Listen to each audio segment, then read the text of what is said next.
Welcome in, almost 8 minutes past the hour. It is the kickoff hour here on the Rick and Bubba Show. We thank you so much for being with us. Ooh, it brings me to my knees. Good Time Gang is here and fired up for another day. Tomorrow, if you're listening live, it's the 10th of May. Tomorrow, it is our first road show from our brand new unnamed studio, and that'll take place tomorrow, May the 11th. So for those of you that are enjoying YouTube right now and the live show tomorrow, it will not be a live show. We'll cover on YouTube back live on Thursday, May the 12th, but we'll be documenting a lot of events that are happening out on the course tomorrow, as well as there at the live broadcast, and be playing some of that back on Thursday. Don't forget Rick off Friday. Can you believe it or not? Brooks is graduating from Mississippi State. And so we'll be Rickless on Friday, but the rest of the show will be here. So busy week still right in front of us. Fired up and focused, and we thank you for choosing us here each and every day. Over to my left, it's Greg, and to my right, it is Michael Helms. Oh, let me not do that and do that. How you doing, man? Y'all doing good? Yeah. Fired it up? Mm-hmm. You all right? Yeah. Okay, just checking. Oh, yeah. I'm good. All right, good. Yeah. Everybody Fired ready? up, ready to be here. Everybody- Tackle the day. Let's go. Everybody's ready. Come Let's on. go. Vamos. Tomorrow, 8:50 a.m. Central Time, Bubba tees off with Riley Green, Coach Tuberville, and the crew. That looks like a fun group. The group in front of them, though, that they'll be waiting on most of the day has to do with like Charles Barkley, Sure, Bo, yeah. and John Daly and that crew. Of course, if you've ever seen Charles Barkley on the course, he doesn't really get in the cart. He's going to walk it and say hey to everybody. Walk it and talk it. And then Bo gets frustrated with him and says, "Would you come on? Because then he has to give more. Let's go, Chuck." Yeah. You know, that kind of thing. And then he's just walking and giving so much. So that'll be entertaining. And that's tomorrow. Do you think Coach Tuberville knows that Greg gave Riley Green a start? I don't know, but I can tell you this. I can tell you this right now. He will know Tomorrow. Yeah, I think it'll be a topic of conversation. Yeah. Matter of fact, I'll probably have video cut from Riley saying, "Thanks, Greg. Thanks for everything, or I wouldn't be standing here." So I can't wait for that. I'm sorry, Greg. I won't say it any more today this hour. Yeah. So at Greystone Golf and Country Club, where they host the Champions Pretty nice Tour, place. It's very nice, very nice. Good But breakfast. it's landlocked in the fact that it's a really nice neighborhood that surrounds the course. So there's only a limited amount of parking around the clubhouse. Yeah. And most of the clubhouse is taken up by the pros. I mean, imagine that. Sure, yeah. And the region's executives and Staff, yeah. Tournament staff and all that. And so when we get there, it's before any of the trams start running or the media guys start running, back and forth, because they have media parking, a media parking lot. They've got different things, and then they just take you back and forth.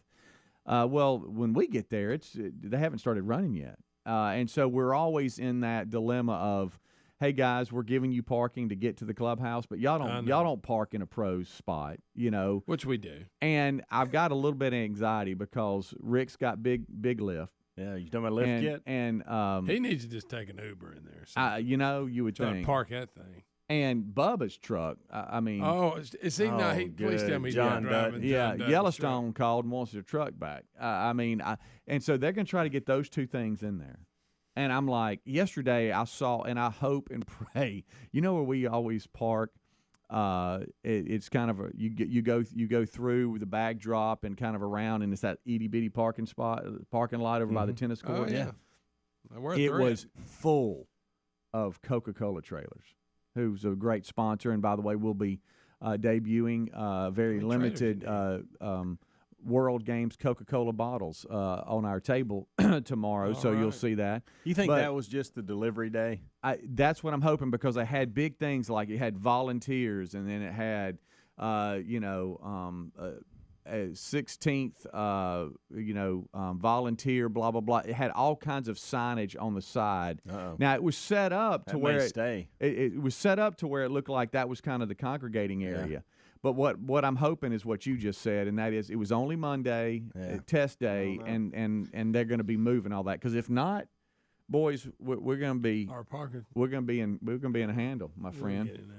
Well, I don't know. Huh? We can find a curb or something. Jump Yeah. on. Well, like, do you think? How quick do you start to think? I started looking for curbs. Okay, Little we could park grassy right place. there. But I started thinking about the two Rick and Bubba's trucks. Guys, they're huge. Yeah, I mean, they're huge. Can you Well, I imagine think- Big Lift coming in there? Well, and I think Bubba has another option. I don't know that Rick does. yeah. Well, I think asked Lift Kit Bubba. is his car. Yeah, period. and I asked Bubba if he was going to drive the Jeep tomorrow, and he goes, "Well, I don't want to hurt myself," because he drives both. Just listening to that comment, Right, because it's so I'm high. gonna drive a y'all, Bewley. y'all, it's so high. The thing is so high. He almost needs a little step ladder to He get does. in. So that's And we there could probably for get us. him one. It's just the behind the scenes stuff that I Do y'all kind of like find this- myself giggling at a little bit, but it's real though. Do you like this better than the other place we used to do it at Grandma's house? You know, the Shoal clubhouse? Creek, Yeah, Greg? reminded me of Grandma. Now the deck was nice. One of the Yeah. nicest We were- places on the planet. Yeah. Well, we were there, okay. but inside it feels like Grandma's you were house. visiting Grandma's house. Yeah. Well, we've had it a couple of places. Remember, we had a run at Ross Bridge. Yeah, Remember that that? was 1 or 2 years. Yeah, for and me. then it was at Shoal, and then back to Greystone. Yeah, Or think they had it. I think I had that in reverse. But anyway, I like Greystone best. yeah, it's a They're little all bit. nice. It's a little bit They're more. all very nice. Yes, it's a you know little why I bit- like it best because of the eating situation. Yeah. It's easy to get in and out. Yeah. Hey, Grandma's house was a handle to get in and out. Trying to eat, we ended up in the wrong room. They tried to charge us. It's not Grandma's house. Remember that? Yes, I do. Yeah. Uncomfortably I put my walked food out. back. Yeah. $10 hamburger. Yeah. And I think I can sense. You know how when you sense, and very nice people, but you know when you can sense that you're a handle for somebody. Yeah. And some of these people only see us once a year. Yeah. Okay, and we're a handle for them. And here we go. And it's almost like they walked around the corner. Very sweet, very nice. Oh, you again. Oh, Yeah. wow. Yeah. So Yeah, y'all coming back? Sometimes we get in and out of the Yeah, eating we're area, here. the eating bathroom / area with no problems. Then Yeah. sometimes you have that person that Yeah, keeps the last asking you about the it. last 2 years we've had a pretty. But I asked him about that yesterday, and I was like, coming in and out of this door sometimes is a handle. We don't want to be bips to y'all. So what do we? Oh, you'll be fine. Well, we've been told that before. What do we do to be able to get eggs and bacon? Yeah, that's what I all want. you care about because I know That's the a kickoff buffet. hour will happen and y'all will vapor. Yes. And then I'll look Just in long there. enough to eat. I'll look in there, and there y'all sit, having a good old time. Well, we That'll don't stay happen. in there that long. It'll happen. And I love how you spin it. Well, what do you want me to do? Stand over there? Well, you got to eat. Yeah, you do. You got to eat. No, you really do. No, I don't know if you got to. Well, so all that's tomorrow. So for some of you that love I'm already looking organized forward to chaos and the edginess of the Rick and Bubba show when we're on location, you'll have it tomorrow. But for YouTube, it'll be covered and will not be a live show back on Thursday. But for the rest of you, it'll be live. We'll be right back. Rick and Bubba, Rick and Bubba. God's been too good to me, and because of that, I've got to make a choice at this Gridiron Man Conference. The 2022 Gridiron Men's Conference, June 17 and 18, Probst Arena in Huntsville, Alabama, featuring Fred Luter, Kurt Cameron, and Tim Tebow. How many people can we help in the name of Jesus? That's the goal. Nothing else matters. The Gridiron Men's Conference, Huntsville, Alabama, June 17 and 18. Register today at gridironmen.org.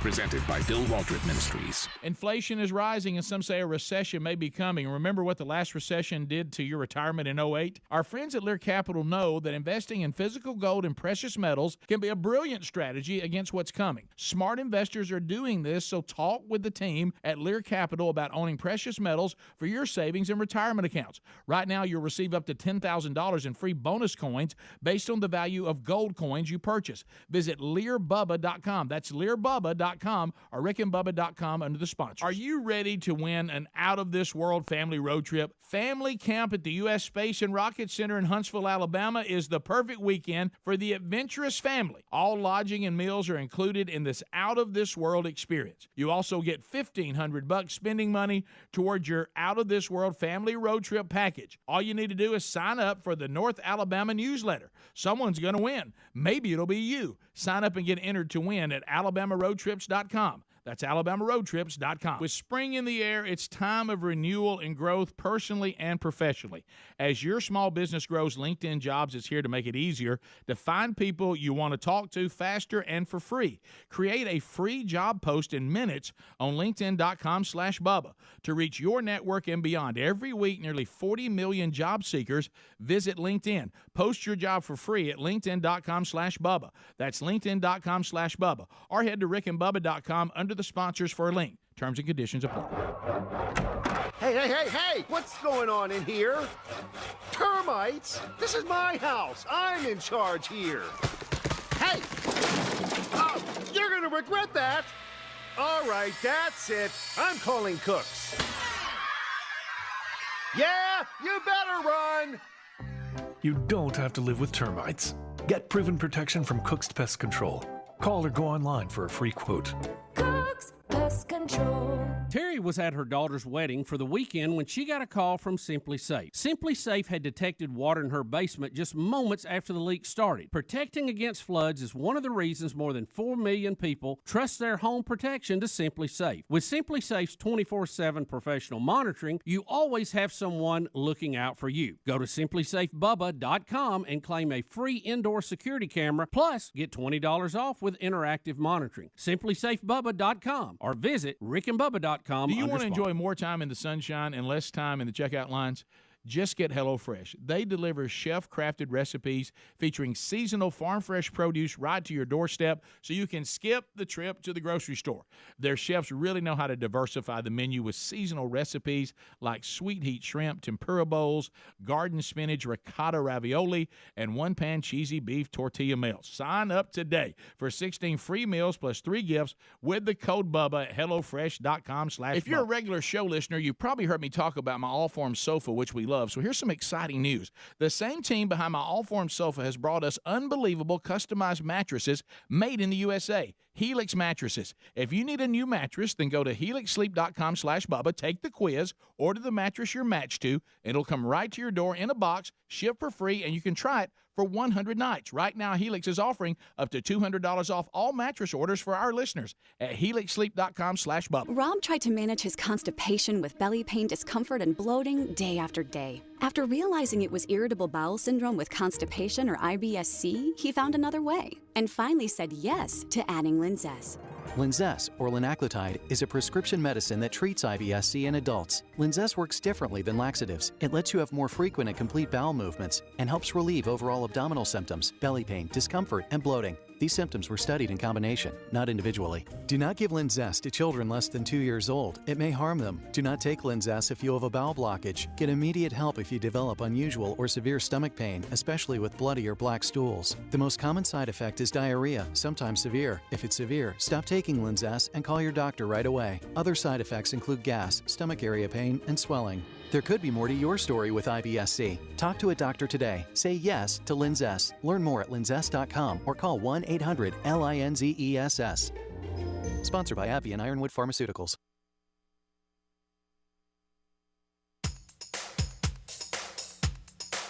Rick and Bubba's in Ohio. Rick and Bubba. Pass the gravy, please. Rick and Bubba. Ooh, it brings me to my knees. Rick and Bubba. I can't start another. Rick and Bubba. Day without. All right, we're back 21 minutes past the hour. Thank you so much for tuning in to the Rick and Bubba Show. It's the Kickoff Hour, and we're live, and we thank you for being with us. The number is 866-WE-BE-BIG. Good time gang here. Adler's got TV rolling, and I'm Speedy. To my left, Greg. To my right, Helmsy. Bubba here. Rick here shortly. Tomorrow we'll be live from Regions Tradition at Greystone Golf and Country Club, Hoover, Alabama. And so look forward to that. The chippiness that comes from a road show, you'll have it tomorrow. So I know Ryan Greenwood will be dialed in. That's his favorite. Slightly tired and frustrated Rick and Bubba is what he loves the most. And he handles with us. So that'll happen tomorrow, and be looking for that. Bubba will tee off at 8:50 a.m. Central Time. Steve Stricker is the pro. We'll have Riley Green, Senator Tommy Tuberville, Senator Coach. We'll call him that all day. That's your group at 8:50, and he'll tee off, and we'll see how that goes. That'll be fun. And y'all will be long gone, and I'll still be out there with him, but that's fine. Sure. We'll have a good time together. How about I'll probably be halfway to Montgomery when you get done? Yes. Yes. That. Yeah. Yes, So you Get will. comfortable, pal. Yes, you it will. just hit me. I've got something tomorrow night. Okay. Yeah. Yeah, Sure. you do. Landmark Church. Okay. Helmsy headed your way. All right. Well, Man there you Church. go. Now, what It did just hit me? What did you get into last night Oh, that you're all goodness. about today? Well, it's one of those things where you think you're watching it and you think, I wonder if the guys have remember this story happening. And Okay. it was the Michael Peterson, who was an author. Mm-hmm. He was convicted of murder, pushing his wife down the steps, and killing her. I guess hitting her with other things too. Right. Pretty big story. In 2001, he was actually convicted in 2003, went to prison for a life sentence, got out in 15 years, I think. But there's a documentary that's out that they've updated it as the years have gone by. And evidently they put it out on Netflix in 2018. Well, now HBO is doing an original docuseries on the documentary where you have actors acting it out and all that. And so last night, Amanda and I were laying there, sitting there flipping channels and trying to figure out what to watch. And I said, just pull up Netflix, see if we can find a documentary. You like documentaries. And we landed on this. Well, then, and I was wondering, why is this so popular? It was like in the top 2 or 3 in U.S. or whatever. And I'm like, why is this so popular? And then I got to looking it up on my phone, and it's because of this new original series that HBO did based off this documentary. And the reason people are watching the documentary and then going to watch this new series. But my question to you guys, do you remember when this happened, this author, it's called The Staircase, by the way. And good name. I don't. I'll be honest, I get confused on the Petersons because Here we we got go. some Petersons that'll kill people. We got the cop. Right. Whose wife's got That's died. the one I remember. You got the guy that threw his wife out in the horrible story. The younger the Peterson threw her out off a fishing boat out there. Mm-hmm. And you got him, and then now you got this one. What's up with the So, Petersons? evidently- so many Petersons starred in major death news stories. I'm having a hard time remembering them. He claims that they had just had dinner and they had some drinks and they were hanging out as they normally do. And she went, I guess, he was staying out. He was outside doing something, and he came in and found her falling down the staircase. But when you start looking at the evidence and the DA and all them investigative guys crime scene investigation starts breaking it down, they're like, there's no way she could have fell and had this kind of impacts to her head. Right. She would have had to fall multiple times. And don't think she started at the top of the steps and fell down. It's like the way they describe it, she only fell like 3 or 4. I don't know. I haven't seen all of it. I just wondered if this was one of those things back in 2001 that you guys paid attention to as it was going I'm on. trying to remember. I don't remember. Because evidently it was a huge deal across the media. He was a big-time author. And I I'm think usually she good was about an remembering executive. these things. Mm-hmm. But for some reason, I don't remember this one. Honestly, I'm usually up on stuff. I think I'm getting them all confused because you just named a couple. There's a lot of Petersons that's Yeah. done some The high one time. I remember is the one that the wives kept on dying. Yeah, he was a cop, wasn't he? Yeah, I think so. Yeah. Now- That's the most popular one to me. You law-abiding Petersons that are out there listening, I'm not talking Yeah, about sorry- y'all, but sorry y'all about have to that. admit, and I know you're not all kin, Right. but you have to admit there, as far as high-profile murder cases, we've had some Petersons. Mm-hmm. Yeah. I'll say this. We got 1 or 2 episodes into the documentary, and it was really good. And so I'm looking forward. Matter of fact, I wanted to jump ahead last night. I'm like, hey, baby, let's watch the HBO thing that's out. And she's like, let's watch this first, okay? Let's not just skip it. Let's see what's going on. So, and I'm glad I did because I was reading this morning that it's actually based off the documentary. But I had no idea. And I certainly hadn't read. He's written a ton of books, this Michael Peterson. yeah? Yeah. But I I don't wonder what kind of books. I don't know. I'm looking him up. Yeah, that's interesting. And give the name again and the streaming the source. HBO Billy Peterson. The HBO deal is the Staircase that I have not seen yet. Staircase. And then on Netflix, I'm not sure what it was called. It had something to do with Staircase too, I think. Okay. They're sticking to that theme. Yeah. Yeah. Well, it's a big part of this. Pretty much, yeah. Yeah. Quick update along the same lines here. The prison guard, Vicky White, and the That ended badly. the escaped prisoner Casey White. Well, the manhunt has come to an end after 11 days. Casey White taken into custody. Vicky White, after a car chase, apparently turned the gun on herself. Wow. And has died. Wow. Authorities say she was taken to a nearby hospital there in Evansville, Indiana. Bizarre story, to say the least. If you've been following along with this, if you're in the state of Alabama, you know it well because it was in every newscast. If you're around the country, the corrections officer escaped with the inmate from an Alabama prison, evaded authorities for over a week, and then it came to an end. Had to do, I'm just going to throw out some players here. We got us a car wash owner. Okay, apparently he's precious too, by the way. Yes, he is. You know, when you're going to interview witnesses, sometimes. Yeah. I mean, I know me personally, I love the interview. Yeah, they're calling him a hero. Yeah, and should. Yeah. We have an interview of him today that's got a little bit of Bank 9 in it. He's one of these that has a mustache that covers his mouth. Yeah. You know? But that's a mustache. But apparently, he alerted police of this suspicious truck that he kept seeing on the security camera at one of his car washes, just sitting there at the car wash, and called the local police. They came out, looked at it, and I'm not sure. Anyway, U.S. Marshal's office ended up getting in touch with him and got to Evansville, Indiana. Then they ended up seeing the pair they took that route at a motel in Indiana, which led the U.S. Marshals on a brief car chase yesterday afternoon. Vicky then shot herself at some point during the capture and was first said to be in pretty serious shape. She ended up passing away. And then Casey, who's now 38, Casey White, no relation, he's back in custody. So we'll have lots of updates from that today. But if you were busy just running with life and didn't hear those updates yesterday. Are we going to play sometime during either show? We better. If we don't, I'm leaving. The witness? Yeah, I'm going to leave. So. I'm going to go ahead and leave for the day if we don't. Because it's good.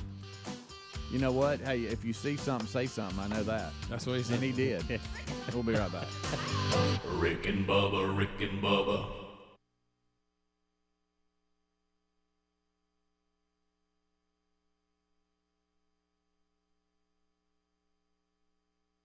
Guys, anyone listening tired of those bald spots? Did you know 2 out of 3 guys experience hair loss before they're 35? Do you really want to gamble with your hair? Well, you can flip the odds in your favor and save your hair with our friends at Keeps. Keeps has clinically proven FDA-approved hair treatments available online. Whether you're looking to prevent hair loss, stimulate hair growth, or take care of the hair you have, your Keeps physician will help you select the right products and develop a personalized hair-saving routine that works for you. It's easy with no waiting rooms or pharmacy visits. Keeps is delivered straight to your door at about half the cost, too, guys. And if you have questions, you can message your Keeps doctor 24/7. So, guys, if those balding jokes are wearing thin, join thousands of other guys who saved their hair. Visit Keeps.com/Bubba for 50% off your first order. That's Keeps.com/Bubba, KEEPS.com/Bubba. Inflation is rising, COVID hurt the economy, and some say a recession may be coming. Remember what the last recession did in 2008 to your retirement? Yikes, I think we all do. A Federal Reserve survey broke some bad news dating back to the 50s. Whenever inflation and unemployment have hit today's levels, history suggests a recession may be near. Well, our friends at Lear Capital know that investing in physical gold and precious metals can be a brilliant strategy against what's possibly coming. Smart investors all over are investing in gold and precious metals, and they're doing it for 2 reasons. One is that gold can be a great hedge during a recession. The second reason is that the closer a recession gets, the more your gold could be worth. So talk with the team at Lear Capital about owning precious metals for your savings and retirement accounts. And right now you'll receive up to $10,000 in free bonus coins based on the value of the gold coins you purchase. Visit LearBubba.com. That's LearBubba.com or RickandBubba.com. God's been too good to me, and because of that, I've got to make a choice at this Gridiron Man Conference. Phil Waldrop Ministries presents the 2022 Gridiron Men's Conference. 2 dynamic days, June 17 and 18, Probst Arena in Huntsville, Alabama, featuring Fred Luter and Tim Tebow. How many people can we love in the name of Jesus? How many people can we help in the name of Jesus? That's the goal. Nothing else is the goal. Nothing else matters. The 2022 Gridiron Men's Conference. Hear dynamic speakers like Phil Waldrop and Kirk Cameron.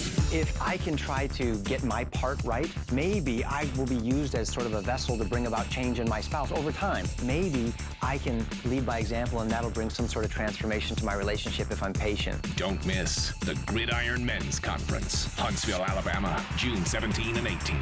Register today at gridironmen.org. That's gridironmen.org. Presented by Phil Waldrop Ministries. With spring in the air, it's a time of renewal and growth personally and professionally. As your small business grows, LinkedIn Jobs is here to make it easier to find the people you want to talk to faster and for free. Create a free job post in minutes on linkedin.com/Bubba to reach your network and beyond to the world's largest professional network of over 810 million people. Then add your job and the purple hashtag hiring frame to your LinkedIn profile to spread the word that you're hiring so your network can help you find the right people to hire. Simple tools like screening questions make it easy to focus on candidates with just the right skills and experience so you can quickly prioritize who you'd like to actually interview and hire. LinkedIn Jobs helps you find the candidates worth interviewing faster. Did you know every week nearly 40 million job seekers visit LinkedIn?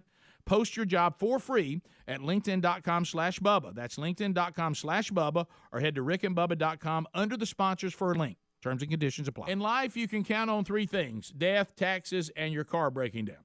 We can't do anything about the first 2. Now, as for your car breaking down, well, that's why there's CarShield. CarShield offers protection plans for around $100 a month that cover more parts than ever before. Whether your car has 5,000 or 150,000 miles, when you need a repair, you don't have to deal with the paperwork or the headaches. All you got to do is choose the mechanic to do the work, and CarShield administrators handle the rest. You can also count on CarShield to help take care of you when your car breaks down and you're stuck maybe on the side of the road. Every protection plan C includes coast-to-coast roadside assistance, rental car options, and trip reimbursement at no extra cost. Get coverage today. Lock in your price, and it'll never go up at carshield.com/Bubba or call 1-800-391-8888. You'll save 10% on your plan. That's carshield.com/Bubba.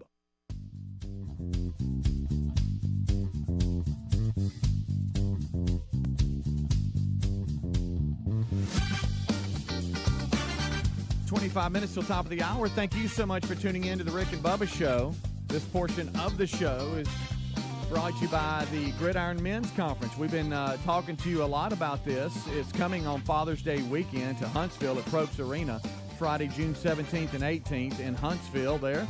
Gridiron Men's Conference is a great 2-day event that will help you balance your work, your home, your relationship, while giving you tools to balance a stronger life.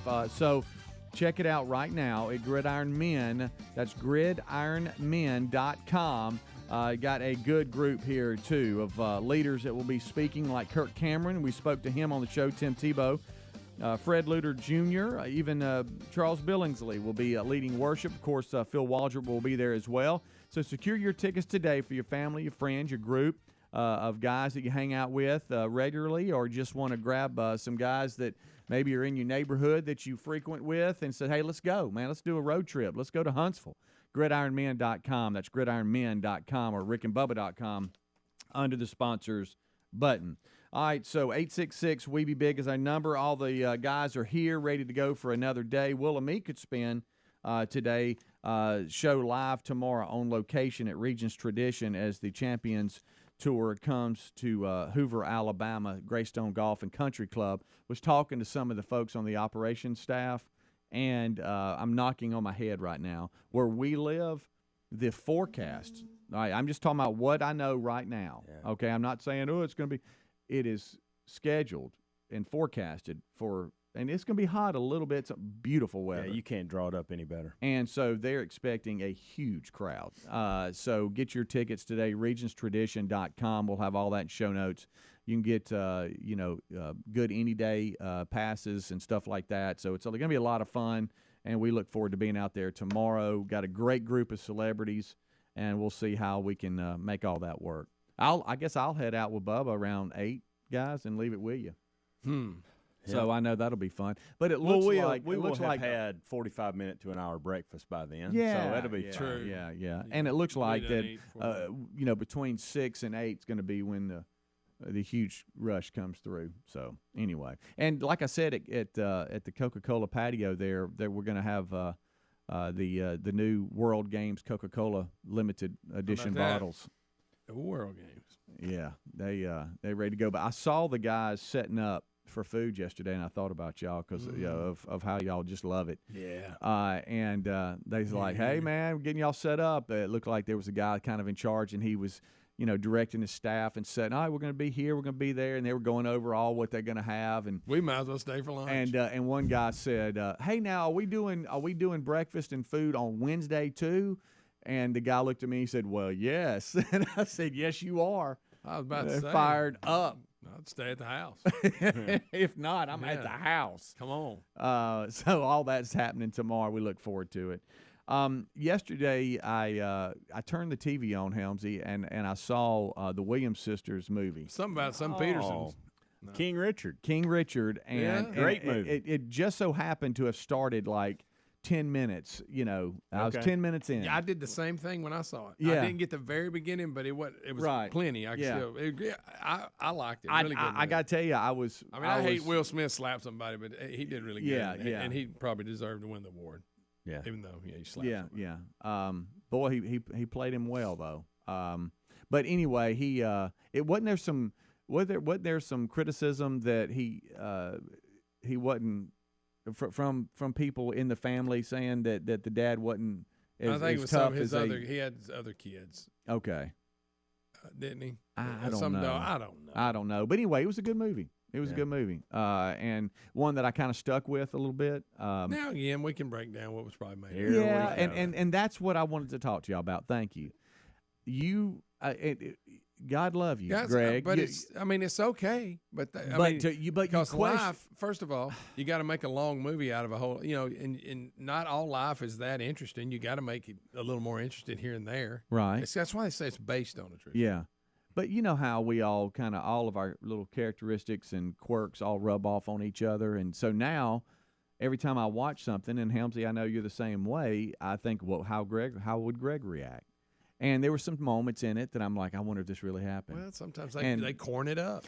I don't mind. Dang it, Greg. I don't remember this one being too corn. I don't remember. That's the thing. It's not. There's a difference between adding things for entertainment purposes and adding things that make it corny or cheesy, and I don't like that at all. Mm-hmm. I take without all the cheesiness. I don't mind you throwing in a little extra add-on. It didn't happen as long as it entertains me. Kind of Let's like not on cheese it Moneyball up. when he asked him when he would have picked him if he would have. See, that's not cheesy. I know, but I'm okay with agree. them adding that. No, it was added. Perfect There's example. no doubt it's added, but it wasn't goofy. Perfect example. I agree. It made the show better. Yeah. But there was a couple of times last night when Serena is 2 years younger than Venus, right? Yeah. Yes. And she was having to wait her turn, and Venus is like she's out in front and they're standing there in the tunnel. Well, because their dad had a timeline that he was going to release Apparently them, and so, he was sticking to it. He was really sticking to that. And they were standing at the tunnel of the huge tournament, and she was about to have to play the number one girl in the world or something at the time. Venus was, and Serena was sitting there, and she was just. And he's like, you know your sister. Oh, he's going to talk like you. He's getting it, by the way. I didn't realize you're going to talk like him. I know you want to do what your sister. No, it was quite that bad. And she looked and she said, she's going to be number one in the world. But you're going to be the best ever played. That's pretty good, Speedy. That's not good. Are you think claiming, that's good? All right, so she said, I do. He said, so wait your turn. It's my plan all along. It was my plan. So trust your daddy. All right, so are you saying? All right, so here's what and I thought to myself, that never happened. All right, so Thanks, Greg. let me break this down for you, Speedy, because I think I can help you. What a I think cool I can moment. help you. it has been heavily documented that comment happened. Okay, good. That he said that. Thank you, Helmsy. That was the plan. Thank you. Now, Greg. if it actually happened the way they portrayed it, looking over that beautiful empty stadium, that probably didn't happen that way. But it is on record that this was said several times throughout before they got really started. Golly. But he'll run it because in my mind, I want it to be just like that. It's just like it's just like when the coach. And now, very funny moment when they're in the house and they're sitting there in Compton and talking about moving to Florida. And the coach gives them his contract, and then they turn around and give theirs to him, and says, "Hey, the whole family's coming." He goes, "Do what?" And I thought that probably didn't happen like that either. But and then they act like they're going to go somewhere else, just see how he would react. Yeah. And so but anyway, again, those they're down in Florida and they're at the new house, and the coach is getting really frustrated with him because he's got his plan, And the coach says, "Hey, it sure is a nice house." He said, "You're a better man than that. Don't do that. You're a better man." Oh my God! You've got him. That's good. I like his face. I don't think I got him, but I think it's close. No, you're taking me there. I think it's kind of funny how he would just. I mean, the guy was paying for everything. I'm going to watch it but he again. wanted 15%.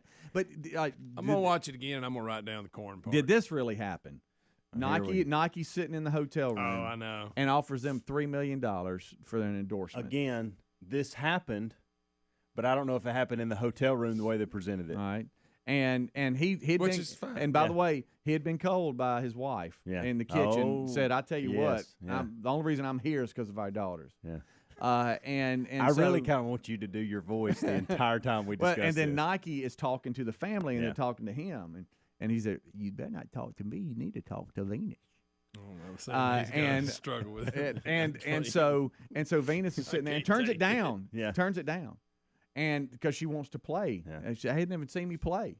Yeah, and then afterwards they move it up to $4 million. Yeah, and then all of a sudden at the end it says they ended up signing with Reebok for $12 million. Yeah, and all that is legit. It's just how it actually. How about played holding out, Greg, and don't you know get that much in the more hotel room. You get $9 million more than was first offered, and from another company, not Nike. It was Reebok. They ended up signing. I saw it. But like all of them, Puma, Adidas, they all wanted. They all wanted the endorsement. Yeah, it was a good movie. And at the end, it shows like Venus and all of her, just the unbelievable career she had, and then it shows Serena and what all she's won, and it's like, wow. Yeah. Yep. But that was my plan all along. Oh my God. So we got. You got to trust the plan.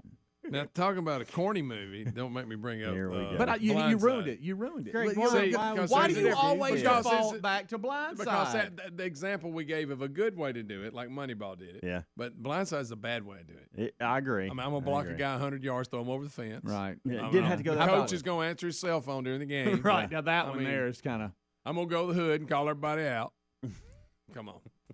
Yeah, the call from the sideline or the stands onto the sideline, that one was a little silly. And that's what I'm see, talking you about. always The go back. redneck dad whose kid But played on you another team. always go back to Blindside. Always. That's your default. And it was a pretty good movie. It just had some. But it corn had some parts. cheesy, corny moments. Yeah. It I had just some good wish- ones, and but, it had some but cheesy. here's what's so weird. I You think stopped it with my everything hand. in the movie Titanic is real. That one gets a pass. That's based on history. Rick and Bubba.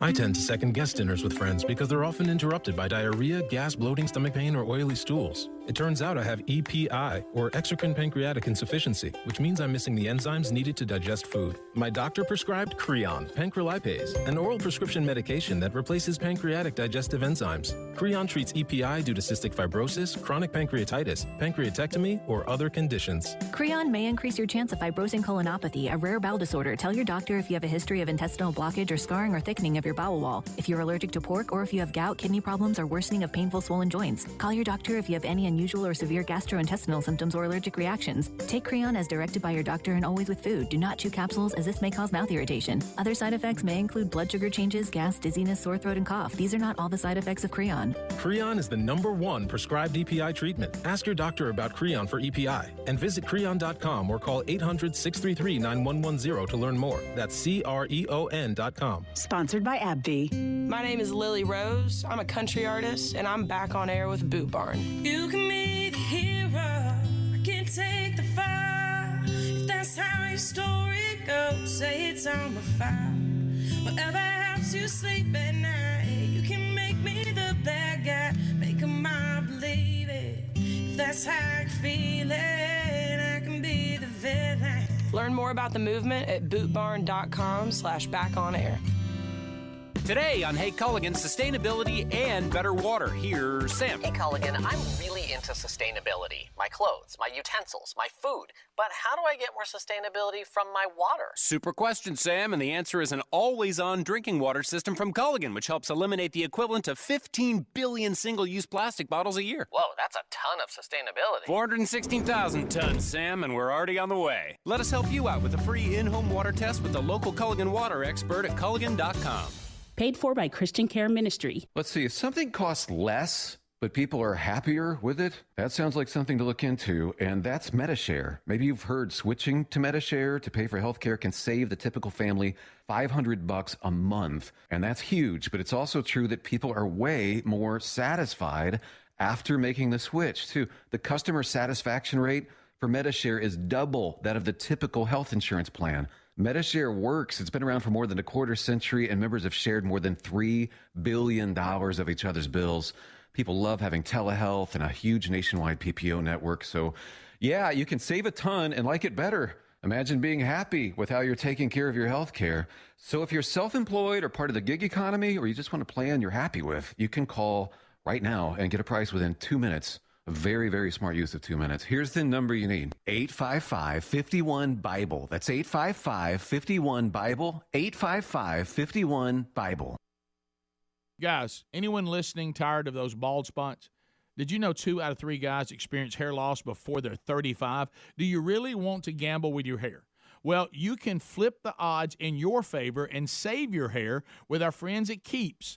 Keeps has clinically proven FDA-approved hair treatments available online. Whether you're looking to prevent hair loss, stimulate hair growth, or take care of the hair you have, your Keeps physician will help you select the right products and develop a personalized hair-saving routine that works for you. It's easy with no waiting rooms or pharmacy visits. Keeps is delivered straight to your door at about half the cost, too, guys. And if you have questions, you can message your Keeps doctor 24/7. So, guys, if those balding jokes are wearing thin, join thousands of other guys who saved their hair. Visit Keeps.com/Bubba for 50% off your first order. That's Keeps.com/Bubba. KEEPS.com/Bubba. Terry was away for the weekend for her daughter's wedding. The morning of the big day, she got a call from Simply Safe's 24/7 professional monitoring center. Simply Safe had detected water in her basement just moments after the leak started. In moments like this, time is critical because even an inch of flooding can cause more than $25,000 in damages. After talking to Simply Safe, Terry called her neighbor, who quickly turned the water off before the flooding got bad. Protecting against floods is just one of the reasons more than 4 million people trust their home protection to Simply Safe. With a comprehensive Simply Safe system and 24/7 professional monitoring, you can have someone always looking out for you. Plans cost under $1 a day with no long-term contracts or hidden fees ever. You can customize the perfect system for your home in just a few minutes at simplysafebubba.com. Go today and claim a free indoor security camera plus 20% off with interactive monitoring at simplysafebubba.com. Rick and Bubba's in Ohio! Rick and Bubba. Pass the gravy, please. Rick and Bubba. Ooh, it brings me to my knees. Rick and Bubba. I can't start another Rick and Bubba. Day without 'em, brother. Rick and Bubba. All right, we got 9 9 minutes until top of the hour. Let's jump back to yesterday's show, if you don't mind. There was a little bit of controversy here on the show, and it had to do with Greg Burgess, unfortunately. I'm sorry, Greg. I know you're sitting right here. But this whole deal where truckers that wear gloves. How about that response? And no gloves. Helmsy, I mean, you brought the story, and then Greg just jumped all over it. A lot of the truckers agreed with me that they're trying to be sharp. It's all about looks. All about it's trendy. Right? Well, they don't like each other. I know that. Until yesterday, I had no idea inside the trucking industry there was a no glove battle. I had no idea. This one guy was calling a bunch of pussies. I mean, listen, let me tell you this. Said I've driven all my life. If you wear gloves driving a truck, I got to tell you, the no glove people think you're a big pansy to say it lightly. And I'm not saying it because I'm not qualified, but I'm just going by telling you what emails they we got. There is a group out there that is anti-glove. They are, and they seem to be the guys that's been doing it a long time. Yeah. And this sounds like a new thing. I've picked this up in the comments too. It's the younger crowd that's wearing them. Yeah, and there's a lot of millennial talk. I'm trying to be sharp, as Greg pointed out. Look at me, I'm a driver. I got my gloves. And they even said they're glorified steering wheel holders. That they're not true drivers. It was a battle back and forth. I got a couple of people that wear gloves that said there was some different regulations and PPE stuff that they have to do. Didn't really follow it because I don't know that industry. But I'm telling you, the majority of emails I got yesterday, and there were a lot of them. Okay, talking down to you people that actually wear gloves, drive trucks. Boy, they're not happy. And I'm not taking either side. I'm not either. I don't know. I'm just saying I didn't realize there was the debate that I didn't think it was like you're talking. This one guy goes, "Well, that's a bunch of pansies, a bunch of millennials." Yes, and I'm going, "Well, I never thought about that angle." I didn't either. I didn't know the first thing a trucker asked another trucker, gloves or no gloves, because that'll determine what kind of person you are. Yeah. Look at him with it's like Alabama or Auburn. It was really strange to know that's going on out there. Yeah. So anyway, there's your update. We thank you for the email, and Greg's enjoyed getting them. Greg at rickandbubba.com. Yeah, whatever. He was really jumping on those that wear gloves, and a lot of people did agree with you, Greg. Yeah. Okay. I'm just telling you. I mean, I it's agree. just out Look, there. I'm not a driver. Look, if I was a truck driver, I may wear them. I don't know. I'm not going to speak to that. But I just know that inside the industry, I didn't realize there's a little internal battle going on that I had no idea existed in that nobody even world. noticed. And I'll say this, from now on in my travels, I'll notice. Yeah. I'll notice. See if there's a pattern. Yes, I will. I guarantee ain't no log truck driver got gloves on. Well, and when he gets out and has to deal with the cables, that's one thing. But I'm talking about grabbing the wheel. Right. Yeah. Yeah. All right, so yesterday, this whole NIL deal stuff is been in the news, and then you had some commissioners from the Power Five actually go to Washington D.C. and speak on this. Apparently, yesterday, a few years too late. Yeah, I know. I mean, you're talking about putting the cart in front of the horses. Good night. The NCAA Division I Board of Directors has released new NIL guidelines regarding involvement of boosters. It says. The new guidelines reported yesterday are to clarify that boosters, including recently created companies designed to provide athletes at a particular school with endorsement deals, should not have any contact with prospective college athletes, their family members, or their representatives. The guidelines were drafted by a working group of ADs and conference commissioners who were tasked earlier this year with reviewing the evolving marketplace for college athletes. And this is where we were talking, and we've been talking about it. Even us students said, hey, look, guys, if y'all don't have any guidelines, if there's no window. Anything goes. Anything goes. The NCAA updated its rules last summer to allow college athletes to make money by selling their rights to their name, image, and likeness. That's why it's called an NIL deal. But anyway, they received new guidelines Monday saying that boosters or who contact recruits or sign athletes to contracts that are contingent upon a player's attendance at a particular school are breaking the NCAA rules. So I guess what they're saying is if Greg is interested in Oklahoma kind of, but a booster reaches out to you and says, I tell you what, if you'll go to Oklahoma, They're basically saying make your decision where you're going, then entertain offers. Right. Which we can get around it. Yeah. Is that what you're saying? Instead of them going, come here, we'll do this. You decide where you're going, and then you can. Obviously, you can't go back and police it because you didn't have any rules. But I would like a list of schools and players that if they were to do what they're doing now, NIL wise, would it break this new rule? Yeah. I would like that list. You're right. I saw, and again, or an example. Halfway pay attention to it yesterday or the day before, I can't remember. There's some state high schoolers, they said high schoolers can do it. Get in NIL deal. Yeah. And now some states say no, like Texas. Yeah. But there's, I forget where it was, but there's a couple of high school basketball players that are making money already. There's just a lot of gray area, so you see that they're trying to, go back and clean some of this stuff up. I think they're doing it backwards. The good news is the NCAA is on top of it. They always are. Yeah, man, they laid $1 short. Yeah. My gosh. Hey, sneak up on you guys. It's like they take the dog out after it's pooped in the floor. Exactly. Yeah, that's the NCAA right there. Hey, get that thing out of here. Yeah. Making a mess. So, anyway, it just looks like the D1 board of directors said the NCAA could pursue sanctions, too, against anyone who has violated these rules in the past 10 months since NIL rules were changed, but it's likely that they focus more on what's coming up. But the bottom line, boosters who contact recruits or sign athletes to contracts that are contingent upon the player's attendance to that particular school would be breaking the NCAA rules. And we talked about that, about using this as a recruitment tool. Yeah.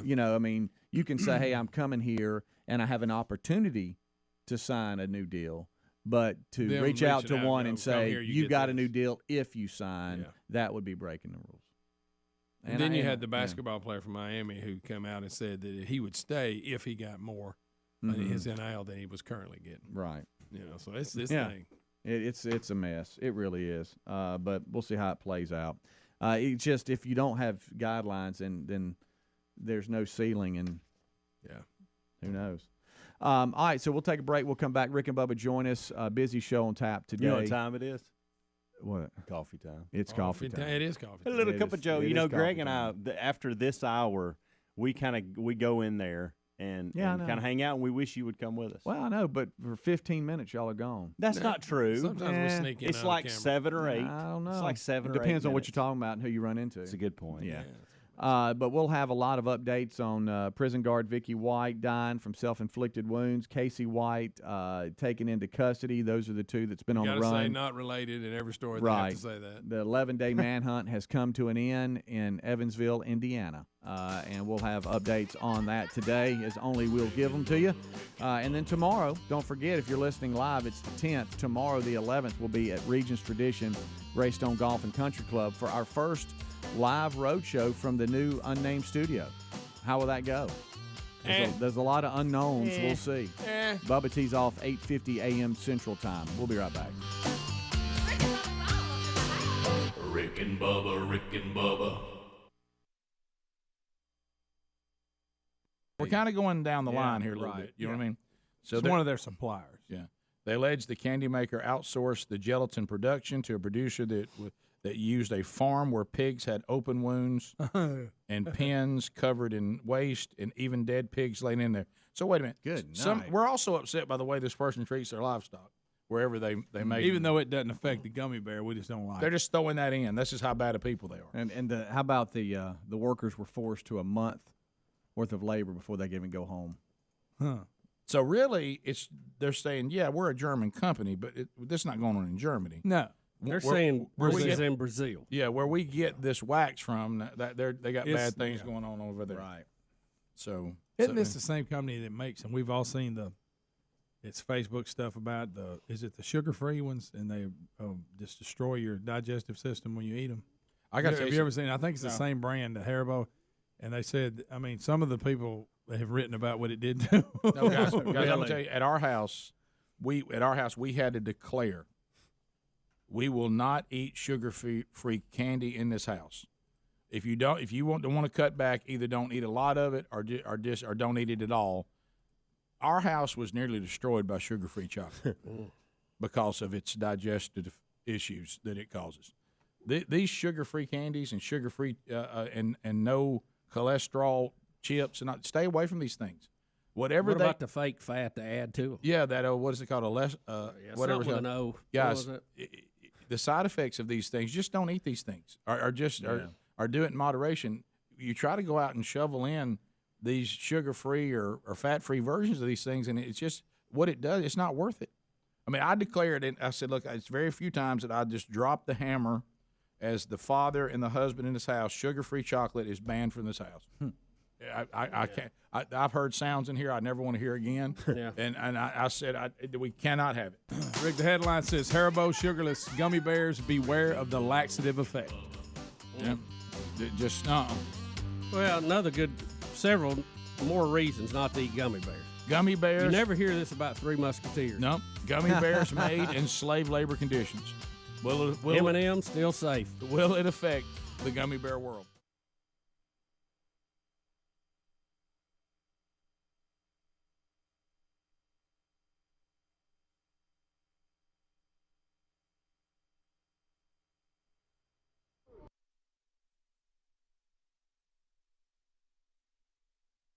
We do have a lot to do going forward on the program, and we got a big weekend coming up. Looking forward to being at Jacksonville State University tomorrow, and Greg and I will be there for homecoming. I'm going to be there. You're going to be there too? Yep, Okay, yep. And then weather looks good, and then we're going to have they'll honor the 25th anniversary of the 1992 National Championship team. Enjoyed reading some articles on that yesterday, and you go back and forth on that because it looks like in Alabama, which is not normal. We don't do very well with cold weather. It's going to be cold, windy, and rainy, and it could be that most of that's out of here by the time you get to the game, which is great. But last I saw it was going to clear up more in the afternoon. It looks like most of it for us, because we have high school game tonight too, where we live. It looks like if it'll just hit the window, it looks right now, we may not have it during the game.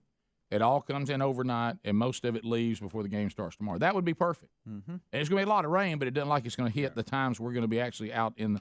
Right. But when you're sitting there, and you have the opportunity, and we got a lot of contacts there, and I was talking to Mom and Dad about it last night because they came in to watch Big Love in the school play, which turned out to be a lot of fun and hilarious last night, and all those folks did such a good job. It's amazing to me when these young people learn these lines and put together these productions and all. That's really amazing, especially doing comedy, and they all did a great job. So anyway, you know how you're kind of kicking around and you're trying to get some information, but you don't want to be straightforward about it.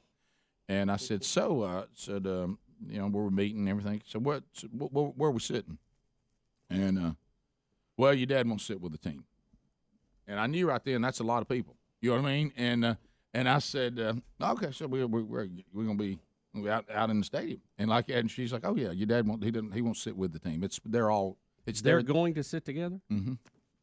But that's fine. I just be sure I got my jacket and all that ready to go. Yeah. I mean, some of them have a box they sit in. Yeah, but you can't get 100 in there though. No. They won't fit. They're expecting. And it's pretty. It's pretty loud down there. When they're expecting when you get coaches, trainers, everybody that was involved in that run they had.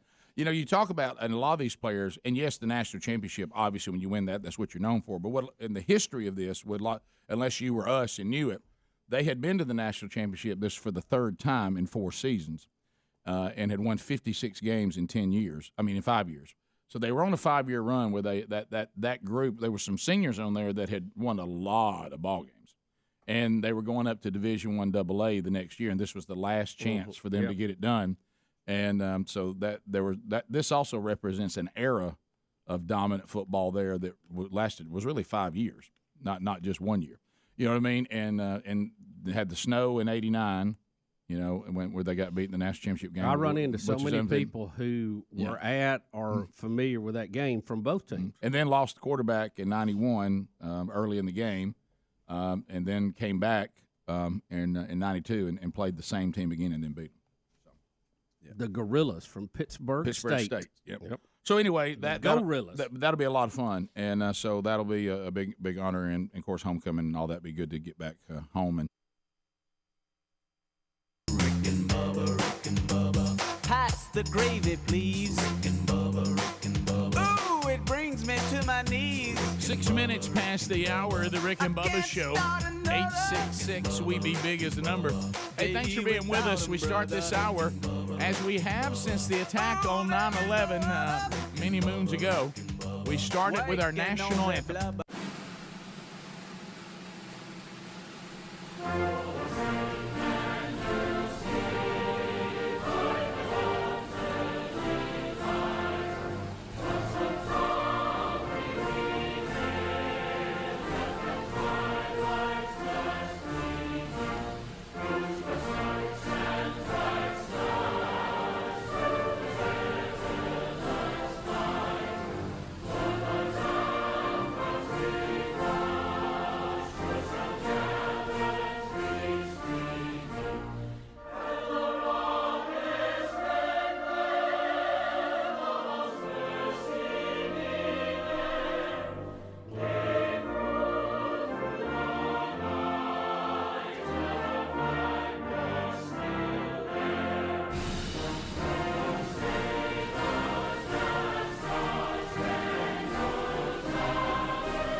Past the hour of the Rick and Bubba Show. A brand new hour has begun from the No Name Studio.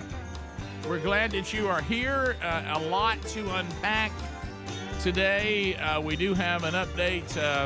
It hit yesterday. We'll unpack it today. The sheriff, our former sheriff's deputy, and the Casey's on the run that are not Casey White and Vicky White. That has ended in Evansville, Indiana, and we'll talk about that update on the program today. We'll even hear audio from the man that was the key in it all, car wash owner. So we'll talk about that. It has ended tragically, unfortunately, for Vicky White, but we will talk about that. Speedy, the real Greg Burgess, Helmsy, all here. We have a number. We got to update you on the show on the road tomorrow as we go out on the road. We'll talk about that a little bit. Got a big announcement today from themanchurch.com, something we've been working on. Can't wait to let you know about that. So that's coming up on the program today. We have stories within the show, stories around the world, within the country, you name it, we got it, as is the norm. Speedy, the real Greg Burgess, Helmsy have given you a kickoff hour. Eddie Van Adler joins us for all the tubers out there. Hey, tubers. And then we bring in the other half of the two sexiest fat men alive. Most of you know him best as the silver-tongued one, the man with a golden voice, professional lunch eaters, man of the year, the inventor of pizza and a cup, Shakespeare's worst nightmare, and the master of the King's English. Ladies and gentlemen, put your hands together for Bill Bubba Bussey!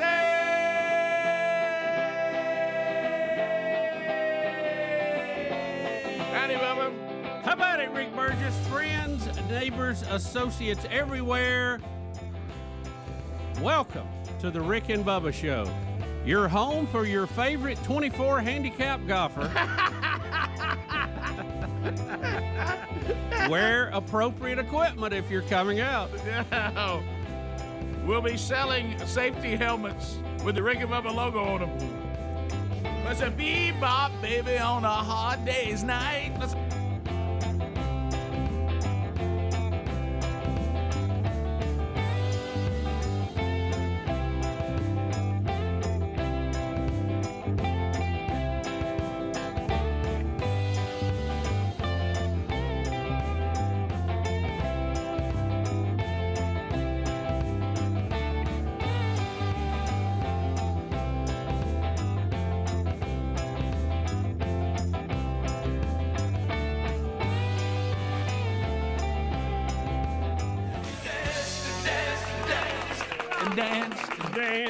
Dance. So, Bubba, how are you? Well, Rick, I'm great. Looking forward to the big pro-am tomorrow. That's always a lot of fun. We don't do a lot of shows on the road now. But, and tomorrow you'll see why. And it's we're going to be trying 2 new ends of the whole setup, and that'll be fun. You know, I had somebody ask me the other day, said, "Hey, Bubba, what's your handicap for the tournament?" I said, "Well, it's 24." I said, "You know why it's 24? Because that's all they'll let you have." That's all they'll let you have. And I'll earn every stroke of it, trust me. Boy, ugly. UGLY, that golf game ain't got no alibi. It's ugly. Hey, it's ugly. You know, we come from, played sports my whole life. Play a little ball. And, we're all competitive here. I mean, we don't like to lose a trash can free throw contest, No. But it's, golf is just it's just a different animal, and I don't play enough, and it's ugly.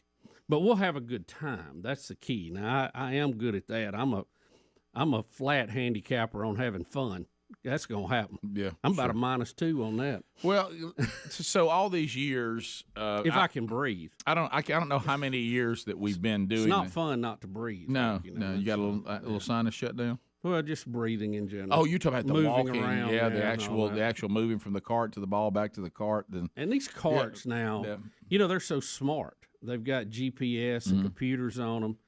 I mean, you can't cheat and get on the course where you're not supposed to. The old days, you just run it out there and dare somebody to say something to you, But now, it'll shut down, just creep. You can't move until you get back. So, let me ask you this. We've been doing this show from this place, for various places. They've moved it around to 3 different golf courses during our career. Most of them have been at Greystone, where we've been back the last few years. As Greg referred to Shoal Creek as Mama's house, but we never heard it referred to as that. But I understand when you go inside that clubhouse, did not feel like it did. It's all you think. It smelled a little bit like it. Yeah, you think there's a hang around there, and it's got that little bit of old person's house smell to it. It does. But anyway, that's the Burgesses talking. Yeah, but I like that deck they had us on. Though. Yeah, it was nice. But we'll be get a little positive in there. That's what Rude Tourette's does. It drops a little bit of positive. But anyway, the Greystone thing, and of course Ross Bridge, I thought was going to kill you, but no, I tell you the one that almost killed me was Ross Bridge. Not Ross Bridge. Shoal Creek. Shoal Creek. I thought Ross Bridge nearly killed you. I thought it had mountains to climb. It was long. Yeah. It was long. But Shoal Creek, we couldn't ride in the cart. Oh.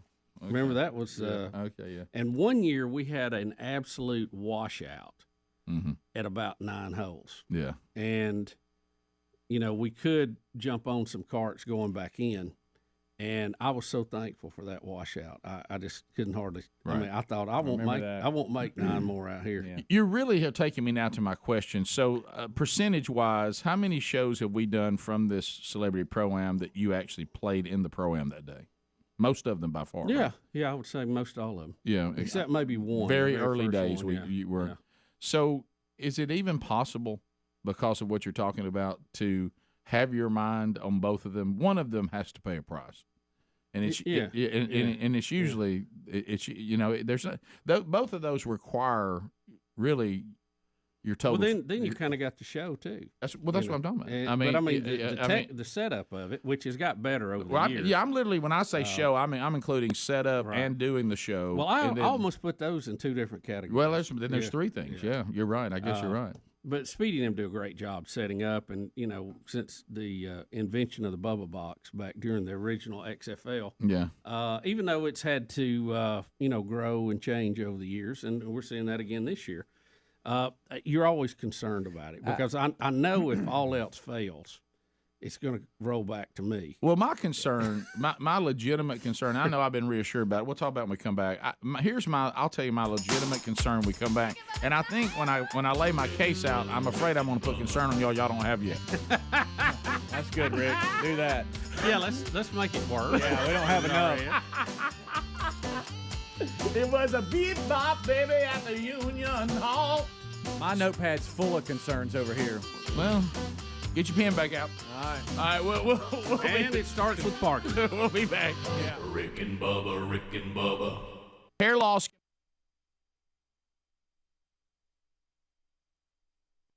See everybody, so that'll be fun. And then I'll go on to Valleydale Church on Sunday and be back in Birmingham, and looking forward to speaking there at one service on Sunday at 10 o'clock. It's kind of a promotion they do every year where they invite people out and they tailgate and they have fun outside. Then we all go in for one service, and so we'll have a lot of fun with that. And then Now, did you say tailgating? Yeah, they do a big tailgating out in the big parking lot. Really? Mm-hmm. No, that's cool. Well, you know one thing I know. Well, we do it for sports. Why not for church? Well, I thought about you so much because, there's things that you love and there's things that I love and there's things we both love. You know what I mean? And so, we started men's ministry at my home church, which we've got that again Sunday night, where we do services just for men 4 times a year, and then we roll those into the Bible studies. And so one of the guys came up with it, I guess about 3 or 4 services back, that why don't we just tailgate before we do our man service? Nothing. Then and now the men show up and they put grills out and they have TVs out. The one time I come in, they're all playing Tecmo Bowl out there, and all that. So they do that, and then we go in and do the service. Everybody loves tailgating. Why not tie it into church? So now I can tell you, I know of 2 churches that tailgate. Well, how about this? Why not get fired? I got news for you. Getting excited about what's going to happen at the church has got a lot more eternal value than getting excited about a ball game. Pretty big win. Yeah, it's a big one. 16 minutes past, so busy weekend coming up and a busy show today. 866-WE-BE-BIG. More of the Rick and Bubba show coming up right after this.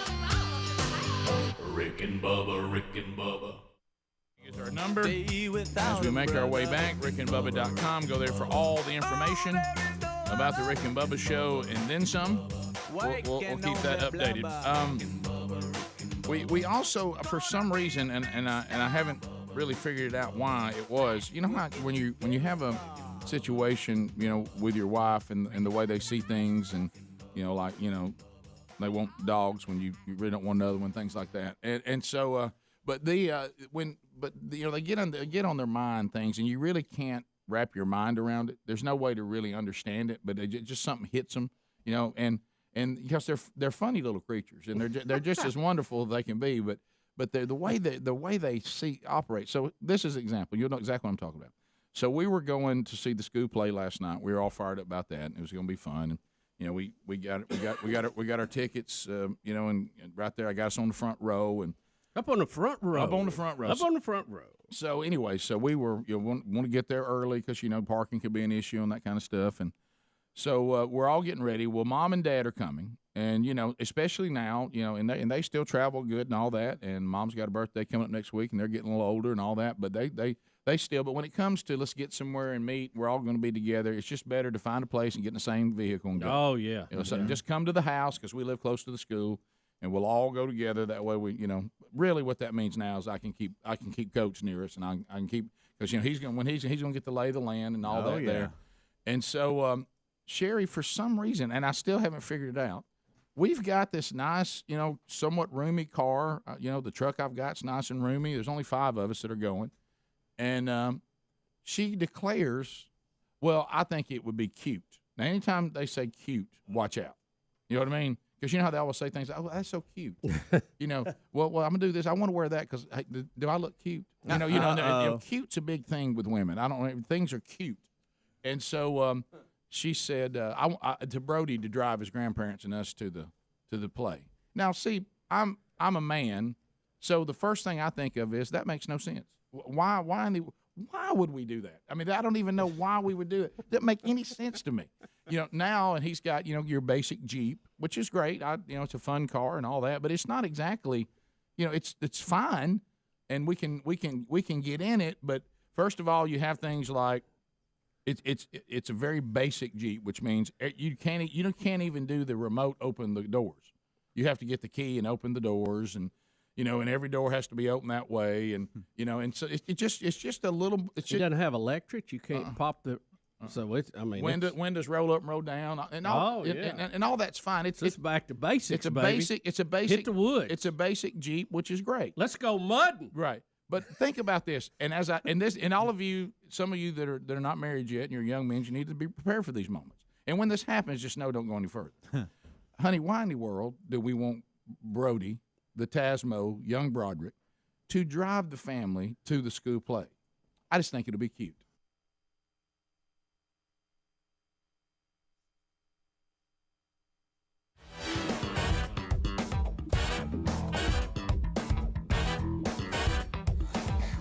It is 21 minutes past the hour of the Rick and Bubba show. Glad you're with us for another day. Somebody say, All right, so on the road tomorrow, and here's, there's always concerns when you do the show on location. We've done a lot of shows on location, but there are some things that are unique in this particular one. And I told Bubba today is the No Name Studio. It's I hate to use the term, but I will. It's a virgin voyage. I mean, this untested. Yeah, this studio has never done a show on location. It doesn't know what to do. It's not familiar with it. It's not 100% doing them here. Well, and now you're getting into my concern, and so like I see things like Speedy can't record sound bites and theme music into this instant replay. All right, we've always been able to do that. But for some reason, the way it's set up, we can't simply do that. So those kind of things make me go, well, everything the way it's always been and things that we've been able to do and the way this thing is set up is not the same. There's things that don't work the way they once did, and some of it we still don't know why. The pop would be one. There's still this ongoing, there's like meetings of the minds. I think we've turned it over to think tanks now, where people are all pondering why, what is this popping sound? Where does it come from? I heard a new theory even at the end of last week that I think is going to be considered. So I'm just saying this thing's got some it's got some things about it that don't quite work right that really we haven't found the answers to. So I don't know how she's going to act tomorrow, Speedy. I'm sorry. I just don't know how she's going to act. I know. Yeah. And it's a concern. Yeah, it is. She's shown to be unreliable. She is. And that can, it's not like the old battle axe. You said, man, she's proven herself. Did you see it popped right on cue? Well, to your point, Should we I get think a bell when it pops and we ring in here? That's added the. You're already on. That's already on your list. Yeah, because normally it's the problem is out there. Right. You know what I mean? It's like we gotta get everything out there right. Now it's out there and in here. I'm worried about the home base being reliable. Luckily, not only do we have a veteran board operator, but even he was upset about it. He said he was unsure. Yeah, but he got real scared about it. We've got our. Wow, we've got our. Did he not say he was afraid of the fact that this board didn't know how it was going to act? Did that not happen? Yeah, I don't know if he said it out and he didn't know how the board was going to act. He said, congratulations, you got him smiling, which I've been trying to do all morning. Let me tell you something. Did he not say... This is an uncomfortable smile. Did Davey not say that at one point... another pop, I heard? Wow. Yeah, did Davey not say at one point that he was concerned about the fact that he had never done a live show from here? Did he not say that? Yeah. Wow, Rick, your mic's breaking up. Didn't hear a bit. Luckily, Rick's concerned too. Luckily, our chief engineer will be here as well during the whole broadcast. Well, that's comforting, hearing the pop. but I'm so just, you don't want to do the show tomorrow, right? No. I'm just saying these are legitimate things. I'm just saying. You know what this is? You know what this is? I ain't gonna be here Friday. Right. I'm gonna leave it with you. That's all it is. He's kicking the trash can over and heading out. I didn't know that we can't talk about things that are real. This is not anything anybody denies. Yeah. It's not either somebody. We'd rather talk about it after it was over. I think. I'm just telling you, there's some concern. Now I will tell you this. You're gonna be excited about this. Oh, am I? Yeah. You ain't getting no more excited. I don't understand why you invite the media to an event, then don't give them anywhere to park. I don't understand that. But here's the problem. They do. But it's just we come so early. What are you talking about? When I'm here, there's a media parking lot. You would think when I get here early, I would have more parking. The tram doesn't work as early as we get there, so we always beat the services before they start. Yeah. So we're always having to find a place because we're there more like third shift, like overnight, and so the it's not set up for media that gets there our time of day. But wouldn't you see where my logic would be? The earlier you get there, actually, the more parking you should have. Not less. Well, yeah, but they have an off-site parking lot and they shuttle people. Yeah, so the only thing if you have like a satellite uplink truck, you just pull up front and do your thing. Our trucks are as big as one. Boy, I'm really worried about y'all's truck. But here's what. No, I'm gonna take that one off your plate. You get it. You can cry. I'm just gonna valet park. Are you? I'm not even gonna try this year. Okay. Just pull up, get out. Last year was I realized that lift kits and this setup just don't work. Yeah. So I'm just going to pull up to the front, get out, toss my keys. Say, see you, good day. Say, I'll be out here in a minute to vapor, and hopefully you get it back to me. Yeah. Well, see, I used to. See you in 4 hours. Rick, hopefully they're running by the time you get there. Here's one of the problems I used to have because I wanted to carry some tools just in case. Mm-hmm. We had some catastrophic connector problem or something. Mm-hmm. Well, I'd I'd obviously have the toolbox in my truck. I wouldn't bring it in because we didn't have room, and it's more load. And hopefully we don't need it, and we never have. But I had it there just in case. So, if you can park real close, that's fine. But if they have to go find it in a lot that's 3 miles away, then you're kind of shot in the foot. Well, by then anyway. Yeah, and not near as important as what you just talked about. But vapors don't like that either. Right. I mean, a vapor handing his automobile off to be at the mercy of how quick the valet can go get it. Yeah, I know. No, that's like going out and let somebody else drive. I remember years ago, he used to follow us around for a few holes on the car and broadcast. He had many years ago. Yeah, he'd scream, meh. And that's one of those experiences that you go, it has a start and end date. Who was it one year that got frustrated and parked in Freddie Couples' parking spot? That was me. Okay, yeah. And I'm not above doing that again, just parking in somebody's spot and think I'll leave before they even get here. But okay. Yeah. Just don't let it be a pro. I think somebody parked in the region's president, CEO's parking spot one time. Yeah. That was me too, I think. Okay, yeah. I think we've all done that from time to time. Yeah, right. And we just feel like they're not going to be out there before. Now the players are going to be out there. Right. Yeah, my big we don't have some afternoon flight I can leave. I'll tell you one, you don't want to park in Lee Trevino's spot. No. No. But I think I'll park in John Daly's because he'll be delivered by somebody. Yeah, true. That's a great point there. He won't drive. He'll be dropped off. Right. That's a really good one. The mode you're in. Yeah. What's the odds of John Daly being able to drive himself there? There's no odds. Not good. No. Especially with the group he's playing with. They'll probably all come in a bus or something. Yeah. My big selling point to get all this clubhouse parking stuff is, we're out of there by 10:30 Central. Yeah, come on. Yeah, of course, now I'm not. I'm with Bubba, which I can't wait to be. We're gonna have a good time. But y'all are. So hey, look, give us what we're out of here. I mean, give us what we need, and we'll be gone. I mean, I'll be standing there at 10:30, ready to go. You know what I hate? I hate disappointing Speedy when he runs you a club out there. Says, come on, big man, put it right by the flag. I know. And then he's standing there, and I'm going, well, this ain't going to be by the flag. Well, what you don't want, Bubba, and this is we're getting older, it's why we don't do the softball league anymore, because remember I said I don't want for people to come and see me play and it be sad to them. Yeah. And you don't want, you can get to the point where it's good, impressive, then it's funny, and then it just gets sad. Are you at the point where it could be sad? Well, the year I think I shot the best in this is the year I aimed at the sand traps. Okay. I like that. Because you're not going to hit what you're aiming at, so do that. And there's a couple of spots I had to aim at the gallery. There you go. And they didn't know that. No, but, it's it worked out. Well, we say here, whatever it takes. Yeah, that's it. With somebody that never plays like you just got to wait till tomorrow and see what you got to play. Is it going to be a power fade? Is it going to be a draw? You never know. So it's usually just wait and find out. But you brought up something, Rick, and we're going to break. Bubba's I know. group. Watching Bubba's group is for the thrill seeker. Yeah, but playing up to about 4 years ago, I know where he's at, and that is you go in stages. Early morning, it's set up. Then, hey, I'm enjoying the show, and then I've got to leave in a panic, run to the driving range, hit one or two, get to the first tee box where you got this gallery, and your heart rate's running because you haven't really been focusing on it, and then you live and die on that drive. And you finally settle down about hole number 4. You left out, I can't find my clubs.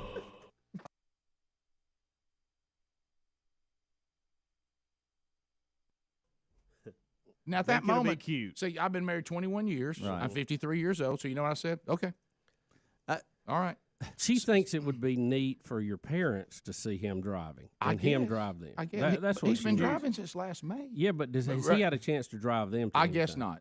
So he's driving them to a play where the other son is performing. So it is cute. Yeah. I got the cute factor. Well, what's not cute to me is my dad's had knee replacement. Okay. How is that going, by the way? Oh, he's fine. Yeah, he's fine. And then, but I'm talking about they're 76. And Jeeps, you got to step up in them. Oh yeah, they're not. It's not the normal. Does he have the fold down rail? Do y'all realize the Commando has that fold down rail, which saved me, by the way. No. But listen, this is what you'll get. Understand? There's a vehicle sitting. There's 2 vehicles sitting there that are as roomy as you could possibly ever want to put 5 people in. Why doesn't Brody just drive that? Right. You know what I mean? Be cute. No, I want him to drive his Jeep there, buddy. That'll be cute. Oh, okay. So then the first thing I'm thinking of, too, when we get over, it's going to be crowded. And, and if there's anything young drivers aren't good at, it's parking. You know what I mean? Right. And so I'm thinking about that. In my mind, because, see, I'm the other, and y'all know this, God love y'all for having to live with me for Greg for all my life and y'all for 23 years and Helmsley for 10. I don't like to be hassled. You know what I mean? And so Rick, I never really knew that. And I have to really push through that. I've gotten better as I've gotten older to get on the other side of it. And so I'm like, well, this is just, we're complicating what should be a very smooth, streamlined situation. But it's cute. Right, but it's cute. And you can't fight cute. I'm just going to tell you, you can't fight it. No. And so, so anyway, so we go out. And, of course, then, Greg, you know this. Dad, now Dad, who raised us to be the way we are, is, if you think about it, everything we are, he's the king of that. Right. You know, a lot of that came down from him. Now he can't figure out why we're not getting in the other cars. Okay. You know, So he brought it up. So he shows up, and he's like, all right, he said, hey, you driving? Nah, Brody's going to drive us. What? Yeah, he's driving us. Okay. So what car are we going in? We're going to get in the Jeep. Why are you driving a Jeep? Not my car. That's Brody's car. Okay. Brody's driving this? Yeah, he's driving. It's cute, Dad. Yeah. It's going to be cute. I'm sure he really wanted and he's like, okay. I said, good news, you're up front. Yeah. And I tell Sherry, I said, Sherry, you realize there's three of us. Did you tell him he's riding guns? Yeah. I said, Sherry, you realize there's three of us that have to sit in the middle seat of a Jeep. Now, keep in mind, in the garage are two very roomy cars, but they're not cute. You know what I mean?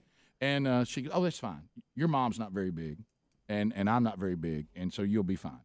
First thing I do, I hit my head on the side of the Jeep getting in. Oh, sure you Bam! did. You know what I mean? I'm like, God almighty. You know, that thing that lays down. Yeah. And then Dad's getting up there, and he's trying to get his knee up in there. That's He got something to grab and over. everybody's grabbing, and I'm pushing Dad. But remember, this is all cute. Right. Okay? You're having fun, y'all. Right. Dad didn't look very cute. First of all, we get over, can't nobody get the doors open. You know what I mean? Because Brody's got to get his key out, and then all this. And so I'm just, I'm just sitting there thinking, well, this. Well, see, Broderick. But here's the thing. I'm making the mistake of thinking to myself, what?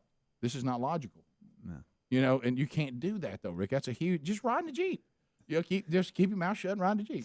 So then you get a 16-year-old in there who, by law, if he doesn't have his family, can't have a bunch of buddies in there. So he's usually just riding around with himself or maybe him and his brother. Right. Okay? So he's not used to being the guy that drives the whole family, including his grandparents, anywhere. So what does he do? Oh, here we go. You know what I mean? And he's making turns, and I say, hey, you got a whole crew in here. Yeah, you got to drive grandparents a little different. Hey, you killing us. This is so cute, but we're flying all over the place. Then we get on I say, hey, grab that parking spot right there. Now I'm the backseat guy. And Sherry's going, oh, you're all up right on top of people. Mom, I'm not. I'm not even close to them. Do you not see them stopping? Oh, like that. And so anyway, so I go, this is, funny. How do you think? 16-year-old boys, God love them. Dad, I can't park right there. It's school administrator. I said, hey, son, we at the school play at 7 o'clock at night. It's 6:15. That is a free open spot right there right now. That's for school. That's for school. Dad, ain't nobody in it. I know because they don't know what. Get in that spot. We'll walk right in. Yeah, like a spot. And I thought to myself, you know what? This is cute. And then, of course, then you get the family, 76-year-old people, and me all falling out of the Jeep, trying to get out. You know what I mean? Rick and Bubba, Rick and Bubba. Rick and Bubba show. We're back, 866 We Be Big. Bubba, one of the great things about this time of year is college football, and we love it. And I thought you were going to say Halloween candy. Well, that's sort of. But there's something. But can you sense the pep in the room? Oh, I can. You feel it? I can. There's pep in the room because we have some of the cheerleaders from Samford University. They've dropped by today and.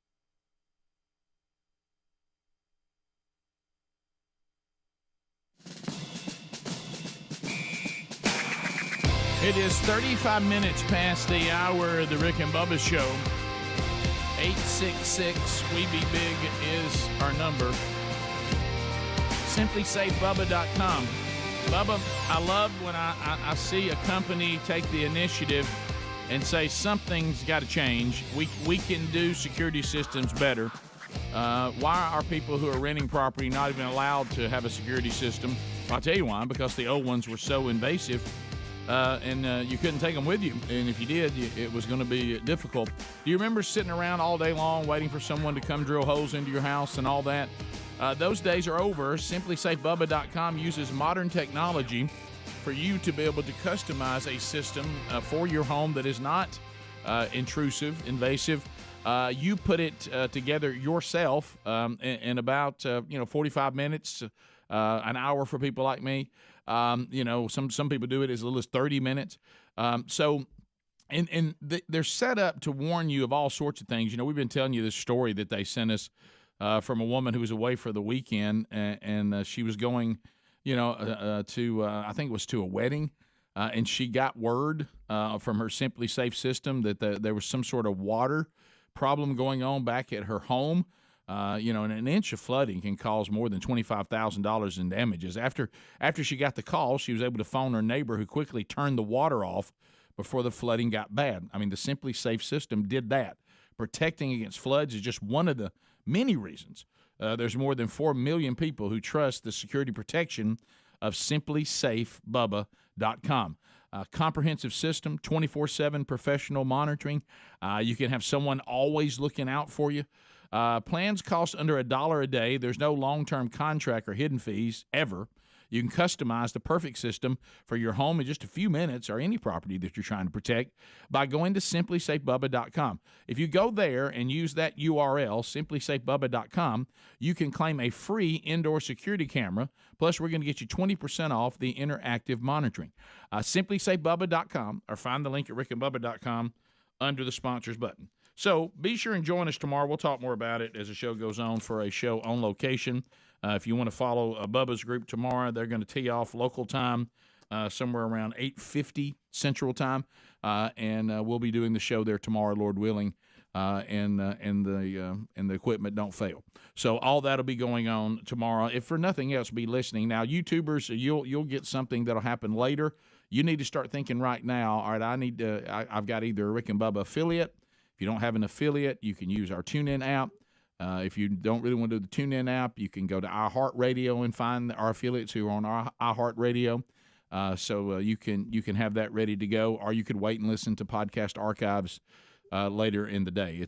So kind of make you'll need a different plan tomorrow. And then Adler will shoot some stuff, and he'll put something out later in the week for you to go and watch and see what some of it looked like. All right, so we got an update on the story of the couple on the run. News update. It's a Rick and Bubba news update. It's a Rick and Bubba news update. It's a Rick and Bubba news update. Casey and Vicky White, not related. They told us that every time.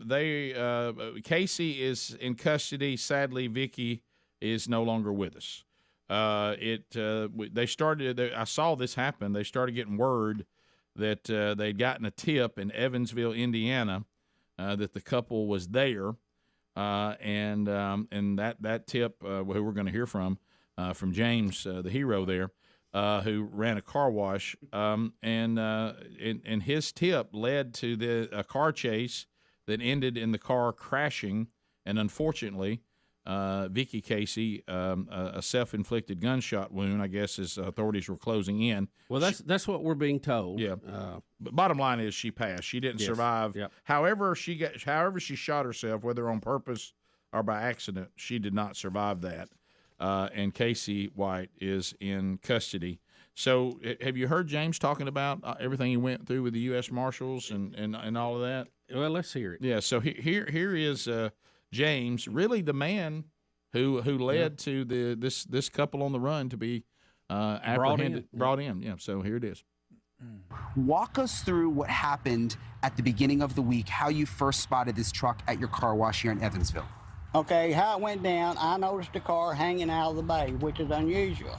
It kept sitting there. This is on the 3rd on Tuesday. Every time I leave, the truck's still been there. Come back, still there. Next morning, I get up at 6 o'clock to take my granddaughter to school. It's still there. I take her to school at Bossy. Get back at 7:30. The truck's still there. I walk up to the truck, and I think, oh, my God, this is probably this guy from Alabama. And I walk and look in the truck, because I think he could be dead, passed out, who knows. And so I backed up, and then I opened the door. The keys are in. I started up, the truck ran. I got away. I Googled the local police department's phone number, because I didn't want to call 911. Send the cop out. The cop comes out, and he said, well, there ain't nothing I can do. It's not reported stolen. He run the plates. So Then he left. He come back. He looked in it again. He found a gun lock in the seat. He said, "Oh my God, there's a gun lock, but there ain't no guns around." So he left. Then he said, "Just do what you got to do." I called Tri-State Tow and had it towed. And this was on Wednesday? That's on Wednesday. And when did you see the video and say, "This guy looks like Casey White"? Was that on Wednesday also?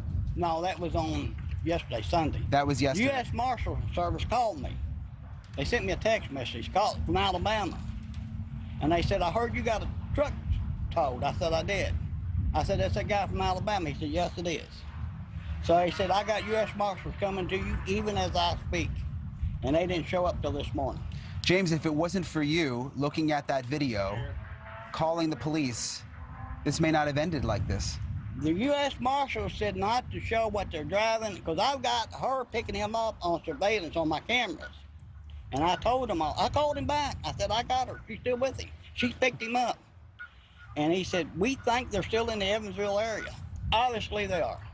So. Yeah, and you told me earlier you knew what kind of car they fled in, but you weren't going to put that out because you didn't want to compromise They asked me not to. The marshals asked me not to. And the way this ended now, I mean, a chase, it's upside down. What do you make of that? I knew it's how it's going to end. I knew it. Either that or one local cop could have pulled him over. He would have shot and killed him. It took a team of law enforcement to do this. So. Well, great work, James. It's a pleasure to meet you. It's people like you who solve these things. If you see something, say something. See something, say something. It shows that it works. How about I hope he gets the reward money? Yeah. He deserves it. Yeah, he does. Yeah. And by the way, that wasn't Gary. It was not Gary. I love. Let me ask you this: if you're courtesy of Rush Hour, if you're on the run and you're trying to avoid detection, why would you park your car somewhere that I don't get that you know somebody's checking on, and it's not normal to leave a car in a car wash overnight? That doesn't even make sense to me. For everything that had been planned out in advance, because we know that Vicky had bought him clothes, and all. I mean, we know more and more now. Yeah, they had a plan. So there was a plan. This seems like a very dumb thing to do. I mean, if you're going to leave a car overnight, you leave it somewhere where other cars would be left overnight, right? A parking lot, something public. Yeah. So where people meet all the time, blends in. Convenience store. Yeah. People always picking up people and going somewhere. Yeah. So I don't know. It doesn't seem very smart for all the planning that went into it. Hey, but if you see something, say something. Yep.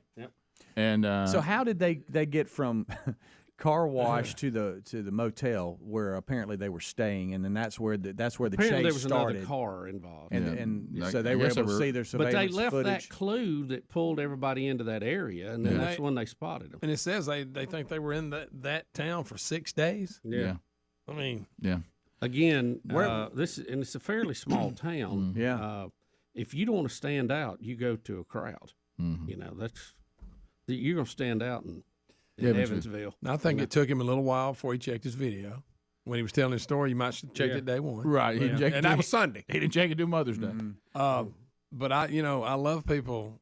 Well, I say I love. Sometimes they get on my nerves, but people that tell stories and they give you unnecessary details, like the name of the towing company, the name of the school he took his granddaughter to. They throw all that in there. Well, probably not important to the. What I did is I called M&H Towing and got it towed. Yeah. After I dropped off my little niece over at Brompton. School.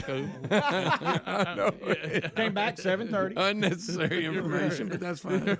Let's give him the He could have reward. took it about half as long. Well, he seems like a very detailed person. I sat down at Tin Roof and I was eating over at Tin Roof. Yeah. Like I ordered what I normally do, but the barbecue plate. Right, and they didn't have the barbecue that day, so I got the ribs. But you're right. Those they throw in extra info you really didn't need. But I love it. That's detail. Hey, if you see something, say something. Oh, U.S. Marshal called me. They didn't want me to tell nobody. Hey, as we speak, they're en route to you. Got here next morning. You got to throw that in as we speak. Yeah, that adds. I just wish. Got him. I told him I got him. I wish, and maybe he'll talk. What was the plan? So we're stopping in Indiana. That's where we're going to going. park in a wash bay. Yeah. While we have another vehicle, is immediately going to draw attention. Right. And the vehicles weren't stolen, right? They weren't reported stolen. I don't think so. So they had vehicles lined up or something. Well, he said he ran the plates on it. Hey, he said he ran the plates. Ain't nothing I can do. Do what you got to do. Yeah, that guy should have been a little more concerned. Hey, it ain't nobody. Hey, and then he saw a gun lock. Of course, there wasn't no guns. Rick and Bubba.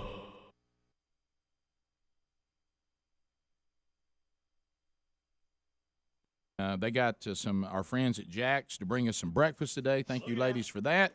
And the Samford Bulldogs got a big game coming up that's going to be on ESPN3 tomorrow. And they actually had a huge win in the Southern Conference last week. Went on the road and took on the very difficult-to-beat fifth-ranked Wofford last Saturday. And now the Samford Bulldogs are ranked number 8 in the nation. He was just mentioning a minute ago, we're going to homecoming this weekend, too, at Jacksonville State, and they're saying, you know what? Are these two teams on? Are they? Well, they have before. Here we go. You got Jacksonville State, I think, at 4, and now you got Samford at number 8. And so anyway, Samford has got a big game in the conference against Chattanooga, UTC, another market where we are heard and have people come by. UTC fans a lot. That's going to be Saturday at noon. You can see it on ESPN3, and also it's a salute to service game where they'll honor the military and first responders there. And if you're in the golden ticket seats today and you're visiting Birmingham or you live in Birmingham or you're going to be around, they've got the admit 4 tickets. I mean, you buy this one ticket, it admits 4 people, and we're going to hand those out to the golden ticket seats today. Good deal. So Speedy, I know they brought us some T-shirts. Tell us who we have here today. Well, Mike Grace is here as well as some of the cheerleaders. So y'all got the duty of getting up early, huh? Yeah, absolutely. Super fun. I see we got some swag here. What's up? Yeah, we have Samford Bulldog T-shirts with our new logo, and it's on the football helmet. I like it. Oh, that looks fantastic. So you got the full Bulldog on there. That's y'all couldn't get Abby Jones up? Yeah, the Todd Jones. Yeah, Todd Jones' daughter. Abby's like family. We thought she'd be up and at 'em this morning. When I saw y'all were coming, I thought to myself, if the Samford cheerleaders are going to the Rick and Bubba studio and going to be on the air, that Abby Jones, Todd Jones' daughter, would be a given. Yeah. But is she not a big early riser? No. No, we couldn't quite get her up. She didn't volunteer for this one, Rick. Didn't volunteer. It's old hat to her, isn't it? Yeah. You think about it. My dad used to bring me up there. It's no big deal. So tell me everybody's name, the 4 cheerleaders that came today, Rip. All right, we got Hannah. I'm Julie, Rebecca, and Carolyn. So where's everybody from, you guys? Kentucky. Kentucky. Carolyn. Huntsville, Alabama. Okay. Louisville, Kentucky. Atlanta. Okay, well, a lot of Rick and Bubba markets there. A lot of Rick and Bubba in Louisville, on in Kentucky. Yeah, so thank y'all for getting up early and bringing us this swag. Yeah, I have to ask them this question though. Did y'all? I mean, I'm not. Heard it. When you're in college and the time this show runs live and all that's going on, is this something that people tried to get to do, or people were punished? Did y'all get the short straw? Did y'all win or lose? That's the part. Are y'all being disciplined for something? we go to Mike Grace. Mike, did they the win? Voice. Volunteer. We've got 18 ladies on our cheer squad, and they're fantastic. They do appearances for us throughout the year. They are ambassadors for Samford Athletics and Samford Sports, and we couldn't do what we do without these ladies. And it's all volunteer. So yeah, they volunteer. Y'all volunteered to do this. Wow. So wait, let me be sure. Abby did not volunteer. Yeah. So congratulations, a great year going for Samford football, and thank you so much for bringing us by the swag today. We'll see if we can get Hamsey take y'all back there and get y'all a little swag, because y'all need to go back to the rest of the squad and say, "Well, see, we actually got something." Now Adler was very adamant about making sure y'all brought him a medium. Is that right? Is that what y'all brought him? Oh, absolutely. Okay, good. You got a medium, Ad. You're good. Okay, we're not breaking NCAA regulations or violating by giving them swag, are we? No. I don't think they follow. I'm a rule guy. You are. Make sure. You are. And then there's the other end of the spectrum. Greg, what do you think about it? Oh, heck, get what you want. Yeah. So, but yeah, okay. So that explains. I see now. I was wondering if they brought shirts for everybody. And there's one. There's mine. There's one in. There's one in there. There's Bubba's. That looks like a car route. I'm not sure that's Bubba's, or is that a Samford blanket for our wife? It's gonna be cold at the game this weekend. I didn't know Petty Pocket and Samford had a deal going on. Two cheerleaders. Where's my foot go? 2 cheerleaders could fit in that. How about they shrink when you. When you wash talk it. about fitting it, hey, listen. When you talk about fitting it, they can cover up in it and go to sleep. They can tuck it up under their chin. Use it as a throw. Hey, that's a good one right there. Well, I didn't know if Adler got one, because you never know when people bring stuff. They bring stuff for everybody. Then I saw one shirt and it looked small, and I noticed the bulldog on it is actually a puppy. Is that one of the kids' shirts? So anyway, well that's funny. So thank you, ladies. Yeah, thank you very much, and we will. If it's not an NCAA violation, we'll let you have some Rick and Bubba something on the way out too. So. Adler's here. Yeah, so well, that one looks like a washcloth. This one a beach towel. Hold Bubba's up and put Adler's next to it.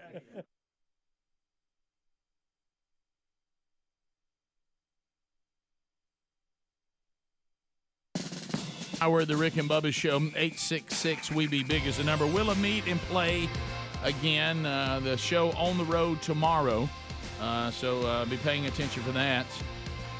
All right, so we have Vicky White is now no longer with us. They may give us more information on that. They use the term self-inflicted gunshot. That she got to the hospital, did not survive that. We have Casey White under control, and I think the people now, everybody keeps looking back, and why in the world you have to? And I think this is one of those things we all talked about it before the show started today, but I think it's worth mentioning again because of the fake world in which we live. What happened with Casey and Vicky White is a tale as old as time.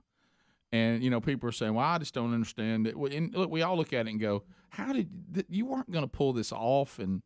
And how would you do this? You're in law enforcement. You're a decorated person in law enforcement. Made a career. Yeah. How could you be?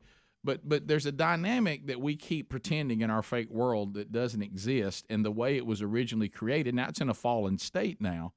But this ability for males and females, and because of the dynamic of males and females, and the attraction and the desires, males have been manipulating females and females manipulating males forever.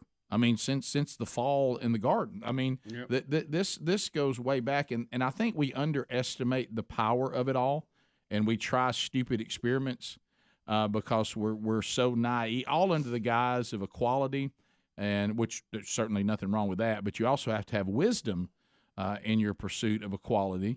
And you see, once again, I'm telling you, this is no more complicated than a woman who was manipulated by a man who probably started saying things to her that maybe throughout her life men had never said, or not to any high degree. And he's like 20 years younger, too. Yeah, and we've seen, look, we've had this happen where the woman who was guarding, got in trouble and all this, and let him out, and still keeps in contact with him. Oh yeah. I mean, these things. This is not new, and we're going to have. Why do we keep trying this failed experiment? That's what you're trying to say. We're going to have to look. Let me tell you something. For 11 days, this was the attraction of this woman to this man, and her enjoying the things he was saying and pursuing her. It meant so much to her. It meant more than even all of her commitments and her commitment to law enforcement. Yeah, her whole career, her retirement, her whole future. And I want you to think about that. And it's a shame. But you got to understand the power of it so you can make choices that are wise, and we quit making stupid decisions. Mm-hmm. But because it's got a power there that has been around and is still alive and well, and you can keep being a daredevil with it and acting like things like this won't happen all you want to, but you're going to end up with these kinds of things. I mean, I know we're all thinking, well, I just can't imagine that. Think about how many times in your life that a man has manipulated you and talked you into something, or a woman has manipulated you and talked you into something that you didn't want to do. And before you knew it, making them happy, or your desire for them or their desire for you was going to be the thing that was going to be fed and served. Yep. It happens all the time. Yeah. I mean, look around at the world.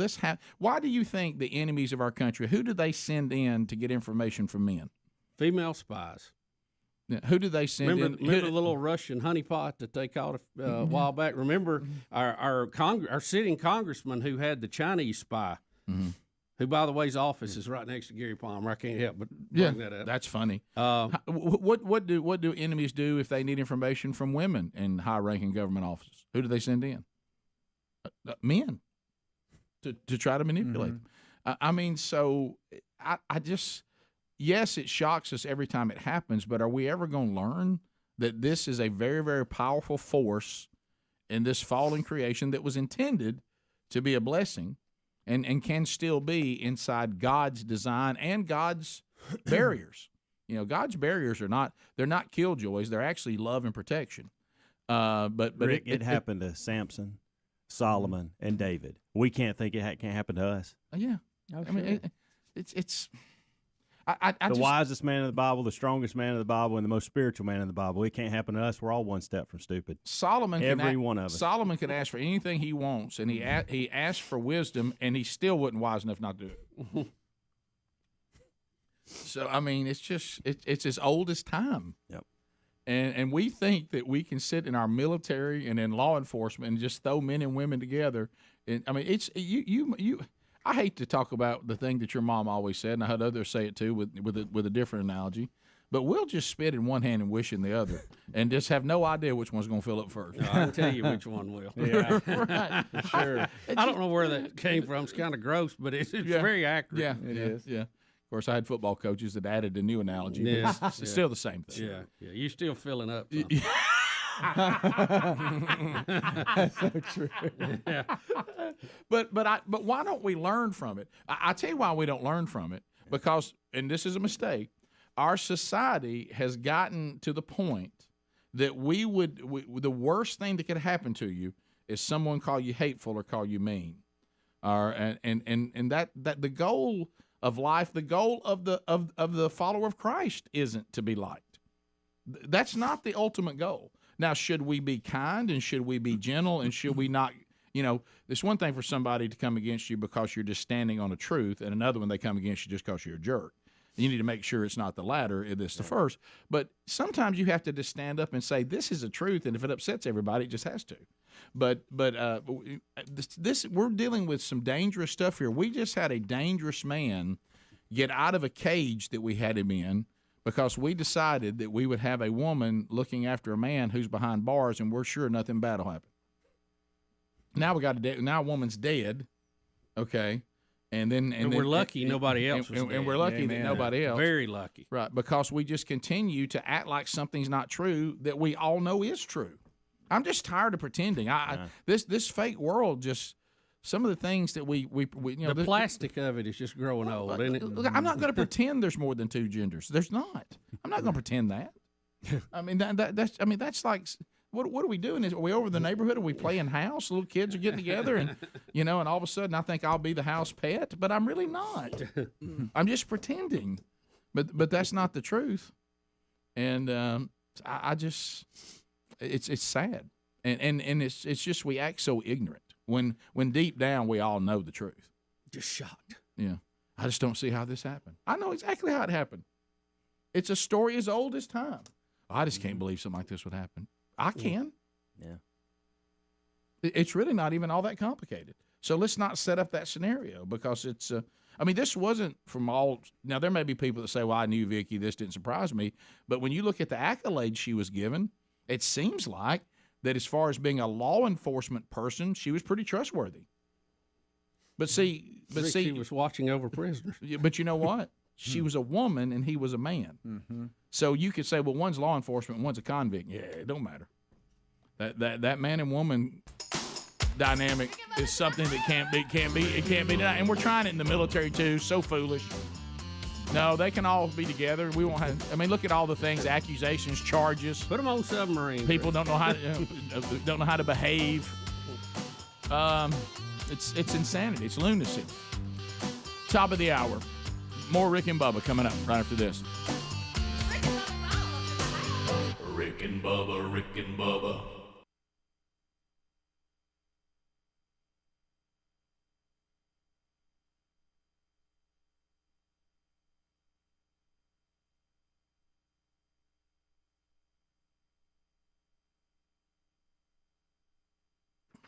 Well, you're responding to this, and it's not surprising. If you've ever been in a situation, and Bubba, I know we've all been through it, where you're needing to move, or somebody that you love is needing to move that you're helping with, you don't know anything about where you're going. And think about it. Bubba, let's talk about of all the investments that we have, and the moves that we make. Our moving from a home to a home is a really big deal. Oh, Rick. Well, you're talking about a quag in your life, man. Goodness. So, but how about this? Does anything feel better? I've watched you do it. I do it. Everybody on the show does it. How good does it feel for like, let's say you've done it for me. man, I got this, and this, and they do. So hey, I got the guy. I got who you need to call. Yep. Hey, there's nothing like getting advice from somebody who's been there. Yeah. Hey, Rick, here's a number. Yep. Call this person. They got it. I know. Well, I know I can trust you. Well, when it comes to selling your home, we have teamed up with a whole bunch that is now vetting real estate agents all over the country, and really, I mean, very few exceptions. If you watch this show, you listen to this show, we've got a real estate agent that we trust in your market. Okay, so are the market you're going to be going to. Okay, if we have a presence there, and there's very few exceptions. This team has vetted out these real estate agents, and they're people that you can trust. So I want you to go right now to realestateagentsitrust.com. Just provide us with some basic info, okay? Then our team's going to contact you, and they're going to make an introduction to our preferred agent in that market, the market where you're selling or the market where you're going, or maybe you're selling and buying in the same market. So only full-time professionals. There'll be no part-time or inexperienced agents that they want to be considered. So the team will make the introduction to you and to the real estate agents in your area that we trust, or maybe there's one, and they'll have a process that's going to make sure you're completely satisfied. So let's take all that anxiety, take a deep breath, take all that anxiety out of this move coming up, or if you need to sell your house, need to buy a house, or do both, we got it covered. Go to realestateagentsitrust.com, and how about this? Have peace of mind.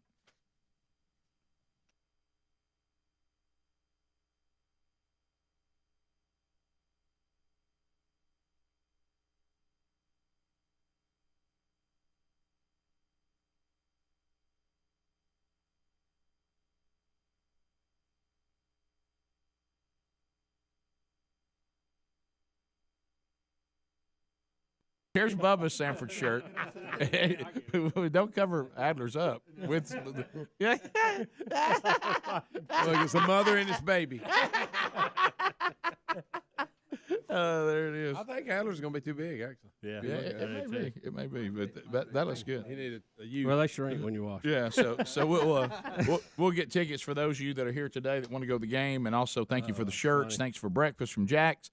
And again, if you are around the country, it's going to be a good matchup, great matchup there. You can see it on ESPN3 tomorrow, 2 p.m., or make plans to go be there at the game during Salute to Service. That'll be the promotion for the military and the first responders.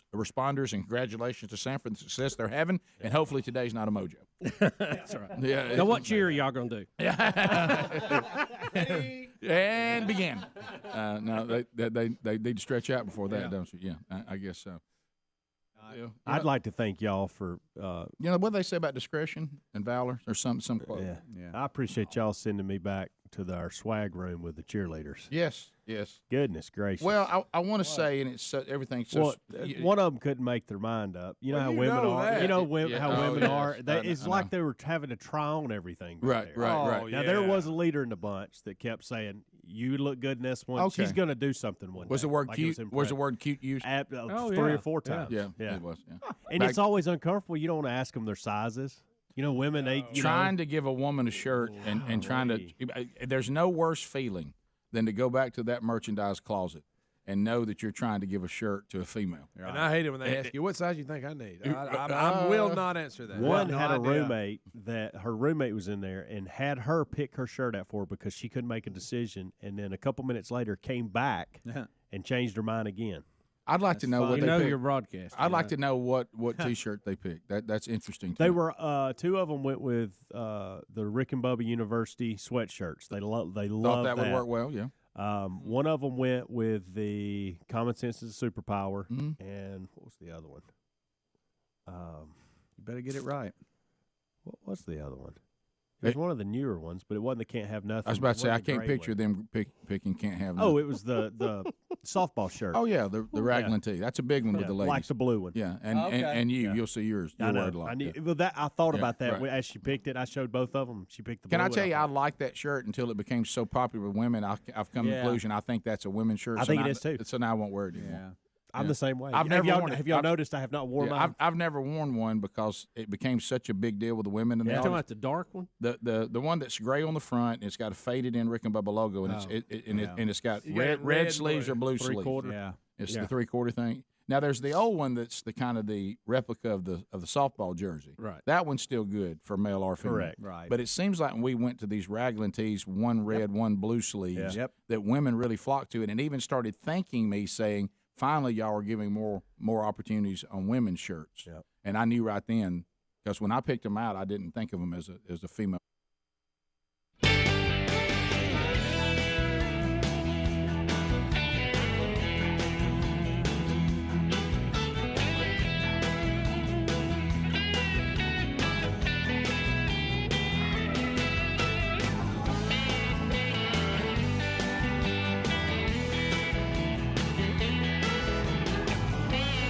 We're going to get you 6 minutes past the hour. From the No Name Studio, our number 866 We Be Big. It is a brand new hour with Speedy, the real Greg Burgess, Helmsy, and Adler. And then welcome back for another hour, Bill Bubba Bussy. Rick, glad to be here. Thank all of you for joining us. It's the little party we call Rick and Bubba. Bubba, I'm playing for those that can hear the bed music. A song you asked me to cue up for a special birthday wish today, buddy. That's right. The lovely Betty Lou having a birthday today. Very special woman, Rick. Very, very special. Yeah, y'all got a big plan today? Well, you know, it's Tuesday all day long. Got your little show? Got your little golf tournament tomorrow? Yeah. Y'all going to push birthday celebration this coming weekend? Well, we'll try to make it multi-tier. Let me put it that way. So look, she's going to get a special dinner tonight at the pairing party.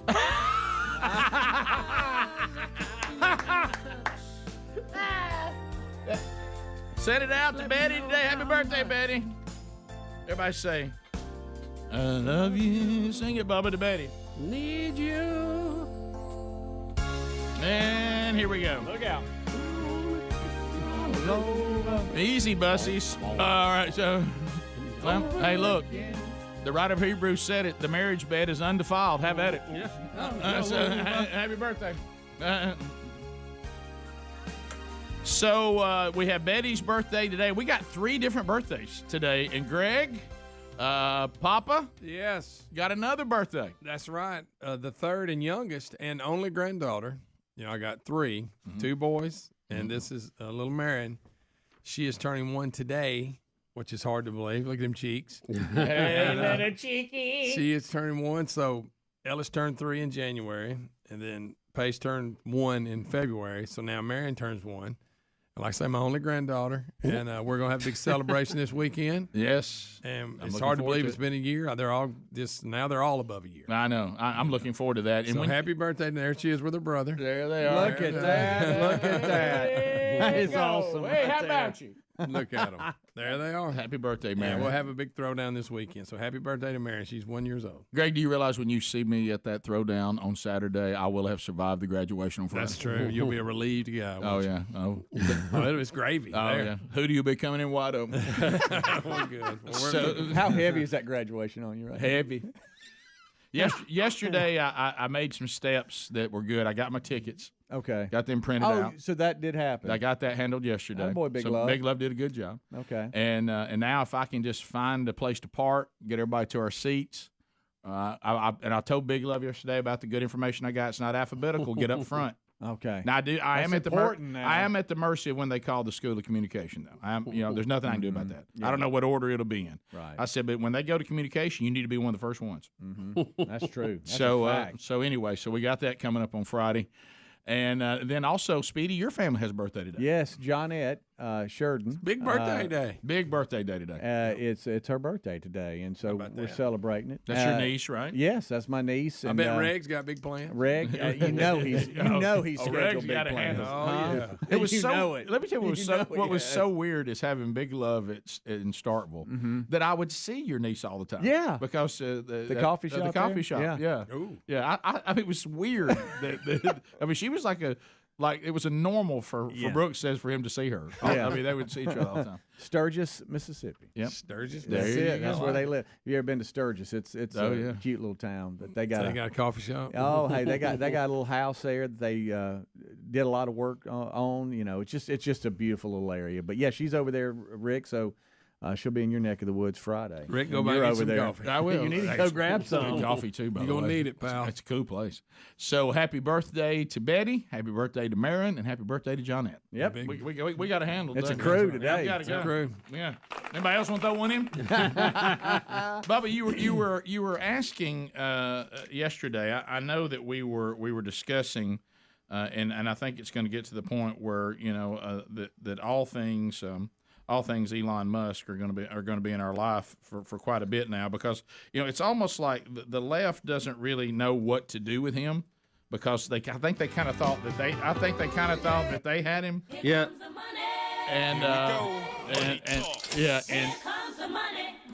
But he's actually become a free thinker, and they can't have that.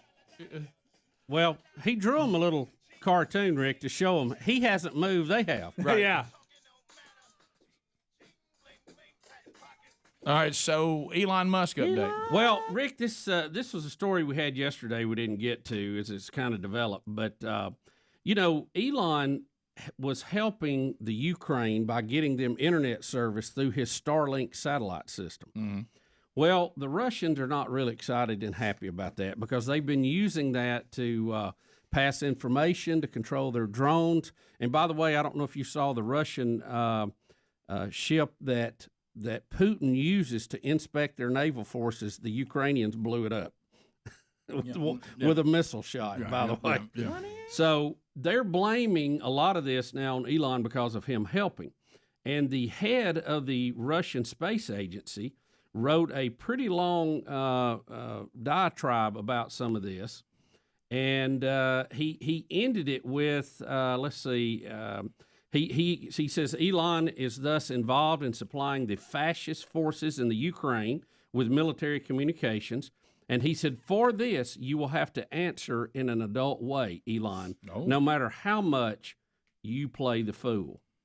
In other words, he's saying Elon acts like he's not involved in it, but he is. Mm-hmm. So this is the head of the Russian Space Agency, by the way, that's in partnership with us, that we have astronauts on right now in space, right. Yeah. and has threatened to stop adjusting the they have the booster section that controls the flight of it, and they've threatened to quit supporting that. But Elon said, "I got it." Said our rocket can handle it. Don't worry about it. Well, that explains the headline I saw today. Elon Musk has announced that he's buying Russia. Right. Well, so Elon posts this on Twitter following that. If I die under mysterious circumstances, it's been nice knowing you. Mm-hmm. Now, Elon's mom didn't care for that. May Musk. She answered that by saying that's not funny, with some frowny faces. Okay. Calm down, May Musk. So Elon replied to her and said, "Sorry, I will do my best to stay alive." But by the way, this is just playing out in front of us, right? Well, let me tell you what's funny in the middle of all that. Which I love is. So I don't follow Elon Musk on Twitter, but I guess at times Twitter thinks I might want to. Yeah, I might want to. Yeah. So what was it's pretty good stuff. All right. So do you have it in front of you? Do you see his Twitter right now? I don't have because last night I was laughing. He put one out last night that all it said was just drank chocolate milk. Wow, it's good.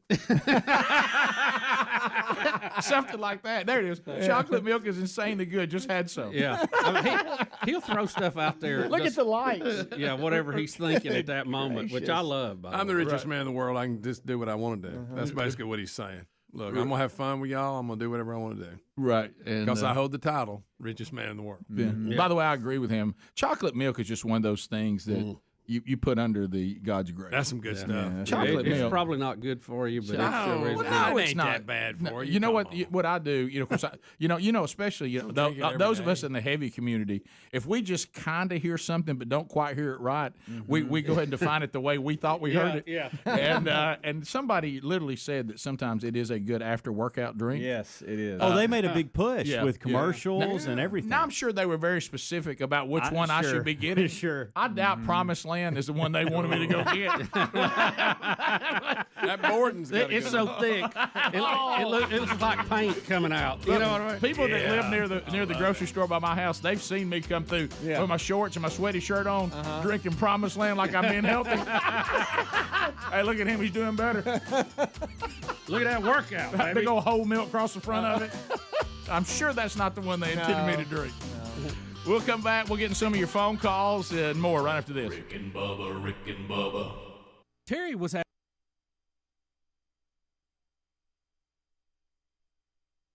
shirt, but it's become a big female shirt. Yeah. And I noticed you wore yours for a while and it went away. Well, you brought that up. Because that's why I did the research. Just like then. That was research. That was R&D for me. Yeah, it is. It's important to do that. And they were sweet as can be. Sure they just, are. Man, goodness gracious, making a decision. A lot of cute, a lot of... Mike even looked at me. Grace even looked at me. He said, "That right there's a handle." Really? He said, "Can't you tell?" I said, "Yeah." Yeah. So, but there was a leader in the bunch. There was. Yeah. Right. Very proud of her. Right. Handle on making a decision. If she wouldn't have been back there, Rick, I'd still be back there. That's so good. You won't like this one. What are you doing? Look, to me? all of us, Oh my gosh. all of us are concerned. We've gone back and forth on this Airbnb thing, and there's people having some weird experiences with those. We've already had some whack job that had a camera set up for his jollies as people stayed in his house, but and then the point was brought up. Well, I don't know why these people don't like Airbnb. Think about when you go to a hotel. I mean, think you're all sharing all this, and we've had all these behind the scenes where they had put black lights in the room, and hey, when do they wash the spreads? Do they always wash the sheets? And y'all got things to be concerned about too. Well, today, the motel industry takes a step back. This is a combination of our fear of motels along with our disdain for exotic pet owners, I think, because, Bubba, motel housekeepers have dealt with a lot. But at a Roadway Inn in Asheville, North Carolina, housekeepers went to remove the comforter from the bed. That's good news. That means they were going to wash it. And they discovered a 5-foot-long boa constrictor under the covers. Well, that'll ruin a day right there. That is not what we are looking for. Rick, that's just That terrible. is That's not awful. That is awful. Awful. They immediately called animal control, who transferred them to 911.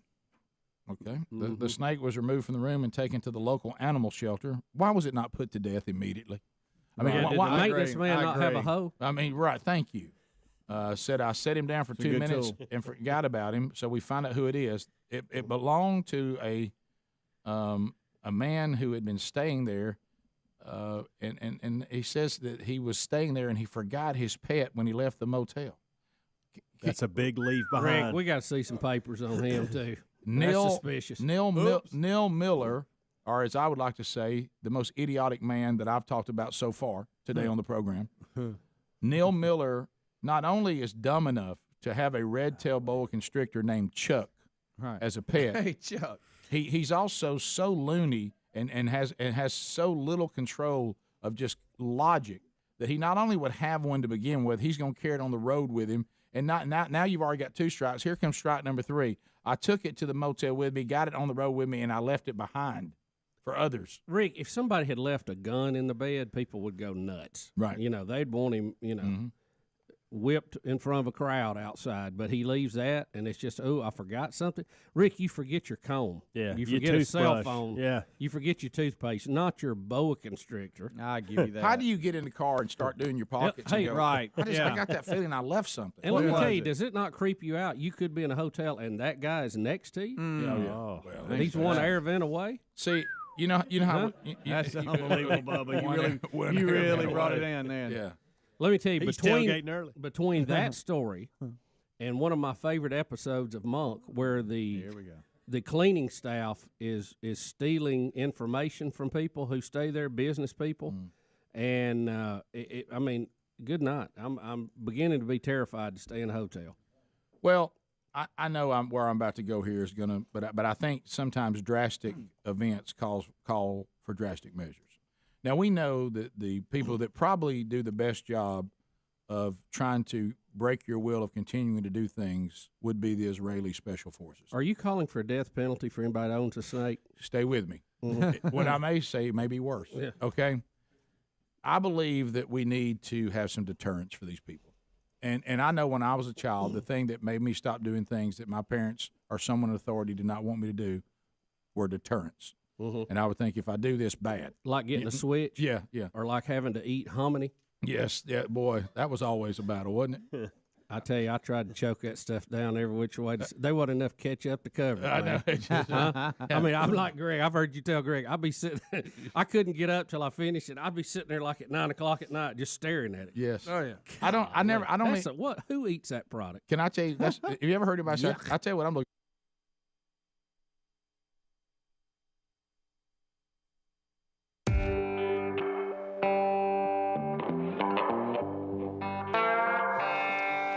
We are back. It is 21 minutes past the hour. The Rick and Bubba Show. We'll get to some of your phone calls. You can join us now. 866-WE-BE-BIG, and we've got most of the lines available, and we'll get into some of your phone calls. Those of you know that we, and it is funny when I say the date. Every time I say this, people laugh. We kicked off themanchurch.com on March 1st, 2020. So you can imagine that the last 2.5 years, it has been, we went through an entire 2020 shutdown pandemic year. Then 2021 was spent trying to catch up of everything we were trying to catch up to on the kickoff in 2020. And now here in 2022, we're now growing it and continuing to add to it. And you're going to see that today because this is, and boy, Bubba was asking me in the break, what is it like to get a app created? And it's a lot. It's a lot of work. It's a lot of waiting and hey, this and try that. So I want to introduce you to an app that we're adding, and we're launching it today from themanchurch.com and Iron Hill Press. Iron Hill Press is our publisher. They publish the curriculum. They publish the devotions. And if you're familiar with themanchurch.com, you know you go there and basically it's all sorts of resources. Everything is as comprehensive as a complete yearly men's discipleship strategy, in something as simple as I need a new resource personally just to grow on my own. And what we try to do is say we want to give you voices of men that we trust in their handling of the Word of God, along with the stuff that we produce originally with our team as well. So this is that next step, and it's called Strive. It is a Bible app. And it's a daily discipleship app for men.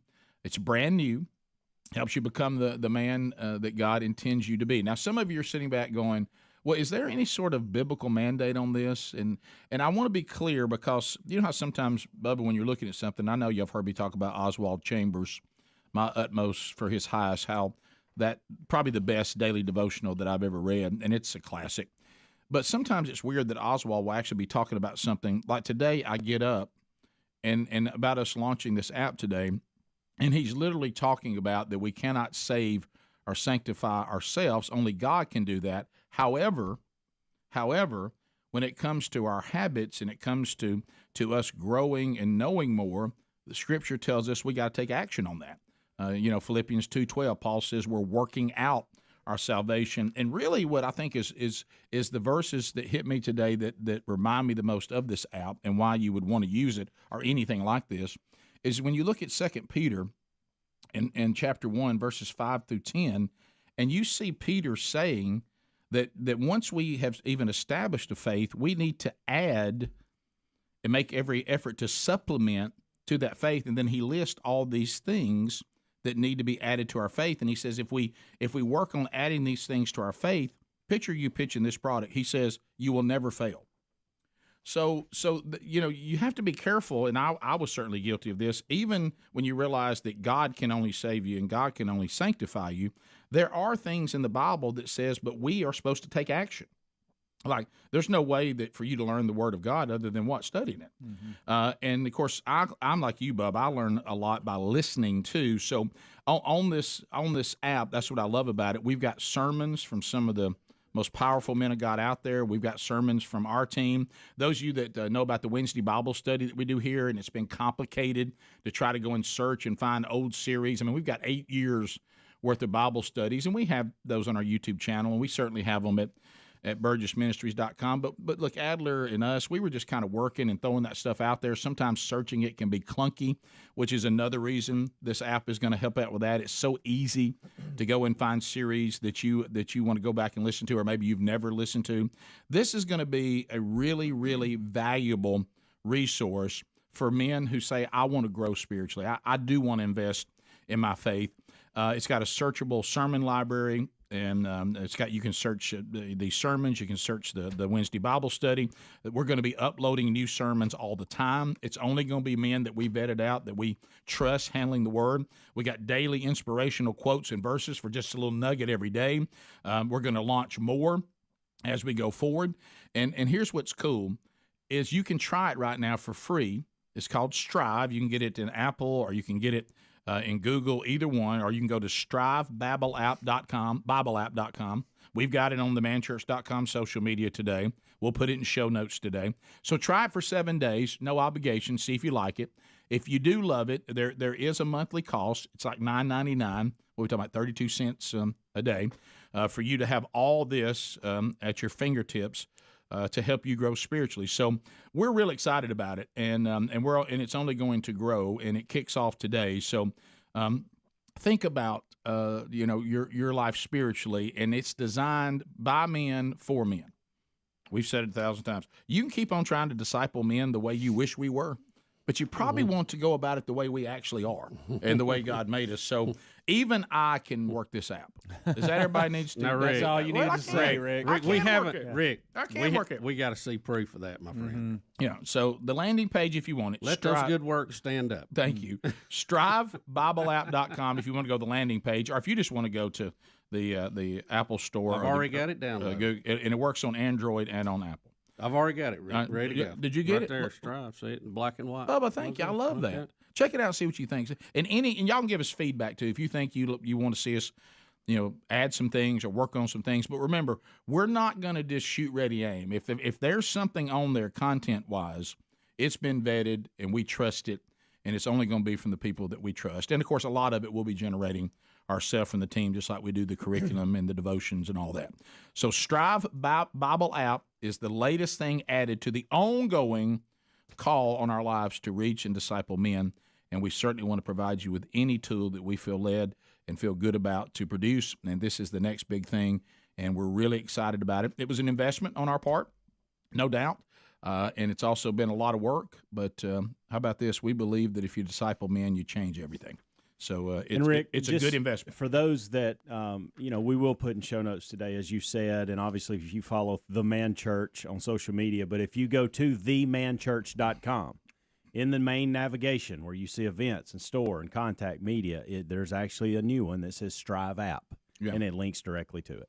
So, there you go. Yep. themanchurch.com. And here's the thing. You're going to see a lot of content there today, a bunch, but we're just going to continue to add to it. Yeah. So, it would take you a long time to go through everything that's there right now, but it's just going to continue. There's going to be devotionals that come out and update. There's going to be articles that get updated. There's going to be, Bible studies that get updated, sermons that get updated. It's going to continue. So it's going to be a really, really valuable resource to add to your ongoing. I mean, really, if you get a chance today, go read 1 Peter and go read chapter 1, verses 5 through 10, because don't listen to what we're saying. Be sure that that's supported by Scripture. And it is. I mean, you see Peter going, you need to look. God does the saving and God does the sanctifying, but you got to access that power through you taking action. You should supplement to your faith these things, and if you do, you'll never fail. And I'm speaking from experience. One of the reasons why my cultural Christianity was destroyed is I never took that step of supplementing my faith and growing, and so it did not stand up to the test. And once I started doing that, just like anything else that I deemed of value, I found that I was becoming quite knowledgeable about it. And the more knowledgeable I became, you make better decisions. Because I certainly can't make decisions on information I don't have. So your phone calls are next. So look for it. Strive, the daily discipleship app from themanchurch.com and Iron Hill Press. We'll be right back. Rick and Bubba, Rick and Bubba.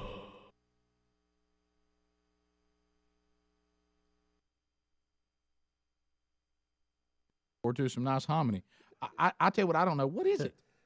Think about how many contests. Is it a grid or a corn? How many contests do we have about spam, cookbooks about spam, all of this? You never hear of a make your favorite hominy dish. No, you don't. You know what? You've never heard that. Never. That's a product that nobody. I'd rather drain grease off a canned meat than I had eat hominy. Ooh, you know, Bubba, you bring up a good point. Have you ever heard people just go on and on about hominy? You've never heard of a hominy cooking contest, have you? No. You've heard of Spam? Yeah, you do. Thank you. You know what you hear people talk Viner about? sausage? Yeah, What? Viner sausage? You know what you hear a lot of? Oh, my Good to have Gary in the room.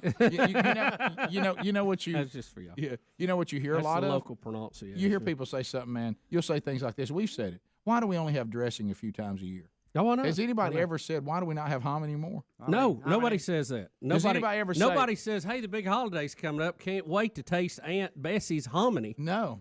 Nobody ever says that. Does anybody ever say this? Now, look, I know. It must be the throwaway off something else we made. I don't know what it is. Does anybody ever say this? You know, I'll tell you one thing. I know I'm trying to do better, but I'll tell you one thing I can't give up is hominy. You've never heard of a hominy diet, have you? You even have an ice cream diet. No hominy diet. Is hominy a large grit hominy, or, hominy, or a hominy. large piece of corn? What is hominy? Hominy. Well, you know, There's no commercial hominy anything. You see Spam shirts. You see, you can find, there's people that like everything, even if it's gross. Right. There's people that love green beans. See, I don't get that. Yeah. You can't find anybody go, you know what? I can tear down some hominy. No. Hominy. No, Hominy, you don't. hominy. Well, I remember that it was. I told you this before, so I guess it is a type of grit too. Because I'll tell you why. I had relatives. I love grits. I love corn, and hominy is hung in the middle. Right. I remember Greg, the family we had from up north in Detroit. Yeah. And one of the funny stories they would tell is when those cousins came to Alabama the first time, that a woman at a diner asked one of our, second or third cousins, whatever they were, my mama's cousins from Detroit, would you like hominy grits? How many? And he said two. Yeah. You know what I mean? What does that mean? Yeah. So they were like, what? Yeah. But I don't know. All right. So here's what I would do with this guy. Okay. Here's what I do with this guy. If you're going to be idiotic enough to have a boa constrictor and then cause other people to have to deal with it, so much so you're so stupid that you leave it behind in the motel, we're going to do one or two things. Make you eat hominy? If I think this may be a great deterrent, what we're going to do then is we're going to have you lay down with it, and we're going to put it in there with you in a small space and let you lay in there with it for a while. Okay, and if it starts to choke you, we're going to wait a minute before we resuscitate you. Okay, we're going to let you get choked off a little bit and ask you how that feels, and is that uncomfortable? So others probably wouldn't want to do that in there. And when they took that room next, and then about the time he thinks he's learned his lesson and he and his boa constrictor can go on their way, we take the snake and we kill it right in front of him. I'm talking about we cut its head off, we gut it right in front of him. What do we kill it with, a machete or a limb saw? A limb saw. Yeah, I want a long way from it. Yeah, and then we're going to kill it in front Send of it right back to hell where it came from. And we send the video out, and we look, and we send the video out, and we say, this is what happens to people and pets for pet owners who have dangerous pets that can't look after them. Right. This is what happens. And you'll have people change their whole attitude about it. Yeah. Or we could go the Singapore route, kill the snake, and cane the guy that owns it. My gosh, somebody loves hominy.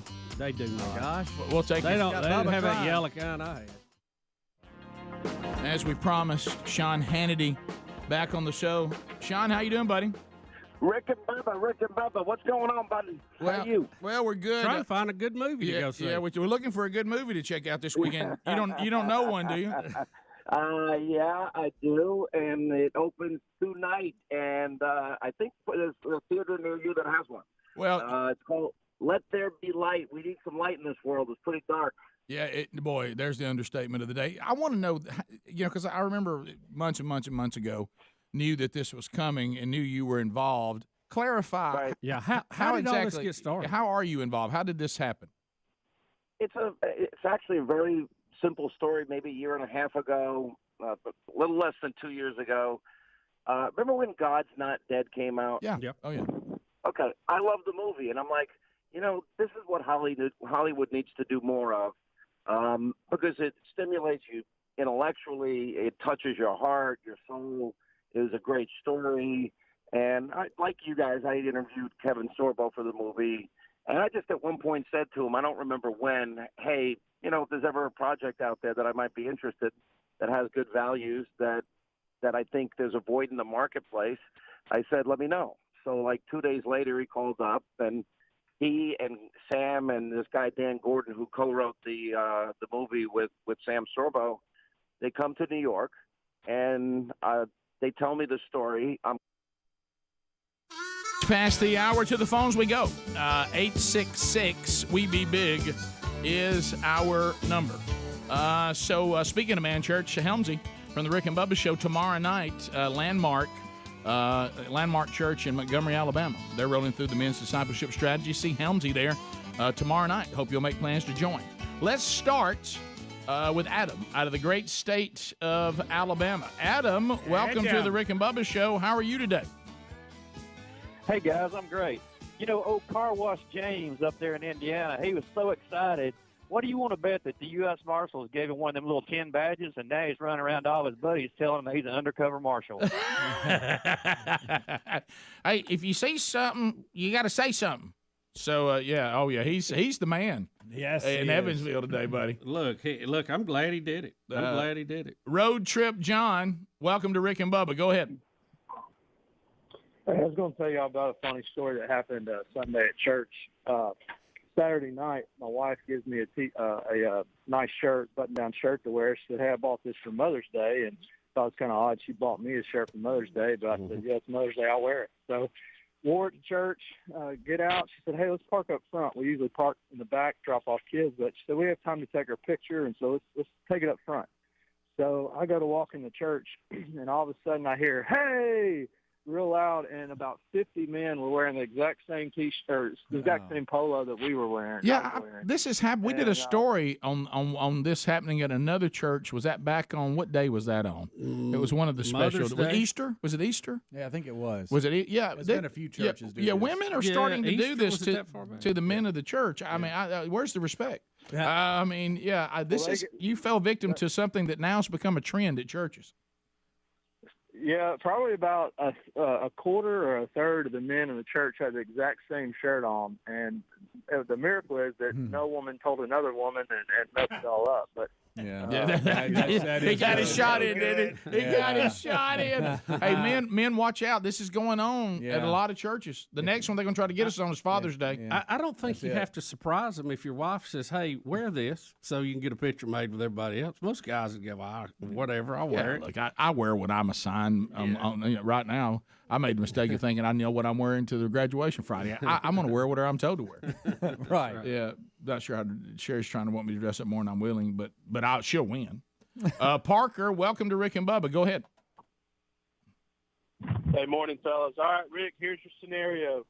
Bubba's 3 over par. He's in a sand trap, and Beth Mowens is commentating. Go.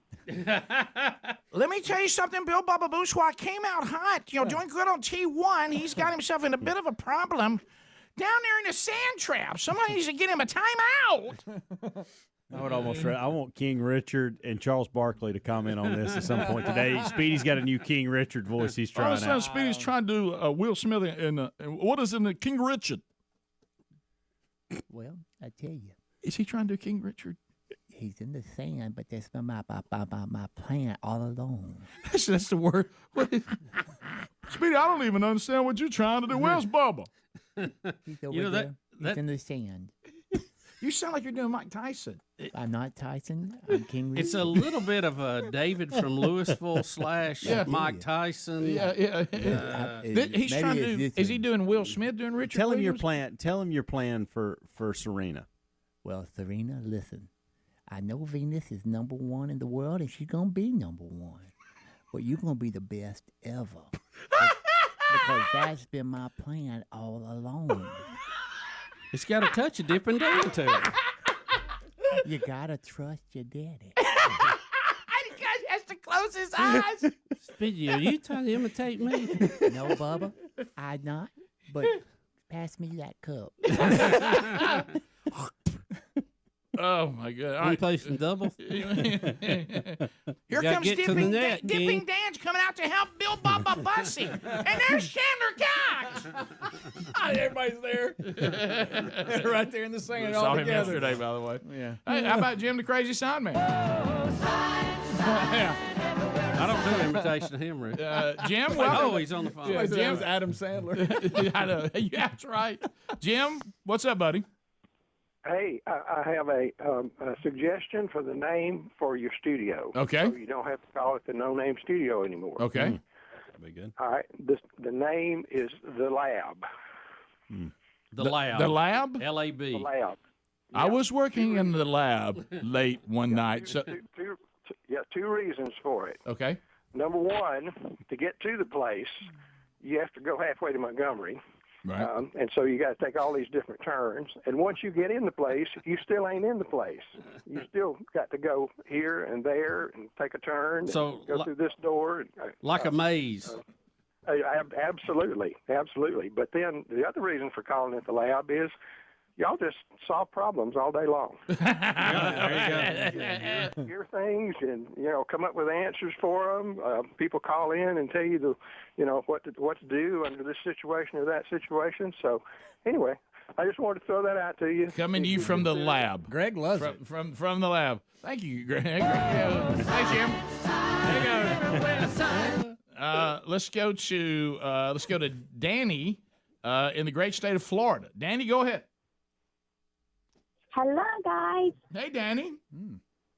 How's it going? Danny with an I. Okay. Hey, Danny. Oh, you thought it was going to be a dude, didn't you? Yeah. Well, in all fairness, Greg did put an I on there, so I thought it was possible. That was good. He did good. Well, actually, I didn't know I was going to be talking live. Actually thought I'd be talking to one of you guys not on the air, but I'll go ahead. Okay. So I hear you guys talk about the man church all the time, very inspired. I grew up straight, Southern Baptist, still go to First Baptist. And actually, when you're talking about, relationships and getting, godly men that are the focus of the family, when you are single, do you have a branch of the man church that directs or points toward a single man as well? Yeah, we do. As a matter of fact, the resources that we have, we certainly have stuff for single men. As a matter of fact, every How to Be a Man devotion that we have, there's a version of it where the scenarios are for single men as well. As a matter of fact, single men a lot of times feel like it's, they're not as drawn to it, which we try to work so hard in the churches to be sure that really for them it may be more important than anyone, because then maybe they won't make the same mistakes that all of us older guys made in our lives when we didn't have access to something, because unfortunately throughout most of history, men's ministry has been poorly done. And all we really ever do is challenge men on Father's Day or at conferences, but we really don't equip them to do anything. And so we've tried to kind of take that on. So yeah, this is as beneficial for a single man as it is for a married man, no doubt. And we got resources for whatever scenarios. That's a good question, Danny, and I'm glad you called it in, especially for women that are looking for somebody they'd like to marry one day. Mm-hmm. Let's go to John. John, welcome to the Rick and Bubba Show. Go ahead. Hey, guys. First off, I've been driving a truck for 34 years, and I wouldn't be caught dead with gloves on driving those freaking trucks. But the reason I called in, I got to chuckling this morning listening to y'all. How do you think you and Joe from back in the day would handle the car wash deal with Marshalls? No. Hey, Rick, I went up by the car wash.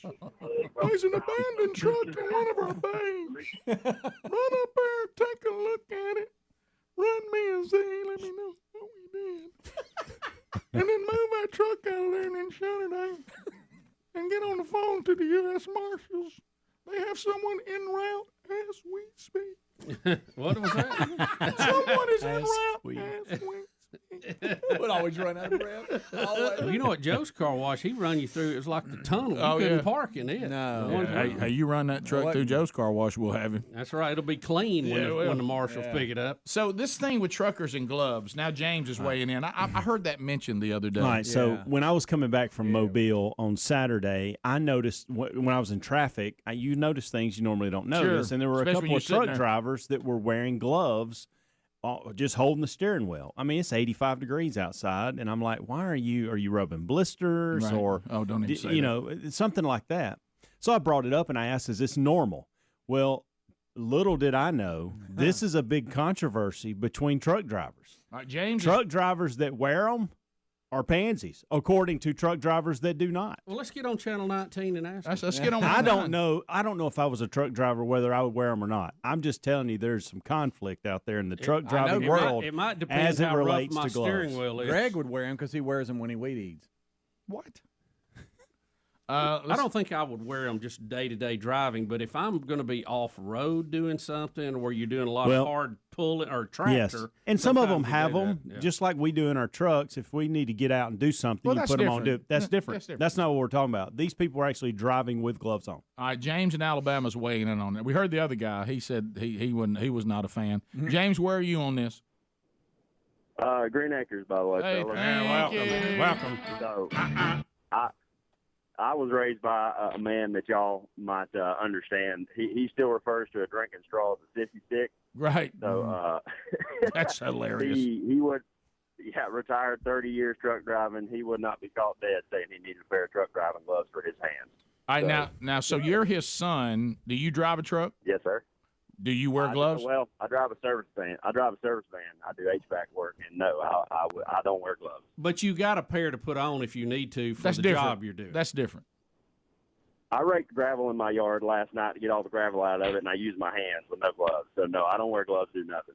All right, there it is, right but there. But if you've got some for a job that may require it, that's completely different. Yeah, I keep some in the door. I keep some in the door of my truck so I can, work on gates or something with Two truck drivers for miles and miles and miles wearing gloves, and now I'm paying attention to it more, and evidently it's about probably 70-30.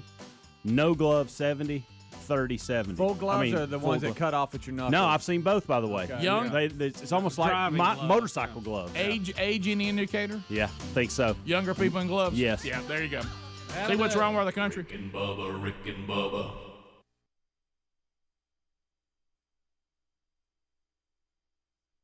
Captivated, love the message, and it's something that I just wanted to do. So I said, okay, I'm in, and I funded the movie. Yeah, well, but that's it.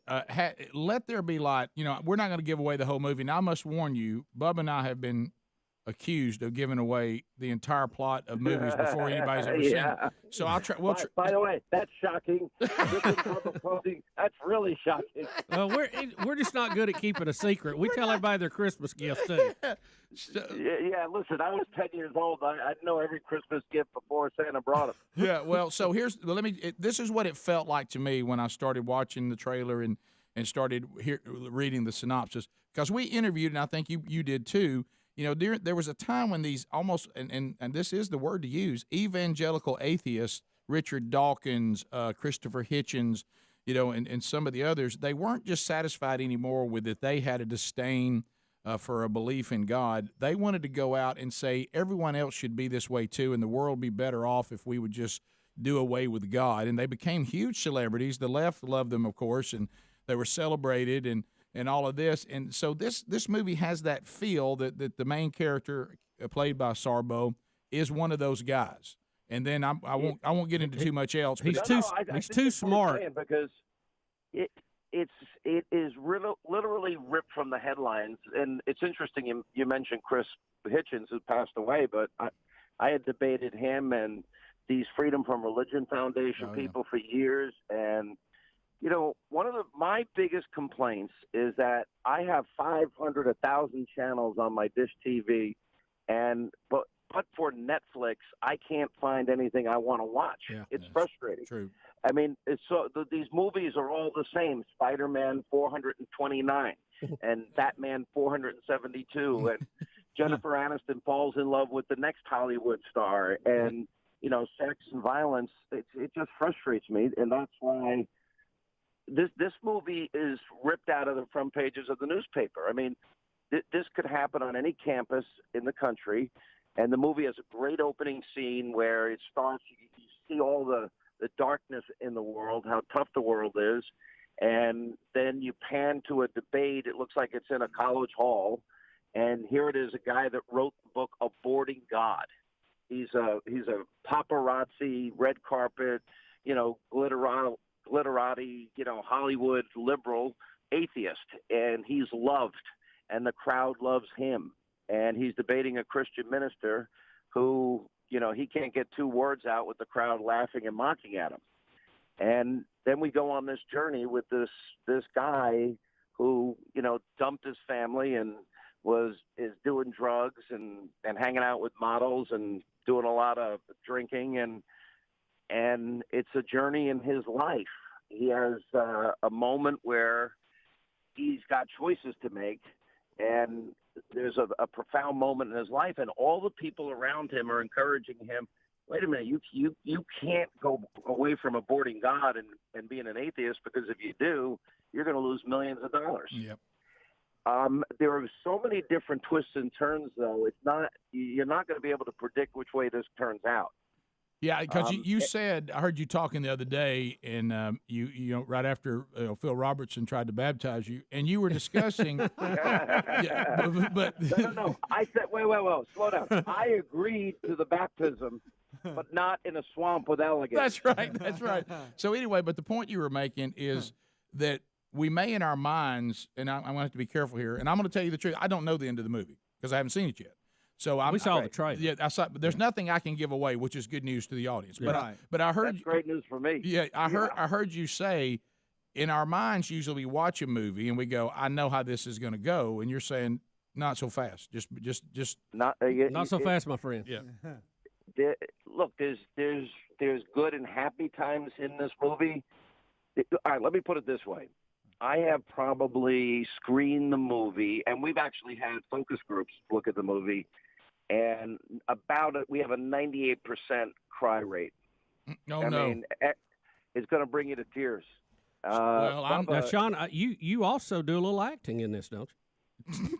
Yeah, a little, but it's not about me in the movie. I only play myself for a couple of minutes. I started to say you play the role you were born to play. You. I got to tell you, I saw you play you in the movie, and I didn't buy it. Oh, thanks a lot. You know. Hey, by the way, was Holly North not available this morning? Ah, there it goes. There it goes. All right, so.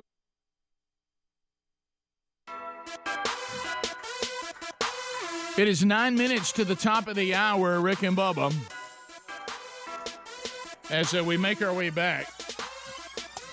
Tomorrow, if everything works the way it's supposed to, Lord willing, and the board don't die, we will be on location tomorrow. So a show on the road always brings a little drama. If you want to join us, Bubba will be playing. We'll all be there for the Celebrity Pro-Am. You certainly can. If you're going to be in the Birmingham area in Sweet Home, Alabama, come out and join us. Tomorrow should be quite beautiful. HelloFresh.com/Bubba. You know, if you're trying to get the family back around the table, sometimes the process can be difficult. You know, the HelloFresh.com/Bubba just makes meal preparation simpler. You're still preparing the meals. Now, it doesn't take very long because they send you everything you need for the recipe, and they send you the recipe, and you pick them, and you can change them, you know, week to week, how many you need, and you do this, move this around, try that. It is customizable for your family, but it's a great service, and these are great meals. There's nothing worse than you're on the way home, and, hey, what are we doing for dinner tonight? I don't know. I'm going to go by the grocery store. What are you going to fix? I don't know. What do you think about this? Now, hey, text me that recipe for that thing we like. But now you just order all the meals you want. They come to you in individual bags, and then you prepare them. And sweet heat shrimp tempura bowls, great garden spinach ricotta ravioli, one-pan cheesy beef tortilla melts. Come on. And, you know, if you want to do some things, you know, like you say, I want a little Mediterranean. I love all that, the fish and the grains and the fresh. You can do that, and the olive oils and the fiber-packed whole grains. Whatever you want to do, it's all there. HelloFresh.com/Bubba. Right now, you go there, get 16 meals for free plus 3 free gifts. Use the promo code Bubba. Also, just go to rickandbubba.com. Under the sponsors, you find that too. It's interesting, Bubba, that we just talked about this world of truckers. You know, the old school truckers going, we got guys out there driving now wearing gloves for the steering wheel. Mm-hmm. Some of the young drivers are referred to now by the older drivers as steering wheel holders, not really drivers, and so there's a lot of that going on. I started thinking about our granddaddy, Greg. Don't think I could imagine him as a truck driver with gloves on for the steering wheel. No, but anyway, now this leads to this ongoing problem that we have. We can't get anybody to work. And then you can't get everybody to come back to work, and it's even affecting Silicon Valley. Rick, in one of the more high-profile cases that's kind of shed some light on this topic, Apple's Ian Goodfellow, he's the director of machine learning at Apple. He has resigned in protest that the company is forcing staff back to the office 3 days a week. 3 days. 3 days a week. 3 days a week. Goodfellow believed to be the most senior employee to quit so far amid widespread dissatisfaction at Apple's policy. Google requires most employees back 3 days a week, but staff can request exceptions. Twitter, Slack, Facebook all have welcomed remote working if possible. Apple staff surveyed on April the 13th through the 19th were overwhelmingly against the 3-day work policy, with 67% dissatisfied with a return to the office. So now we can't even have people go to work. And they've been out. I guess they still want to be paid. Of course. But of course. You can see where some of the bosses are feeling like they're kind of losing control of the workforce here. Yeah. Now, look, I understand the argument. If the work's done, who cares? Okay, I got that too. Yeah, right. But I just can't believe that there's not some disconnect there without getting together at some point, face to face. But they're claiming the long drives, the traffic, how bad it is in Southern California, and this was funny. One of the employees on their internal website where they leave comments said, basically, and I'm paraphrasing, he said, how can we push products and try to sell products that let people work at home when we don't even do it? But they have been working home, and they're still going to work at home. It's not unreasonable for your boss to say from time to time, we never need everybody to come into the office like you're talking about, so we can look each other in the eye and talk about things. And this thing of trying to do everybody is no one's seeing each other at work anymore. Everybody's getting isolated off into their homes. And look, those of you that like to work from home, some of you don't have a choice. That's fine. I don't get it. The times I had to do it during the pandemic a little bit, it's not for me. I think a lot of it has to do with what you do. Right, yeah. And look, let's even look at say Apple or Google or some of these folks. They're, at least Apple makes hardware. Yeah. Okay. Yeah, right. They manufacture something, although most of it's overseas. Right. If you're Google, you don't make a lot of stuff. It's more online stuff. But can you imagine this? I'm sure security is always a concern for these kind of things. When they're on site on a campus that is set aside from everywhere else, and they have secure servers and they have secure links, that's worrisome enough, I'm sure, for the security people. But what if you got them living all over Southern California dialing in? I was thinking, your risk goes up exponentially of something happening. Didn't the Apples and the Googles of the world build these working paradises? Where everything you could possibly ever need is here. It's like our own little community. Yeah, but you have child care. You have get your hair cut, all this stuff, and now they don't want to go in. Let me simplify this. When you decide to take a check from somebody that you work for, there's going to be certain things that they're going to need you to do, and you do them. And if you don't, then we'll find somebody who will. If we say you're going to come to work 3 days a week, then you'll be here 3 days a week. And if you decided to live a long way from here, that was your choice. I'm sorry about that. But we're running the business here, and here's how it works, and we've decided that we need everybody to come actually on location 3 times a week, and that's what you do. And if you don't do that, then we'll find somebody who will. Rick, here, I got an email. It's a weird concept. I know that. I know some of you are like, you mean the employees don't run a company? You really don't. I mean, you have a say in it, and you certainly have you need to work hard, but really most people – if you want people, if your boss says these are things that we need you to do that are not against the law for the business to run more efficiently, or this is what the job requires, you either do it or leave, and we'll find somebody else. Rick, we got an email from someone who works in HR, and they said, I can tell you how hard it is trying to get people to come back to the office. It is an absolute nightmare. And this is not in Silicon Valley. Right. And But we realize that we got to move on with our lives. We're not in pandemic anymore. Still got a virus. Praise God, it doesn't seem to be these variants as severe as early. We got treatments, and apparently the vaccine hawkers out there say the vaccine. If you'll just do that, you don't have any problems at all. Of course, they're ignoring that healthy people who are unvaccinated don't seem to have a problem with the variants either. But we do have treatments. They're out there, top of the hour. Rick and Bubba, Rick and Bubba.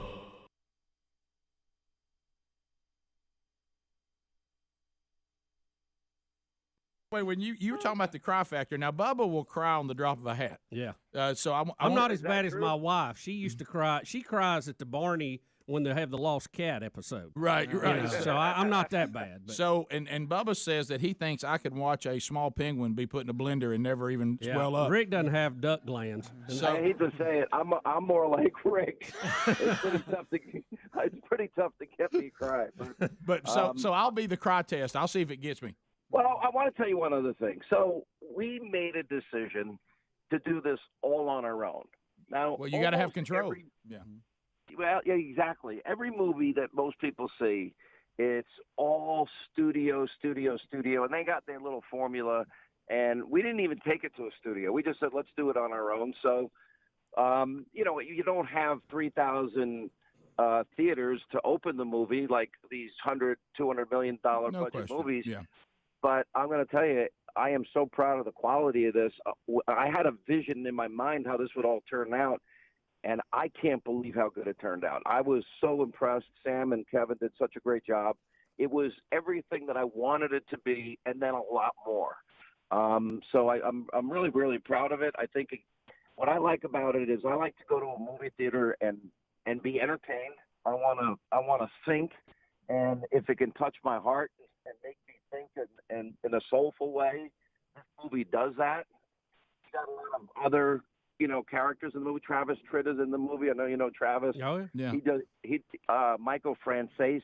He was part of, I think it was the Colombo crime family, and then he became a Christian after being in jail for a long period of time. He's actually a minister that goes around the country. He's in it. Dionne Warwick does the musical score in the movie. And it just came out good. I can't believe the reaction I'm getting to it. And I'm very happy because that was my intention. I never really wanted to be a movie maker, but I hope we can kind of break this monopoly on Hollywood. And the only way that happens is if people go. No question. And we've tried to use our platform every time. And again, you've done it with this movie because you wouldn't be part of it if that wasn't the case. So I have no doubt about that. I know that Kevin Sorbo has the same commitment. We've also worked with some other groups with the movie Woodlawn and some God Is Not Dead, and we also same kind of different as me and the first two are a little more evangelical than the last one. But the key is we're not trying to get people to go see something out of guilt. We want you to go see it because it has merit. We can't just tell people we're tired of all the trash, but now we're going to throw out a weak movie that they're going to guilt you into go seeing. The quality of these types of movies. This is not a weak movie. Yeah, see, and that's by the what way, it's not. It doesn't take a baseball bat hit you over the head. Look, I'm the first person that says I'm the Christian guy that needs the forgiveness part. I'm the one, I'm the sinner guy from New York. So, I'm not. I'm learning in this movie myself, and it's to see somebody, go through a profound, good, positive change in his life in some ways is amazing, actually. Yeah, and so the quality's there, the acting's there, and what we Absolutely. have, we can't claim we want these things and then not go see them. And so listen, I'm not going to put my name on junk. No. That was one of the only conversation I had is I want the best, highest quality. I want this done in a great way. Then we went through all the scenes, how we're going to do all of this, and that's when I was just like, all right, this is going to be amazing. But you have an expectation in your mind, and it so exceeded my expectations. I remember when I first watched the first cut, I was so blown away. I was literally like very, very happy and impressed. Well, it's out this weekend. We're starting about 300 and some change theaters. We've got at rickandbubba.com a link where you can go put in your zip code, find out where it's showing near you. It's in 3 theaters near us. Yeah, so we got them right down the street. That's awesome. Yeah, so you can go see it. You'll find them. By the way, a lot of the movie was actually shot in Alabama. Yeah, I heard that. Somebody told me that, and I didn't believe it because you didn't call us and ask where we're going to eat. We thought you might need 2 overweight bartenders. Right. So how's Bubba's tennis going? I hear Bubba's quite the tennis player. Yeah, I've slowed down a little bit. He's injured. He's No. coaching more than he's playing now, Sean. What happened to the playing? Well, I'm beat up a little bit. Right. The injuries, the miles have caught up with me. Right. The miles are catching up with all of us. When you're quick as a cat, it catches up. Now the cat was Garfield, but yeah, exactly. All right, Sean. I have a question. When did I first run into you guys been so many years. How long ago was it? You were on a book tour.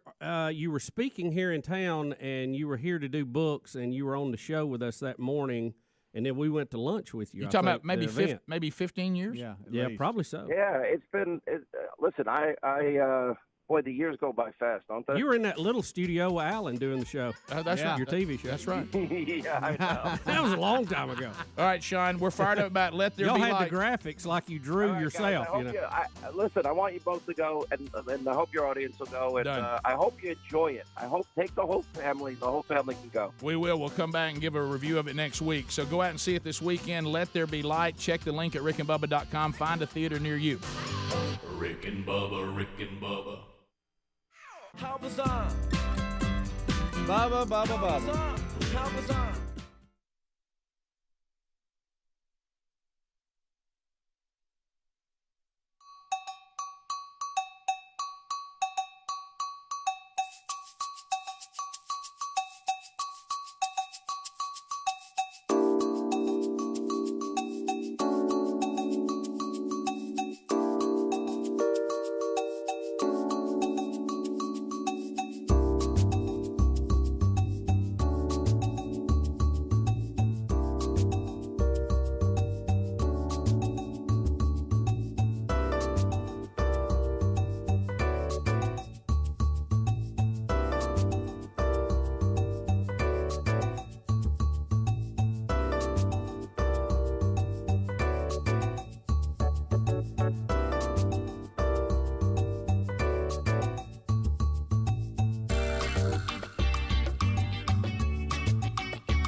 It is 7 minutes past the hour from the Rick and Bubba No Name Studio. Speedy, the real Greg Burgess, Helmsy, Eddie Van Adler, all here as we roll through another day. Tomorrow on location, Willa Meat still hasn't spun this week. Helmsy out on the road tomorrow night with the Man Church, Landmark Church, Montgomery, Alabama. Make plans to be with him for Man Church. Welcome back this hour. Look, there's Bill Bubba Bussey. There he is. Yeah, glad to be here. Yeah, tote the 24 handicap in the back pocket, ready to go. Ready to go. All right, so Needs it's to be about 36. That's high as they let you have 24. They cap it now? Yeah. And they've brought it down. It used to be like 30. Oh, yeah. 32, 30, 32. Yeah. My handicap now, I think somewhere around 28. Why are you getting 2 dots a hole? All right, so let's talk about which is a very serious topic, but it is at the forefront of what's going on. I mean, it's historic. Roe v. Wade was historic, in the early 70s, and now in our lifetime we have a consideration that maybe it would be deemed as unconstitutional and bad law. Then the states would then. Now you're led to believe that that abortion will be eradicated from the face of the earth if this happens. That's sadly not true. But what does it do though, Rick? This at the federal level, you have 9 lawyers who are not elected making this decision. Okay, either for or against. Right. If you send it back to the states, we the people are going to get to vote on this in each state through our representatives. So it does send. No matter how you believe on this issue, we know constitutionally it should be a state issue. And when it is a state issue, you will have a more direct vote on it, up or down. That's right. People will have a say. But it's really showing the bad side of people. I mean, something so serious. What really troubles me is the discussion that we need to have, as we've said on the show, not politically, but as human beings, morally. This is a very somber topic, but now the pro, I mean, you wouldn't even say pro-choice in my opinion, because most of them do not even want a woman to make an informed choice. When you deny things like sonograms and information from a woman making the choice, see, that tells me you're not really pro-choice, you're pro-abortion, and you don't want her to be informed. I don't know why you wouldn't want that. Doesn't make any sense, but now it's the somberness and the reverence that this should all be discussed, even if you are someone who says, I think this should be available on demand for a woman at any time. Even if you believe that, that's still a somber thing to discuss. But it's turned into I think it's like we always do as human beings. So we're so depraved. It's like we've forgotten what we're talking about. And now we're to the point, and you see this in the video in 2B, we see people protesting, like Alito and other Supreme Court justices' homes, which, as you pointed out, Bubba, is something that we're not supposed to be allowed to do by federal law. We're not supposed to be able to threaten a judge in their decision and try to threaten a judge into changing their decision. Yeah, by peaceful protest or not. You can't coerce a judge to make a decision, and that's what they're doing. Yeah. And look, can I just say this? This is what goes back to why some of our leaders are just so clueless about things. This summer, when we had the BLM protest, when we had the Antifa protest, and we saw what was going on in the country, that motivated people to do what they did on January the 6th because they thought they could get away with it. Yes. Because they thought what's good for the goose is good for the gander. Right. If they can do that, we can do that. And we'll have a mob, and if we get a lot out of hand, hey, nobody hurt, right? Yeah. Well, see, nobody will recognize that connection between that. And I know good and well that was a big part of it. And now you're seeing how they're doing this. Well, guess what? The right will get out, and they're going to say, we're going to protest judges too. I mean, it just, if we would just enforce the law we have laws for good reasons. Right. You won't have any of this. Well, to me, you said it. This is the kind of stuff, if January 6th bothered you, to your point, then we should have dealt with this kind of behavior even when you agreed with what somebody may be, the narrative that they may be perpetuating. Or now. Because what you do is you're creating an atmosphere, to Bubba's point, that, I mean, let's just do this right now. Would you be upset, and you should be, and I would be upset with you, okay? Would you be upset if the right now, the people who are pro-life, and you're going to see the difference here in a minute, one of the liberal judges were ready to say, we're going to take this thing to a whole new level. We've got the majority. We're going to vote. And you saw people on the right threatening those judges or trying to coerce those judges to change their mind or face a mob. Would that bother you? It should. It should, because that's not the society that we said we were going to live in this constitutional republic. Well, if it bothers you, then you can't just let it go, even if it's somebody doing it for maybe a cause or that you believe in, because there's a way to do it. Well, can I give you an example of that too, Rick? And this is also an example I don't understand with the question. I've seen a lot of the people on the left saying, let's codify Roe, let's pass a law, let's get it through Congress. Well, we had a law that went through Congress and was actually signed into law called DOMA, the Defense of Marriage Act. Remember that? Oh, yeah. Well, the Supreme Court just struck it down like nobody's business. Mm-hmm. Well, all of us that believe in marriage, we didn't go out and protest the judges. No. Did that. No. We just had to live with it. No, and I think that's what Clarence Thomas was saying in one of his comments last week. He said, people think that they have to have it their way. Sometimes you just don't get it your way. Yeah, and he said that we will not be intimidated by mobs, which I respect him for that. But if you don't believe that... I wish somebody would explain why they think they can pass a law in Congress to codify, is the word they're using, Roe, when we had things in Congress that were just simply thrown out by the court, DOMA being one of them. Yeah. I mean, why is that different? Why, if the Congress passes it now, has it got some magic golden protection on it? You know, I don't get it. So to show you how depraved we've become about this very, very somber and serious topic, we've got a comedian that appeared on MSNBC, and what she says, you will not believe it. You really will not believe it. And don't miss that the panel is going to laugh, because we have done this now so much, we have completely forgotten what we're talking about, or we know exactly what we're talking about and we just don't care. So watch this and listen to this and see if you've gotten shocked yet. No matter how you so, I mean, here's the thing. Here's my feeling about the leaker. I would like to find out who the leaker is so I could make sweet love to that person, because that person is a hero to me. Okay? And if the leaker, a lot of people are saying it could be a conservative, if the leaker is a Republican, and if I get pregnant during our lovemaking, I will joyfully abort our fetus and let them know. I don't know if that answered your question. I probably didn't. It was a little off topic. It was a little. Go ahead, Okay. Jeff. Take this one. You know, it's all rumor. Okay. And they think that's funny. And I will say this, though. She did get back to the talking points that a lot of them have forgotten about. She did go back to fetus. Yeah, they've kind of got away from that. They've been calling them babies and children lately, which, is... I'm sure there'll be a talking points memo out on that to remind everybody to use the right terminology because, words are everything to the left. Well, there's the society you're living in right there. And it's a very, very... Who's she trying to be, the left sand culture or something? Right. Is that it? In a related note, I will tell you tomorrow's Bible study is Genesis 19, when the Lord God Almighty destroys Sodom. Be a good one to catch tomorrow. Make a note. And basically says to Abraham, I'm going to tell you about this place, and you'll see that what I'm doing is just. We'll be back. Rick and Bubba.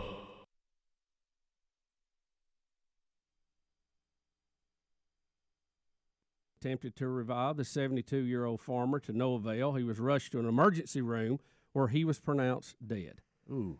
This is the first time in a long time that I can recall a death attributed to a farm animal, according to the Floyd County coroner. He told that quote to the newspaper. You ever had one of those turn on you, by the way? You ever had one that's like with crazy eyes that kind of looks at you a little bit? And somebody says, hey, stay away from crazy eyes. He's looking at you. Or she's looking at you. I'm not around many cows, period. Well, we used to feed the cows. We used to feed them some corn and stuff down at Lenore Farms, and they would tell me the 2 or 3 to watch out. Hey, this one right here, watch it. Well, hey, follow her. Well, I don't think they're known to be dangerous unless you're in a confined area. Well, yeah, but they can lean up on you like they did here. Yeah, and I agree with that. But I don't in some think cases, it probably wasn't an aggressive attack. In some cases, though, if you get too close to some of them, they just have that kind of aggressive personality, even though they don't seem that way. Most aren't. They don't want you in their space. Yeah, most aren't. But this here is just terrible. You just turned on him, huh? Yeah, that's a bad deal. In Georgia too. What's that mean?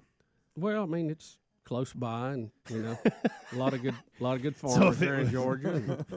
Well, look, if it was out on the West Coast, we wouldn't care. No, if it was in Romania somewhere, I wouldn't feel as bad. I guess. I mean, that makes me a bad person. But be honest about it. You know what I mean? Yeah. I give you that. I give you that. I mean, most Georgia farmers, you feel like they know what they're doing. Right? Yeah. Yeah. I mean, you don't think of a cow getting after somebody. Now, if you fall in a pig pen with a sow, look out. We all know that could be bad. Oh yeah. That's you not don't good want at that. all. No, No, you not don't. at all. No, Not you at don't. all. You see those stories all the time. Yeah, yeah. So that's Bad. sad. Georgia farmer killed Wednesday when a cow he was attempting to move turned on him. We don't have enough details. Well, Attempting but to move, like you're saying, ultimately turned against him instead of maybe I'm saying turn on him. Maybe, yeah. But I mean, it obviously made some kind of movement, and it. Well, got they'll him. stumble around a little factual. bit. I mean, they're several hundred pounds. It wouldn't take much. It'd be like a Jeep pinning you against the wall. This or a truck. Greg's had that happen. Well, I was gonna mention that. He had a truck that he thought was in park, and it kind of started rolling on him, and he got pinned up against something, and it messed him up a little bit. I'm not laughing. But this you can here, laugh when it's Greg. That's right, fine. right. We don't know that. Just hearing him tell it is precious. But I guess that would cause the massive chest trauma. You're right. If it just kind of pressed up on him and moved. Boy, tough deal. Yeah, it is. So there you go. But yeah, I had. We used to always go out, and kids loved it. Hey, it's time to go feed the cows. Who wants to go? We'd get in the back of the pickup truck, go out, and we'd throw some corn out and stuff. Oh, yeah. And there was one or two that most of them aren't aggressive. And in this case, it's not like the farmer was charged, but and you do have to, if you get in the middle of them, you got to watch yourself because they'll just move around, throw those hips around a little bit. Well, they're just so big. I mean, they don't mean to. You know how a dog sometimes will knock a toddler over? Yeah. And the dog didn't mean to. Well, I mean, you do have a cow. If it bumps you into something and right. stands there, it could. I mean, that's a big accident waiting to happen. It is. It is. All right. So as we said earlier, we're for the next few weeks we're going to have everybody combing through this JFK stuff, and we're just going to get. Well, it is. I am interested in it. I'll admit it. But this is one I have never. This is one I have never heard before. I mean, this is totally, and this is probably why they didn't let all this stuff out earlier. According to this is all mailonline.com story. It says according to the treasure trove of information that has been released, an FBI informant claims that a Dallas police officer, J.D. Tibbet, was the real JFK assassin, not Lee Harvey Oswald. What? Now, J.D. Tibbet is the one who stopped Oswald to ask, they were doing a check after that, trying to account for everybody. Oswald split the scene, and Tibbetts caught him, pulled him over, and was trying to get papers and find out where he'd been, and Oswald shot him. They just pulled up a revolver, shot him, and went on. Well, according to this informant, and the paperwork was in all this stuff that came out, they said that Tibbet was actually the assassin. Now, that's a strange twist. Have anybody heard that one before? I have not. Now, according to this informant, it says a local informant in Dallas said that a week before the assassination, Tibbet, who was allegedly head of the anti-communist John Birch Society, and a third party, who they believe was Oswald, met in Jack Ruby's nightclub in Dallas. Now, there's a twist on the story. I don't know how you put.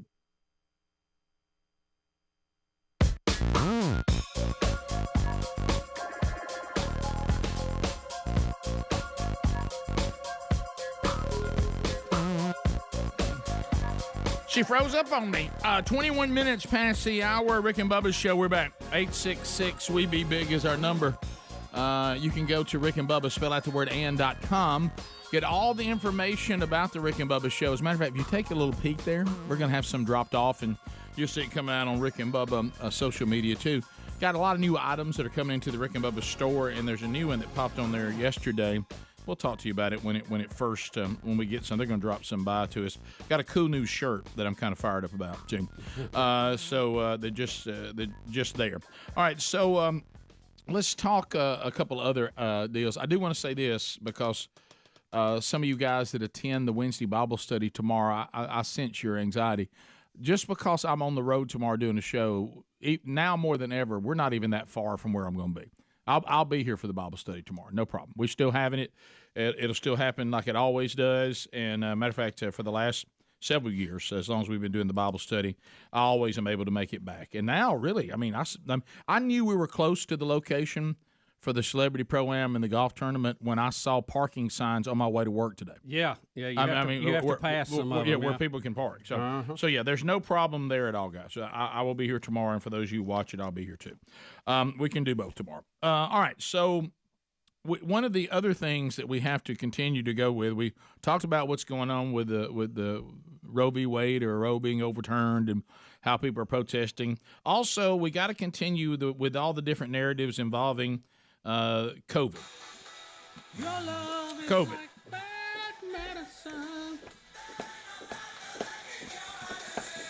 So, Bubba, we certainly have a virus. Fauci even told us that we don't meet the criteria for the definition of the word pandemic, but then he had to walk that back. Don't know where he is on it now. But we're hearing some things. Have you ever, it happens on the show sometimes because we all do get distracted, me included, something on the TV screen, or you look down at your notes and you didn't really hear what somebody on the show said, and you'll just repeat what they just said. Yeah, and you sound like a dandy. Right. And we've all done it. Probably me more than anybody. Yeah, I've definitely done it.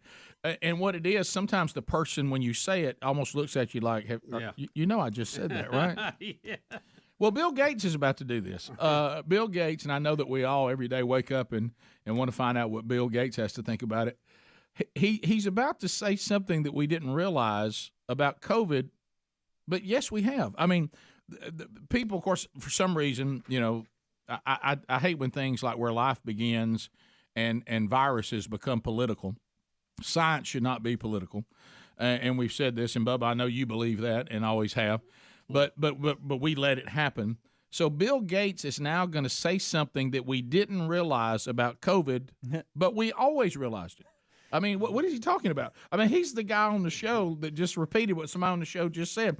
People have been saying this for 2 years, especially for a year after we had a year under our belt. So, but now Bill Gates is going to say it, and since he said it, it's now authoritative. It's now authoritative, and we need to listen. So here's Bill Gates saying, here's some things we didn't realize about COVID that we did realize. So here he goes. It wasn't until early February when I was in a meeting that experts at the foundation said, there's no way, there's been too much travel without diagnosis for us to contain this. And then at that point, we didn't really understand the fatality rate. We didn't understand that it's a fairly low fatality rate and that it's a disease mainly of the elderly, kind of like flu is, although a bit different than that. So that was a pretty scary period where the world didn't go on alert, including the United States, nearly as fast as it needed to. Okay, well, look, I understand what he's saying. But he said two things there. And it's what we've been saying. We didn't know to begin with. Right, yeah. And, you're slow to act when you don't know. Right. Although Trump did shut down travel quicker. And you remember everybody was calling him xenophobes. Xenophobes, yeah, because he'd shut down travel from some parts of the world. Yeah. And now we know more, like Bill points out. I mean, I didn't know this was groundbreaking news, but what do you expect from a guy that stole the operating system from somebody else? Right. Yeah, and now Jen Psaki in 5 though wants us to know that we must renew COVID-19 funding though. We have to renew our funding. For what? Well, she's going to tell you. So here, Jen Psaki is now going to tell us that we must continue to put money into COVID-19 funding, and she's going to tell you why. Dr. Jha has said that this is based on a range of internal and external models. Could the White House point us to which specific models were used to get to that number? There are a range of, as he said, internal and external models. Well within that range is that number. The point he was making is that we know what we need to do. We have put out an entire playbook to address the pandemic, to help a preparedness plan to ensure Americans are protected and that we stay on the front foot in our fight against COVID. If we do not take action, we also know that we know that the virus is going to continue to evolve. And without us staying vigilant and prepared, like not having access to life-saving vaccines, testing, therapeutics, it has the ability to upend our lives. So he is a doctor himself, as you know, a very experienced one. He talks to a range of experts internally and externally. There's a range of models that are out there, and this is well within that range. And the point he was making is about the impact if we do not act, if Congress does not act.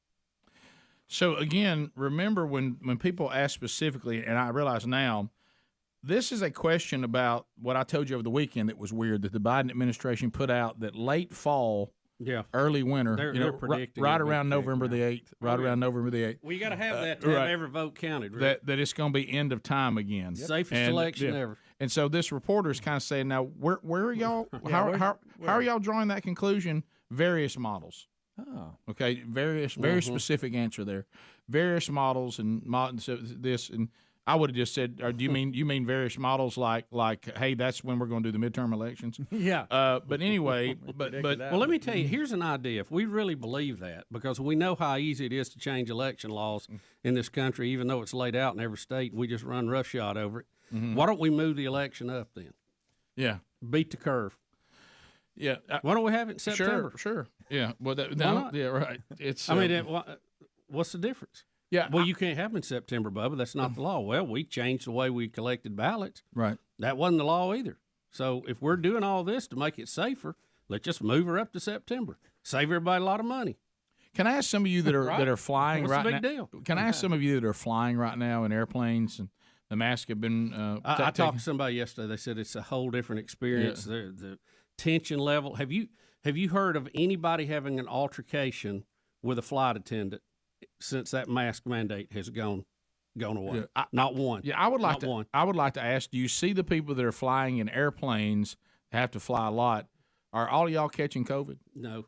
Of course not. Are y'all catching it at any higher rate than anybody else carrying on their life in another way on or off a plane? Nope. It's still out there. People still getting it, but let me say this is the plane a big role in it? Apparently not. On the money for this, and I know the medical experts will be the final say, but sure. The vaccine, we know eventually the the disease will mutate out of the window of the vaccine, which it really already has. The therapeutics, it does not. And we need to put our money there. Yeah, amen. Rick and Bubba.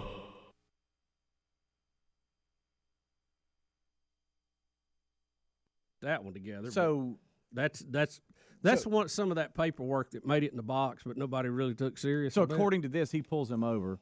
Oswald shoots him. No, that's what we think happened. Right, in real life. Yeah. But according to this, how did he get shot? I mean, was it some kind of struggle, or was he? I mean, he got shot, right? But we don't know. Do we know it was for sure? It was Oswald that shot him. Yeah. That's why he was picked up to begin with. Correct. Right. But I'm just trying to figure out if this theory here or this story. I hate to fuel these things, but what they possibly could be saying is they were in on it together, and Oswald turned on him, or Tibbet said, "I don't like what happened," or "I'm going to set the," and he says, "Oh no, you're not," and he shot him. That's what they're going to say happened. They were somehow tied together, and there's no honor among thieves. Right. Somebody starts to turn, they might get waxed.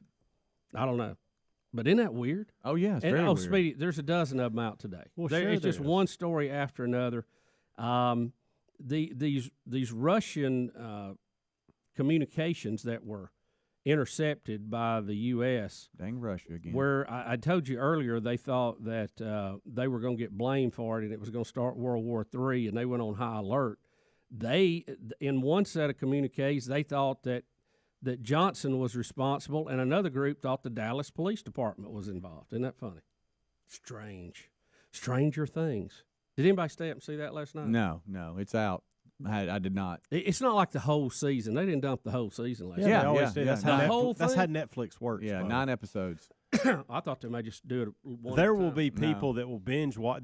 There are people that have already binge watched every bit of it right now. Yeah. I know Scad Rose said if she hadn't had to come to work, she would. Oh yeah, she's all about it. I'm not. The first I can't get episode into was it. pretty good. I enjoyed that. It ended a little weird. Do you talk about the first season? Yeah, the first season. I'm sorry. What did I say? Episode? Yeah. First you know what I season. meant. Yeah. Well, I didn't know if you. I thought you had watched the first episode of the second season. No, I haven't. But we got into the first season of it and watched every episode. Now, I don't know about that world they went into the tree and, the insulation was floating everywhere. I don't know what that was all about. But Well, Stranger Things. Yeah, it is. But a great name. I'll give you that.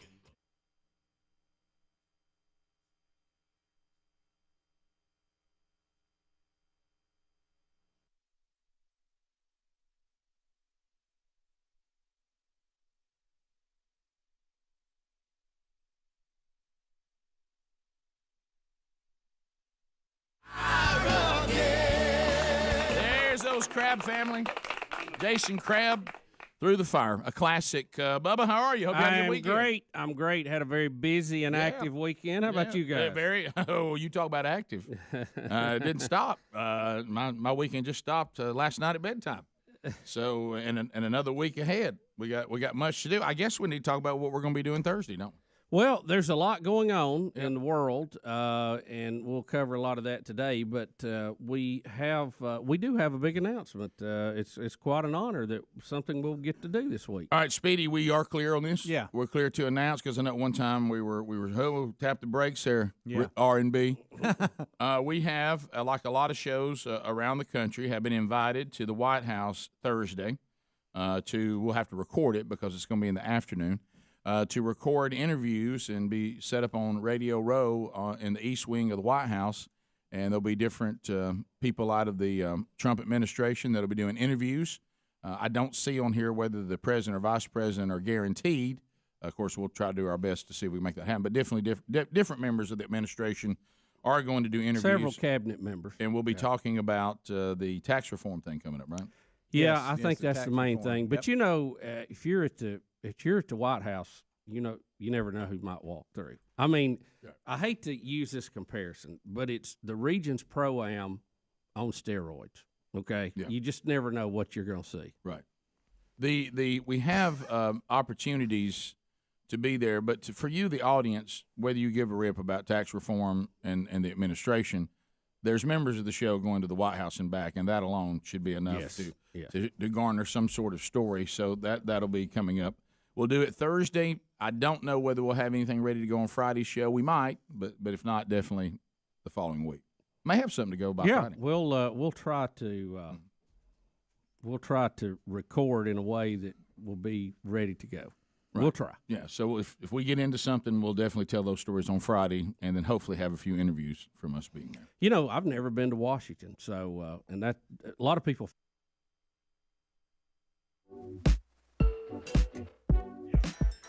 Well, in case you're watching us on YouTube and you don't know this, I'm playing the phone troll music. That means the phone troll's coming up. First phone troll of the day, meaning now we tighten. We yes, there's more opportunity to be on the show, no doubt about that.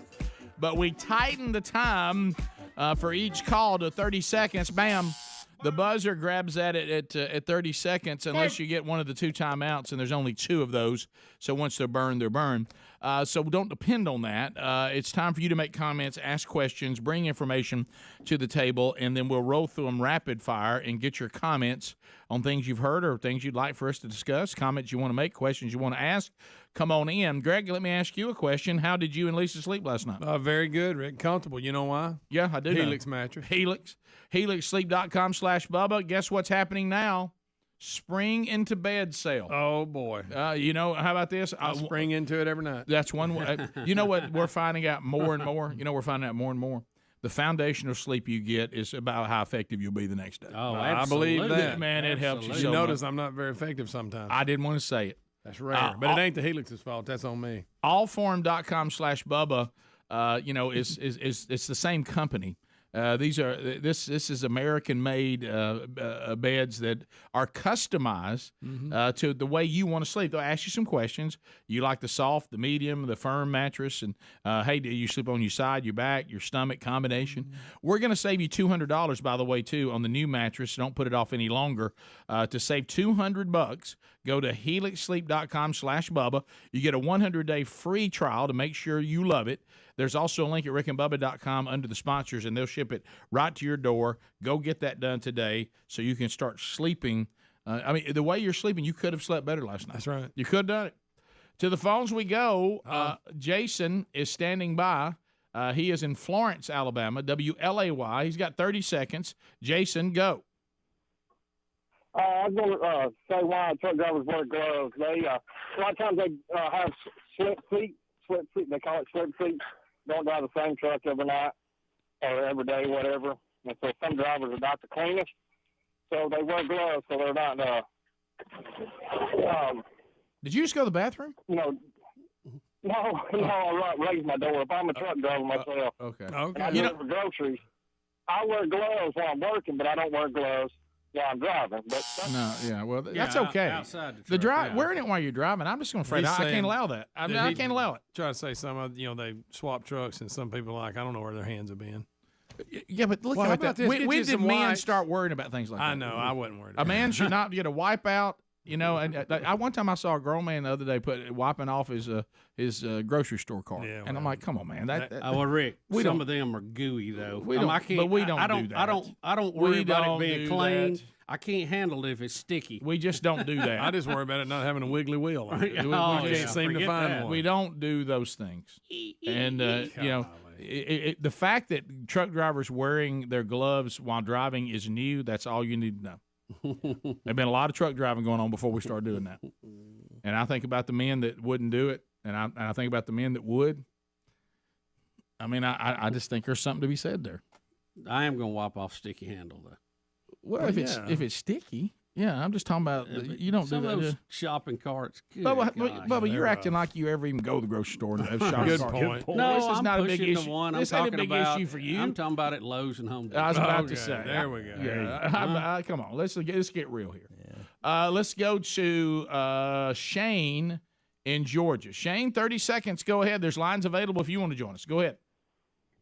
Hey, so good morning, guys. So I'm a truck driver. Been driving trucks for about 25 years. So I take a little bit of offense. Not really, joking. But listen, I do wear gloves while I drive, and I'll tell you why. It's for me.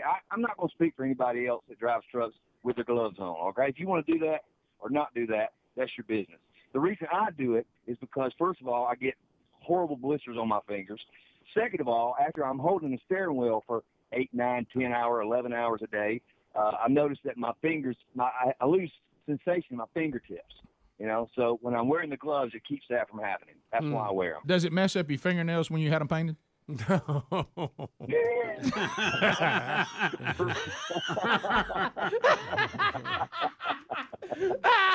Shane, thanks, now, Rick, man. I love you, brother. I love you too, man. I'm just messing with you. I'm just down to truck stop having a little coffee. What we are seeing is this is a big topic of conversation. I'm gonna get on truckers. I'm gonna get on channel 19 today and ask them about it. Hey, do the gloves have to match a skirt you got on? Rick. Rick, now you start. No, Greg. Greg, you come from the power company. These comments wouldn't be made. I got one off air that I heard one time. I can't say on air. In that same vein. All right, meet me over at Big Boy in the break. Okay. All right, let's go to Kobe and Alexandria. Hey, Kobe, go ahead. Hey, buddy, how you doing? Good. I got one question. I got one thing to say. There ain't but one person could have caught the fugitives faster than they did. That'd be a Mr. Matt Dillon. You gonna from Gunsmoke? I missed what he first said too. I didn't understand. He that. said nobody could have caught those fugitives quicker except for Matt Dillon. 11 days. That was honestly that was pretty quick. Yeah. Well, hey, thank God for the bearded wonder. I'm a little frustrated that they only made it 4.5 hours away from Florence. I'm mad that they sat there for 6 days. I know. Hey, you got to be moving. I could have come up with a better plan for you. Yeah, I thought it was better planned out, but it appears it ran aground there. I know. Hey, we're here now. What? That's what it was like. What we're going to do next? Let me go stick his truck in the wash bay. I'm going to do something that will not put the authorities on our trail. I'm going to park a truck in a wash bay at a car wash for days. That won't draw any attention. Couldn't you just? Nobody really had a description. I'm gonna leave a gun lock in if the back you say seat, something, say something. There was no description of the vehicle they were in after they abandoned the second one. Couldn't you just parked it wherever you're staying? Why'd you have to park it in a wash bay anyway? Well, yeah, they had two for some. I know why they would have to, but don't you need them both? Don't leave one where everybody can, and don't leave it hanging out of the bay or something. Let's drive it on up the road, or park leave it, it, throw everybody off, or leave it at the bay with information in it to lead somebody somewhere else while you're headed to Mexico. There you go. How about that? Like your map to the Canadian border. Keep going. You're not to Canada yet. Look, I wasn't pulling for them, but I'm disappointed in them on that front. Well, just you got to plan from better. a planning standpoint. Goodness gracious. Dave in Birmingham. Dave, go ahead. You got to be better now. I mean, you look like you did a lot of thinking. Right. I wonder if you caught the post-fight interview from the UFC fighter who admitted that he had herpes and had 2 outbreaks. I watched that before the fight. No, I didn't see that. Yeah, sometimes when you're talking and you say, "Ooh, I don't know if I'd have said that." What? Why would he was talking about all the things he went through to get back to shape? He had 2 flare-ups of herpes. Oh my gracious! What he said. No, I didn't. And this is after the bout when he's on the microphone. He's telling. To the phones we go. Let's go to. The guy really hated to hear that was the guy that was in a headlock from him. Yeah, I mean, he really hated it. That guy had me in full mount. Or worse, a leg lock. Let's go to Jason in Alabama. Jason, 30 seconds, go. Hey, them guys that wears them gloves, that's the one that feeds sitting down. Here we go. At a row, a tide. Let me tell you, Nick Saban won't wear gloves. Of course, the Nick Saban gloves are available. They have roll tide, roll on one hand, tide on the other. To the phones we go. Mike in Montgomery. Mike, go ahead. 30 seconds. Yeah, talking about the truck driver wearing gloves. If you can see below the gloves, but you can't for the door because they got the pink painters on and the house keys. Here we go. Oh, my goodness. Yeah, see, I told y'all how the truck stop was going to go on the glove issue. Let's go to Tyler in Mississippi. Tyler, go ahead. Yeah, I was going to say that guy that was interviewing Gary the Bulldozer man looked a lot like Taylor Hicks. The reporter in the news story, I didn't notice that. So I have to go back and look at that. He looked like Taylor Hicks? Yeah. I didn't catch that, but I mean, I wasn't paying attention. You may have a point. He was male. He had gray hair. Yeah, he was. Let's go to the anonymous caller. Go ahead. You're on the show. Hey, yes, sir. Hey, guys, how y'all doing? We're good. Doing, We're Mr. good. Greg? Hey, look, what I read in a paper that came just over my news feed, if those criminals were really, really smart, they probably wouldn't have been he wouldn't have been in jail in the first place, and she probably wouldn't have run off with him. Y'all have a good day, Well, man. that's a good point. I can't wait for Bible study. Can't wait for Bible study tomorrow, guys. Thank you. We're looking forward to it as well. That is a good point. I mean, Yeah, you I mean- already showed that you got a thinking problem, right? I mean, time. if you're in jail and you decided to run off with a fugitive. So, where's that? Didn't we have something you called "I Got a Thinking Problem"? Yeah. Oh, yeah. All right, let me try this one. I think this may be it. There it is. Yes, I admit I got a thinking. I forgot how much I love that. You like it? Let's go. Let's go to Andrea pleasant. in Huntsville. Andrea, go ahead. Hey guys, I just wanted to mention the baby formula shortage and that now we've hit an all-time low in this country. Yeah, we saw that. Well, that's just Why do you think that is? From not being able to buy groceries now and that we can't even feed our babies, that's absolutely ridiculous. Why is there there a shortage? Well, I mean, there's a shortage of everything. Is that just part of it? Yeah, I think it's just From what I saw, there's a 100-day out. Yeah, I mean, it all goes back. Can I to, just weigh in? My wife's a lactation consultant. Yeah. This is driving her berserk because these formula companies are profiting majorly because of the fear mongering. Right. So that's going on. So of course she says, why don't y'all just breastfeed? Let's go all natural. So you're saying the way to defeat it is just whip it out and get after it? Absolutely. Yeah. There's a way to defeat unless this. there's some medical reason. Get you all can't. that, And if you don't hear that, then I can't Trust help me, you. I'm now not talking to you. at all. Trust me, nowadays the ability for someone to Yeah. realize based on just basic knowledge I'm not in that that that what you're saying isn't addressing them. Correct. They always have to email you and say, "Well, what about those of us having a health problem?" We're kind of that was kind of Yeah. understood. I completely get that. Yeah, but that was understood. Right, it was. Yeah. So, but yeah, you're breastfeeding 1,000% better than this formula they're overcharging you for, profiting for, profiting on. And if I'm not mistaken, that's supposed to help your allergy situation too. Absolutely. So for everybody sneezing, yep. I get if you snorting. got issues. Yeah. Okay, that's a whole different story. We'll be right back. Rick and Bubba, Rick and Bubba.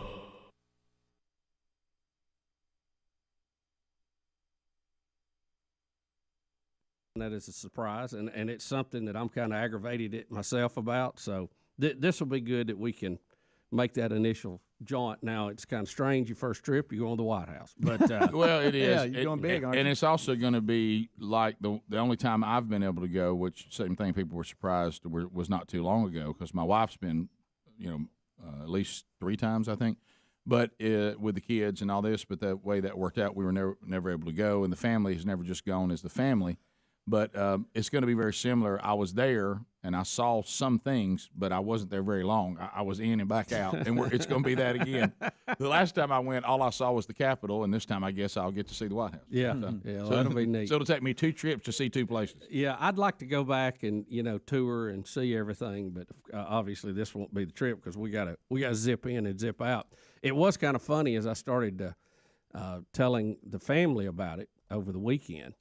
And they, my daughter and my son immediately went, well, what time are we leaving? Right, and yeah. I said, no, this is a working trip. I had the same you thing, don't yeah. get to, there'll be no tourist on this trip. Yeah. Much to their dismay. Yeah, Big Love wanted to go because I think he wants to get into politics at some point or something, and he's very interested in policy and the government. Yeah, is there a college in D.C. he's fired up about? Or Well, something? he went. Caitlin was telling me This about? past summer, he went to a conference at George Mason University. Okay. Walter E. Williams. Yeah. University, and they sent him some stuff and want him to apply, but I don't know that he's interested enough to go to college there. But he really likes and is intrigued with the world of journalism. Like being involved in news and that. Well, kind of is there any of that in Washington now? No. That was matter of fact the paper he wrote that got him accepted to that conference. You had to apply for it. He wrote a paper that says just because we have the technology to get news out quicker, we still have the responsibility to get it right. Yeah, that's right. That's right. And so anyway, we'll come back. We'll jump into the weekend. We got some items on the show today. A lot went on over the weekend. Oh, yeah. Hey, somebody said that Bruce Maxwell got arrested. Is that true? Man, how many times did you get that story? Well, I got, 250 emails on it. But, Yeah, I that's heard good. a little bit about it. Well, and if you're the waiter in Huntsville, I think all you say today is, well, I told you so. We'll be back. More Rick and Bubba next. Rick and Bubba, Rick and Bubba. The Rick and Bubba Show. We're back. 866 We Be Big is the number. All right, so where do we begin? Obviously, we can go back and talk about the weekend. We had a lot going on this past weekend, and had a great time going back to Jacksonville State University on Saturday. It was homecoming. Sadly, if those of you who do not know this, Jacksonville State University is in Alabama. That's Jacksonville, Alabama, and their 1AA program. And, of course, we were going back. Our dad coached there for 12 years, and back when it was Division II in the Gulf South Conference. And it was the 25th anniversary of the 92 national championship team, but also recognizing an era where there was a group of players and coaches that went on a 5-year run there, 89 to 92, where they won 56 ball games, 3 conference championships outright, and then 3 trips to the national championship game, including back-to-back trips where they lost it in 91 and came back and won it in 92 against the same team. Yep. So they were recognizing that era, and we were able to go back as a family.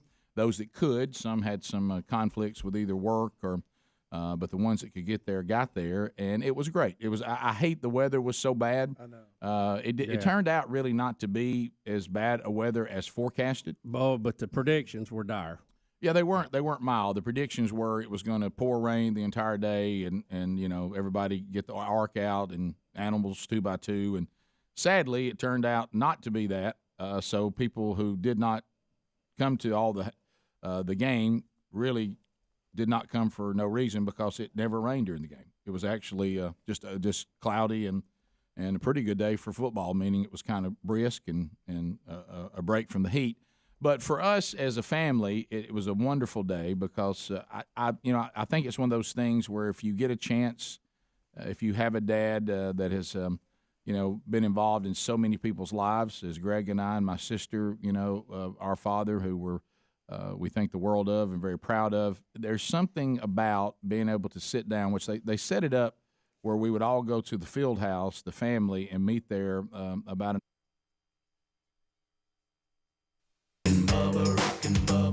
Pass the gravy, please. Rick and Bubba, Rick and Bubba. Ooh, it brings me to my knees. Rick and Bubba, Rick and Bubba. I can't start another. Rick and Bubba, Rick and Bubba. Day without 'em, brother. Rick and Bubba, Rick and Bubba. It is 8 minutes to the top of the hour, the Rick and Bubba Show. 866 We Be Big is our number. Well, there's certain things, and of course it led to a best of moment here in our program.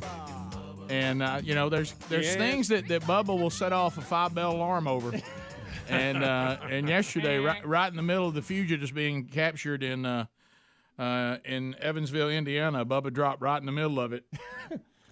Tick scare. And let me tell you that when Bubba's been trying to warn people about ticks.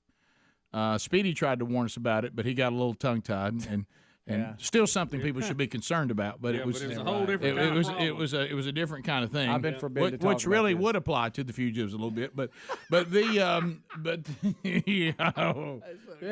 it's just getting around to ramping up. That's good. We're not into the middle yet. Don't spend it all. Yeah, but anyway, I got to have some tomorrow. You sure do. Buddy. But anyway, and somebody told me, and it was a crazy email that I got, that they have some friend that's one of these vegans. Oh, yeah. And they're one of these radical, crazy, I don't just want to be a vegan, you should too, and you're wicked and you're evil and consuming animals and end of time and all of this, saying that if they could, they wish that they could drop millions of these. Is it the Lone Star tick that's causing this? Yeah, well, that's the main one they know about with alpha gal. There may be one or two more, but they know that one for sure. And so he said, and I said, you can't associate with this person anymore. This is my advice back to the emailer. Said that if he had his way, that he wished we could drop millions of these ticks all across America, so that all of us that love meat would get the disease from the tick, and it would make us sick to eat meat. That he wish he could use it like you would use chemical warfare. That's not very nice. No, it's not very nice. Well, here's the problem. There's already millions and millions of them all over us, Rick. So you ain't got to. I mean, you wouldn't even notice the difference. Right, I don't think. But there was a story out yesterday, and I sent it to you guys. We have one expert that thinks that as much as 10% of the population is already infected with this. It's 3%. I was about to say 10 million people. 10 million people, 3%. 20%. Yeah. Which is Get it right, kid. Which is still a lot of folks. It is a lot of folks. You know, we brought this up years ago. I ate a hamburger. I might.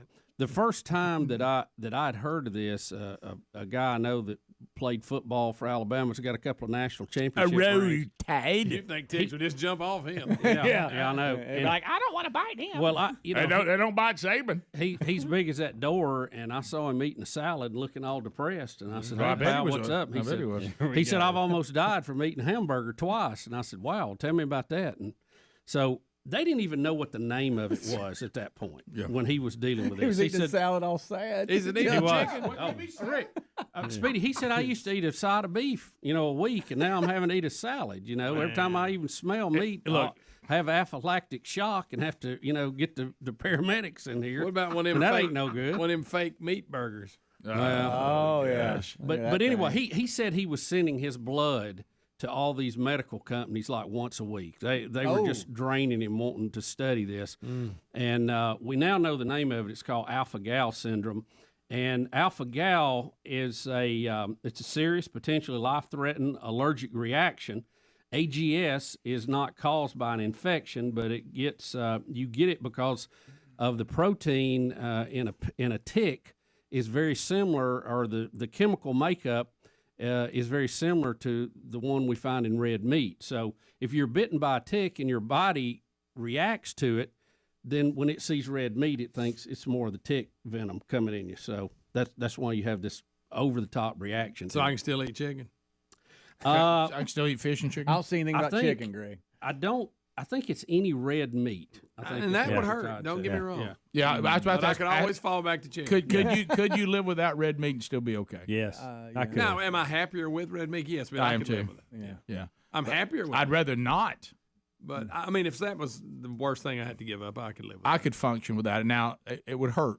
Really more. I mean, get off my chicken. I eat steaks a good bit, but this is going to shock you, and it may be just because I've had so many now.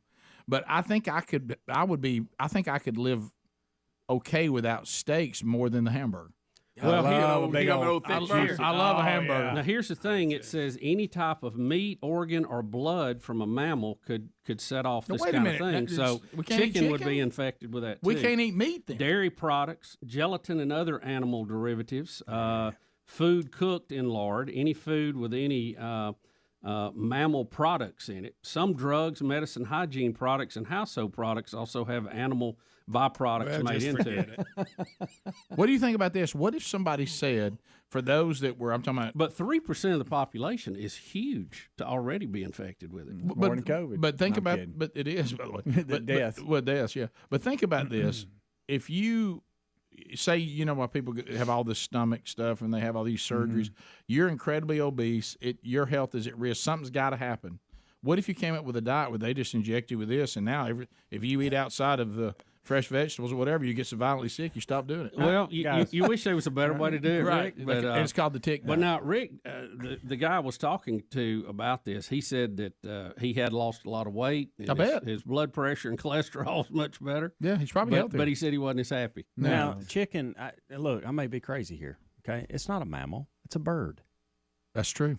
I think we're good on chicken, guys. Okay, that's Give us good. that. It's a bird. Well, it is. It's a bird. Chicken's a bird. Pause and go, it's a bird. Thank you. That's good. Right? No, that's helpful. It has no memory glands. Because at this rate, it's just a matter of time now. Yeah. I was looking out for you, Greg. I appreciate it. Thank goodness. I'm back in the game. Terry, Terry coming home the other day from the game. She said, "I want a big old juicy hamburger on the way home." We pulled. You're looking at me like that. It's the way you said it. It just surprised me. Look like somebody pinched you in the butt, Rick. What are you doing? Just an uncontrollable reaction. How happy you think I was? Very. That's not helping. Bubba, Rick and Bubba.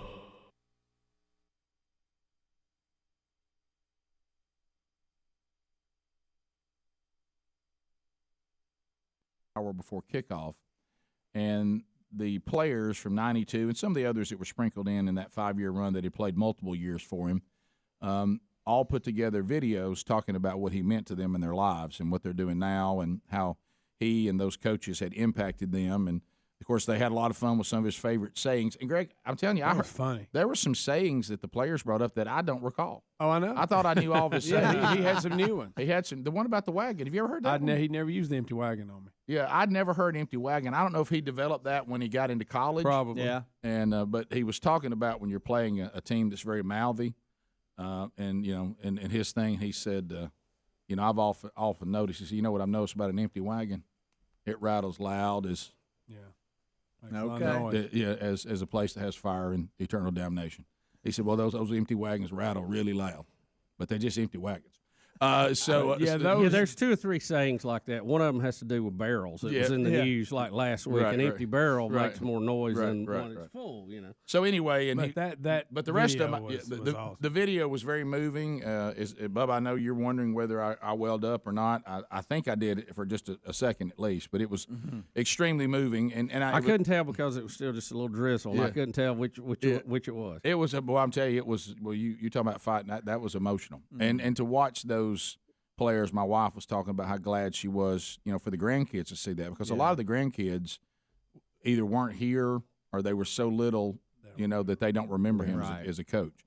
And to watch, I started thinking about any coach or anyone who gets put in a place of authority over other people, especially young men or women, when you're investing in them at a young part of their age, and those people become so influential on you, And you think about 30 years worth of coaching, that's a lot of people. Yeah. and then that goes into, generation after generation, and it's an incredible responsibility. And it was good. It was great to have Dad sit and watch that with his wife and his kids and a lot of his grandkids. It was very moving, very special. Yeah, those guys that put that together. Yeah, they did a lot of hard work. And that was Eric Powell, and he had reached out to us, and talking about what they were going to do, and boy, they really pulled it off. They did such a good job putting it all together. And did y'all get a copy of it? Yeah, they're going to send us all a copy. Okay. Yeah. He said there's some that they didn't even. We haven't seen all of them. He said there's even more. Yeah, because there were so many players. What we saw was about an hour? No, maybe not that long. 45 minutes, something like that. Yeah, I guess it was about 40 minutes because Dad had to go out and flip the coin. Yeah, which that was fun. He kept saying he was going to cheat for Jack State. he was wanting to make sure they got the toss, and I said, Dad, I don't think there's no way to cheat on the toss. But well, wait a minute, we had an overtime game they did one time. Yeah, Remember the Steelers. There is that. Heads. Yeah, but anyway, the Steelers called tails. Yeah, but it was good to be back, and we had a lot of fun, and then of course coaches, the 2 coaches that had been with him the longest. I'm talking about from high school on. Coach Houston and Coach Maniscalco came back, and their wives that were here. Of course, Coach Houston's wife has gone on to heaven, but his kids were there, and the Maniscalcos were there, and it was a very special day. It really was, and glad we could be part of it. And the hospitality from Jacksonville State was incredible. And Greg Seitz just could not be more kind to our family, and so helpful, and just it was just great. It was a lot of fun. I bet game days are something for him. A lot of running around today. Right now. Wow. Well, it was, how, I think about even, from a spiritual realm sometimes when we think we don't have because we don't ask. Greg and I just got to thinking about, we were trying to figure out how we're supposed to do everything we're supposed to do, and it was spread out all over the campus. This is back before they canceled everything because of the rain. Mm-hmm. It really got down to all we had was the game. But there were a lot of things that we're supposed to do, and, of course, where we're supposed to be is the field house. Right. And so I'm talking about just like the day before, Greg and I had been to a funeral, and we were talking, and I'm like, well, this is typical of my mother and father to not ask for anything. Mm-hmm. I mean, they go so far of, I don't want anybody to think we think we're something. You know what I mean? Yeah. And, I mean, they go so far with it. And I'm like, Mom, I'm sure that Greg Sykes will think we can get a parking pass. Has y'all a place to park? Well, I don't know what we're gonna do. I guess we'll go over there, and then we got supposed to go back to the field house. I guess we'll just walk. You're not gonna walk. You're not gonna walk from one end of the university over to the other. You know, and all that. So I just simply call him. Yeah, he's like, yeah. He said, y'all can park right in front of the field house. And I'm like, well, my mom and dad, I know, have not asked you about that. Yeah. And he goes, well, no, I've been talking about that. And I said, look, just let me handle this. Yeah. And so then we finally ended up getting all that done. So it was good. So funny to hear all the different stories and everybody talking about the fear too factor with him when they played for him and all that, and some of the things he told them, and then the thing that I've always thought was great about him as a leader is, and they all confirm that, yes, he's hard on you because he demands it to be done the way he wants it done, but he's also just as enthusiastic about encouraging. Yeah. I mean, I'm talking about you were built up as much as you were tore down. You were only tore down when you needed to be.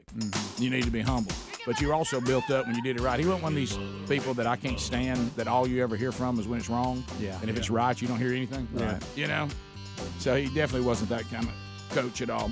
So it was a big day. Thanks to everybody at Jacksonville State University, all the former players, the Burgess boys. Very kind what you guys did. Very classy and made for a great day.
It is 7 minutes past the hour of the Rick and Bubba Show.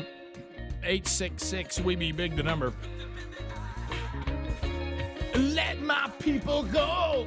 Speedy, the real Greg Burgess, Helmsy, Eddie Van Adler, all here for another hour. As we make our way back, please welcome Mr. Bill Bubba Bussey. Rick, glad to be here. Thank all of you for joining us and supporting this show now over 28 years. I know that sounds weird. 28 years checking upcoming events. We've got our own Helmsy out on the road tomorrow night. Landmark Church, they're continuing the men's discipleship strategy. From themanchurch.com, we announced early in the program, themanchurch.com, we announced our next resource that helped men to grow spiritually. It is called Strive. It is a brand new app. It's available today. Try it for 7 days for free to see if you like it. It has sermons. It has devotionals. It has articles.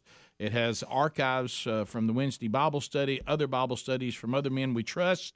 It is available now. Go get it. Try it for 7 days.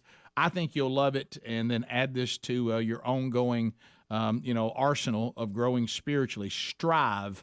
And you can also just get it in our show notes. You can get it at themanchurch.com at the top of the website, or go get it in the Apple Store or Google. It's available for Android and Apple. Go look for it today. Strive, men's discipleship tool. All right, so and then we got Wingo. Wingo's on the road Saturday too, May the 14th. Look for Wingo. He'll be in Crestview, Florida. And he'll be there at First Baptist Church, Crestview. You can go hear Rich Wingo as they continue the strategy as well. All right, so Bubba, as we start this hour, got a couple of things to look at. Biden, it is interesting. I understand the concept being a guy who maybe didn't quite behave like you should have all the time at school. That one of the things you do when there's a problem is to pretend like you're the answer to the problem that you caused. Right. You're going to hear a little bit of this. Like an arsonist firefighter. Yes, you're going to hear a little bit of this. the president is going to talk to us as if he's had nothing to do with this problem. So here he comes, letting us know what his top priority is now, Bubba. Here's the president's top priority. The bottom line is this. My top priority is fighting inflation and lowering prices for families and things they need. I got bad news. Hey, your top priority ain't working. You kind of caused it. You Yeah. caused all this. That's like being a mountain climber and jumping off the mountain, isn't it? Right. I don't going really- the wrong way. Could we ask someone else to help us? Yeah. Because right. Anybody else got a top priority? Joe. Yeah, because you're going to have to quit being you for this to help, because you've caused this issue. Yeah, Maybe that's what he meant. That's his top priority, causing it. Yeah, well, yeah, maybe. Yeah, just I appreciate you saying that that's your top priority, but you keep doing things. Apparently, you don't know how to do it. Right. Maybe So some- I think this goes back to the old question they ask in, Jack Nicholson in the movie. Mm-hmm. You know, did you do this or did you either ordered it or you don't know what you're doing? One or the other. Which one is it? Maybe he's in his bubble, all right, and he doesn't know there's inflation. Do you think he really did? And whoever's behind the curtain telling running him it's everything, not. they're telling him everything's fine. Oh, it's great. But you know what we need to start fighting inflation. So read this. How Maybe many? that's it. How many economists told these economists told you this was going to happen? Oh yeah, well, everybody and their brother. Yeah, everybody and their brother. All right, you can't do what they have tried to do during a pandemic. You can't increase money supply and have supply problems. That's 8th grade civics.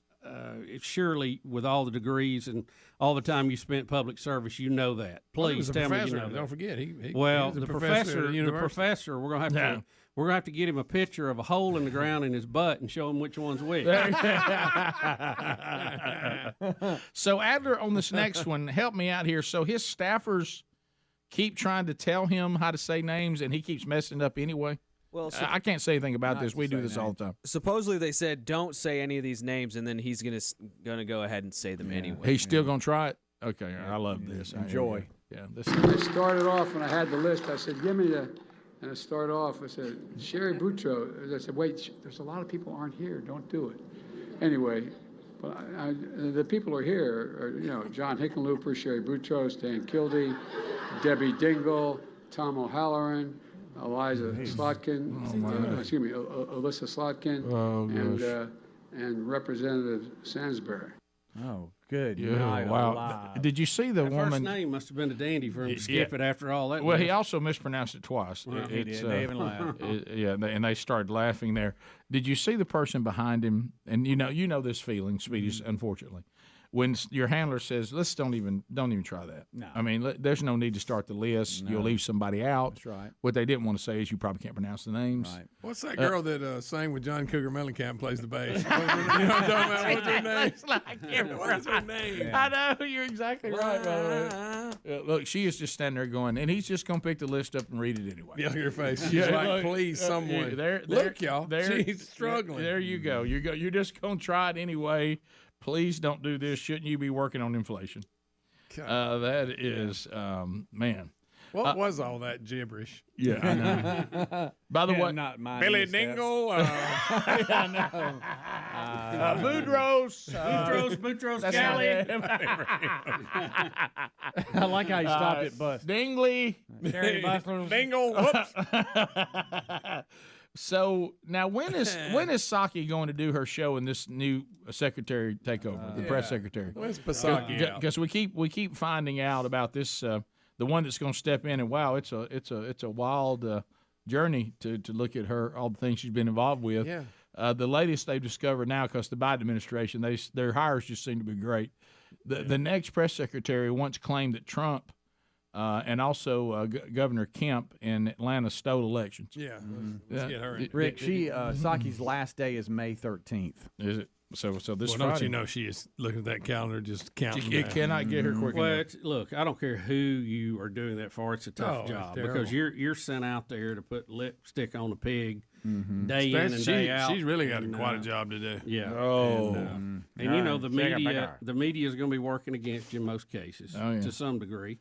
And So it's might have one or two reporters for her. I think her last day there, she's going to kiss Deucey right on the mouth. Yeah, well, Deucey gives her a hard time. He's pretty tough every day. So. Well, let me tell you, if I work with her, which I can't imagine that, but because she wouldn't like me very much, somebody, as it going away, has to give her like a life-size picture of Peter Deucey. Hey, they did have an exchange that was pretty funny when he actually told her, "Listen, I hate to see you go," and she with a good one said, "Do you really?" that kind of thing. And he called. I was just being nice. He called her a good sport and those type of things. So there was a nice little exchange there. How about this? About a week ago, I I could say think. something nice about her. Her parents were both astronauts, and I appreciate that. How about that? She loves the space program. Other than that, that's it. Does she love the space program? Yes, she does.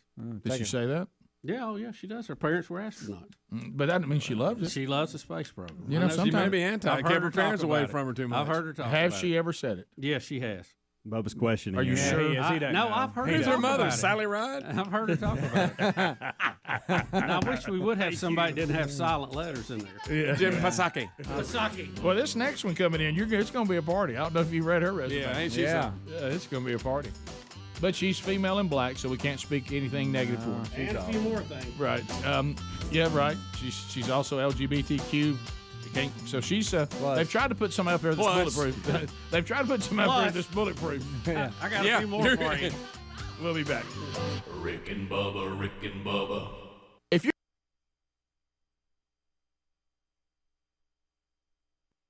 All right, the weird times that we're living in, and I understand that we can't do this anymore with the word police that's out there. I go back to Ben Carson's comments again. He warned us that all this was coming. Oh, yeah. Guys, and this is what I wish we would get to. I wish we get to the point where people would be upset because there's really something to it, not because they think they're supposed to get upset and it's a got you situation. Yeah, yeah. Now the Houston Texans. Cue the fact that my feelings are hurt. Right.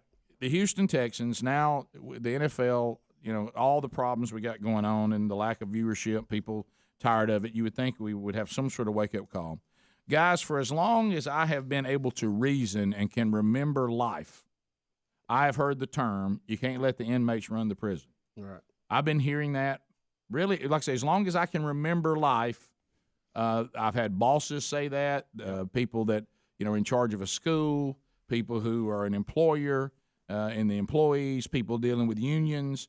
This phrase simply means if I'm in charge, I can't have the people that I'm in charge of telling me what to do. They can't. There's variations of it, Rick. Yeah, right. You've heard of the tail can't wag the dog. Right, yeah. The fox can't be in charge of the hen house. Right. I mean, and the inmate run the prison. Yeah, I mean, it's just a variation of the same example. Well, I will say that now, if you want to get into the Texans' upper management, was it the owner? That It was said, the owner, Bob McNair. Yeah, Bob McNair. They're talking about the problem that they have, and Bob McNair is talking with owners, saying, "Guys, we're losing money, we're losing viewers. When are we, as the people who really are the employers, going to decide? We're going to dictate how this game is presented, not the players." This is like letting the inmates run the prison.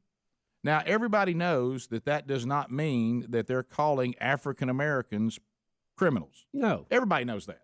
But now we're going to act like that that we're all aghast of that. As a matter of fact, everybody who plays in the NFL would be called an employee, and we can't let the employees, run the league. It ought to be the employers, and because we pay them, hefty salaries.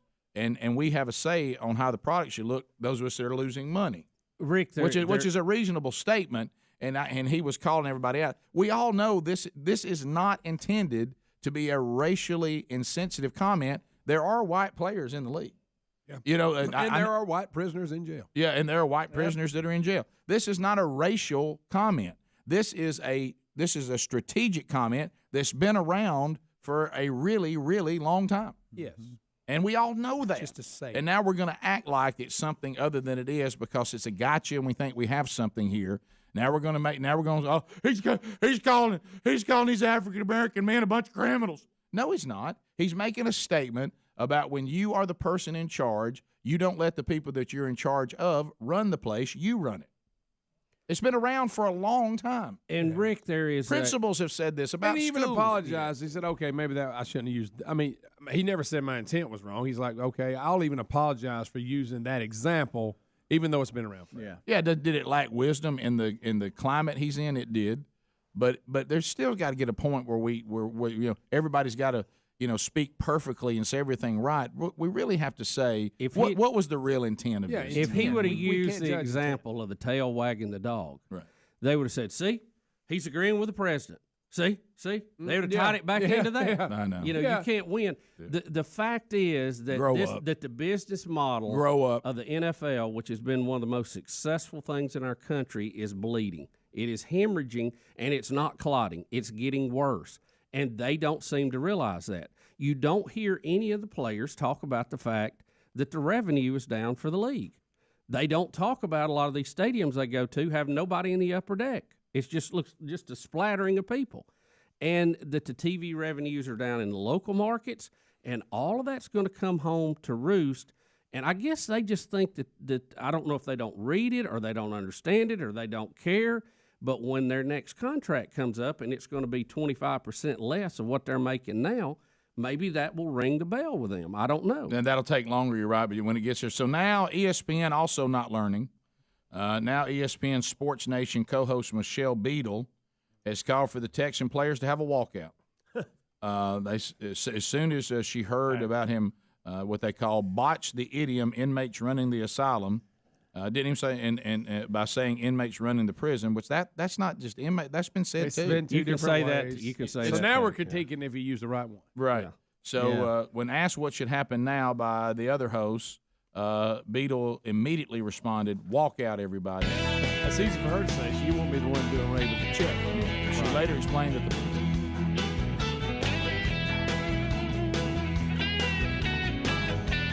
Rick and Bubba Show, 866-WE-BE-BIG is our number, and we thank you for being with us today.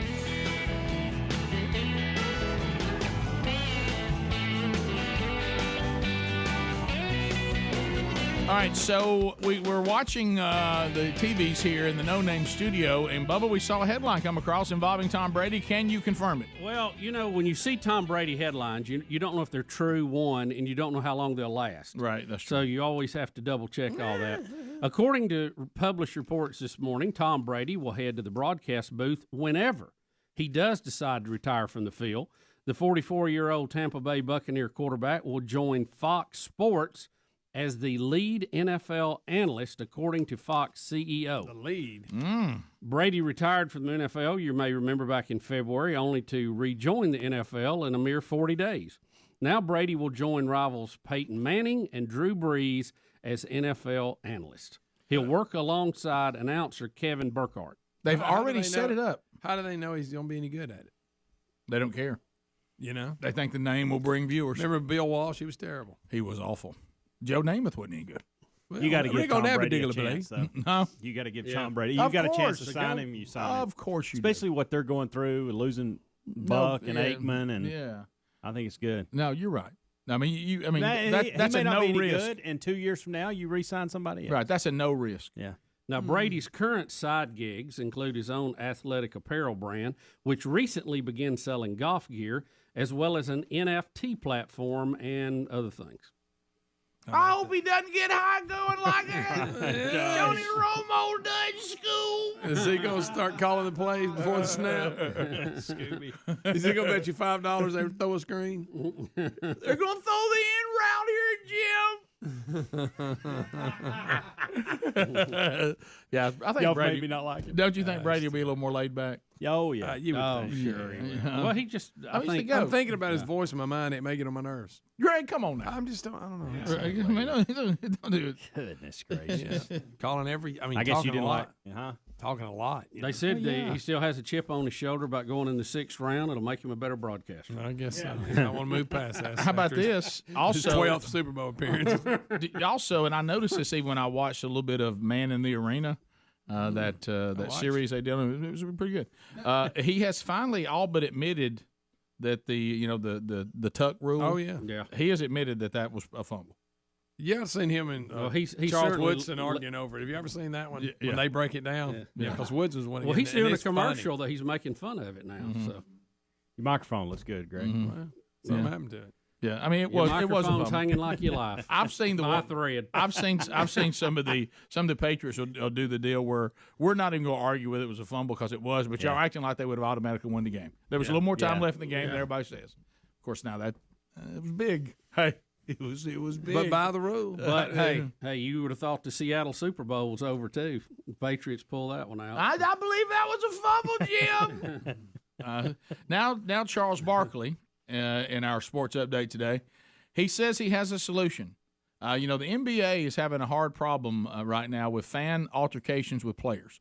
You talking about like the one that tried to glue herself to the court that time? Well, we've had several, that players have asked to be removed because of things they dogging were them, yelling. dogging them, and but that's they're become getting the thing. Too offensive up close, Yeah. So here's what Barkley says how we can solve the whole thing, and so I'll let you hear Barkley in his own words. Rick. Here we go.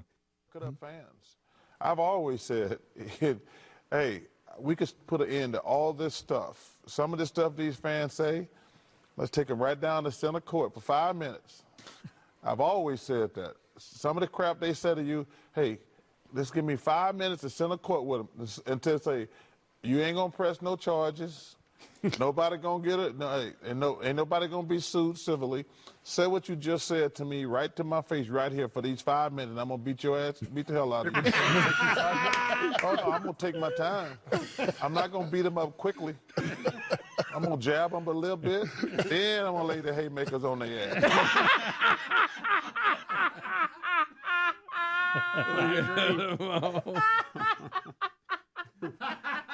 I ain't gonna do it quickly. You need to work on that. I'll put a little haymaker on there. On the grass. Speedy, give me I've a said shot. this all along how we can solve this. Just you're coming out here to center court, say what you said to my face. Yeah, that's yeah.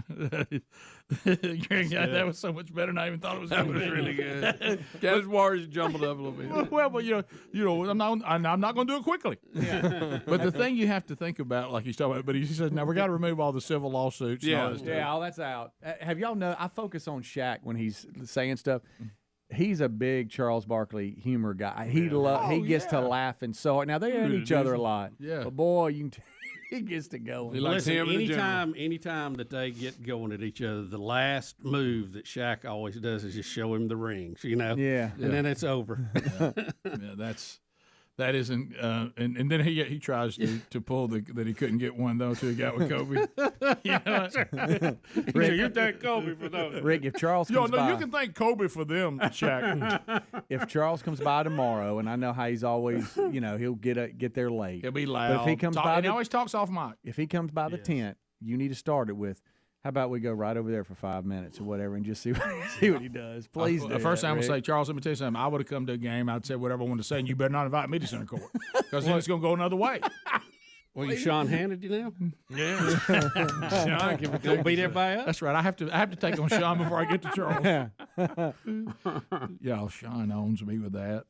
And Has his folks ever got back to us? No, I mean we've been trying to get in touch with him. He loves now. He's playing a victim that we've shunned him, and he conveniently forgets, as we said when he first brought it up, talking about Hannity. That no, he doesn't even do his own email anymore, and he's changed his cell phone. How are we supposed to get in touch with him? Well, we're gonna call the show and be on. Hey, Sean, Rick, and Bubba, we've been waiting on hold.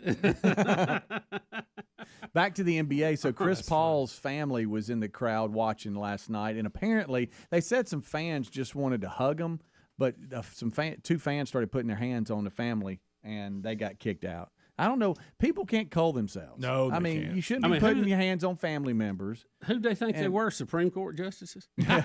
That's funny. He's still working on it.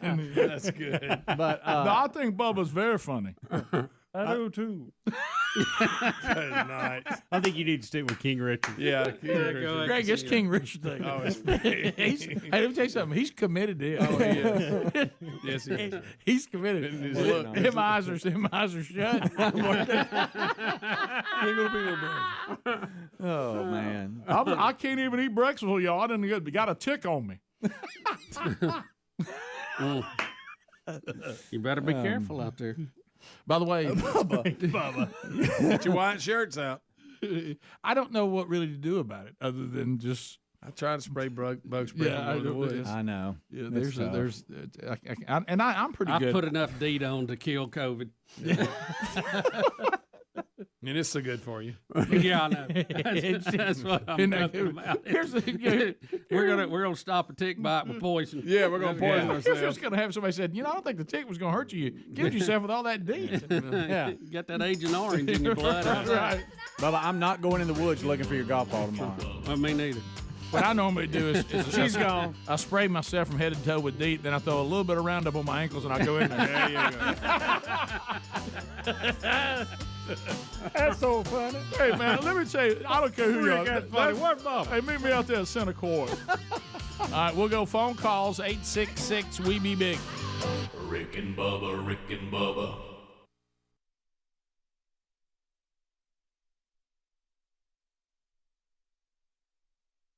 Who this is. It's one thing to be the owner of a private business with employees. It's another thing to have an attitude in which you think you own the employees. No, everybody who has used this term throughout history, they were employer talking about employees. Nobody, when slavery was abolished, there's no employer that owns employees. No, and they don't own these guys. They have authority over you. Yeah, they don't own these guys in the NFL. Any one of them can turn their helmet in and walk right off the field. Yeah, no one's being held against their will. I don't know if y'all know this. Slaves were not allowed to leave. No, and they weren't paid very well, Rick. Yeah, they could be upset all they wanted to.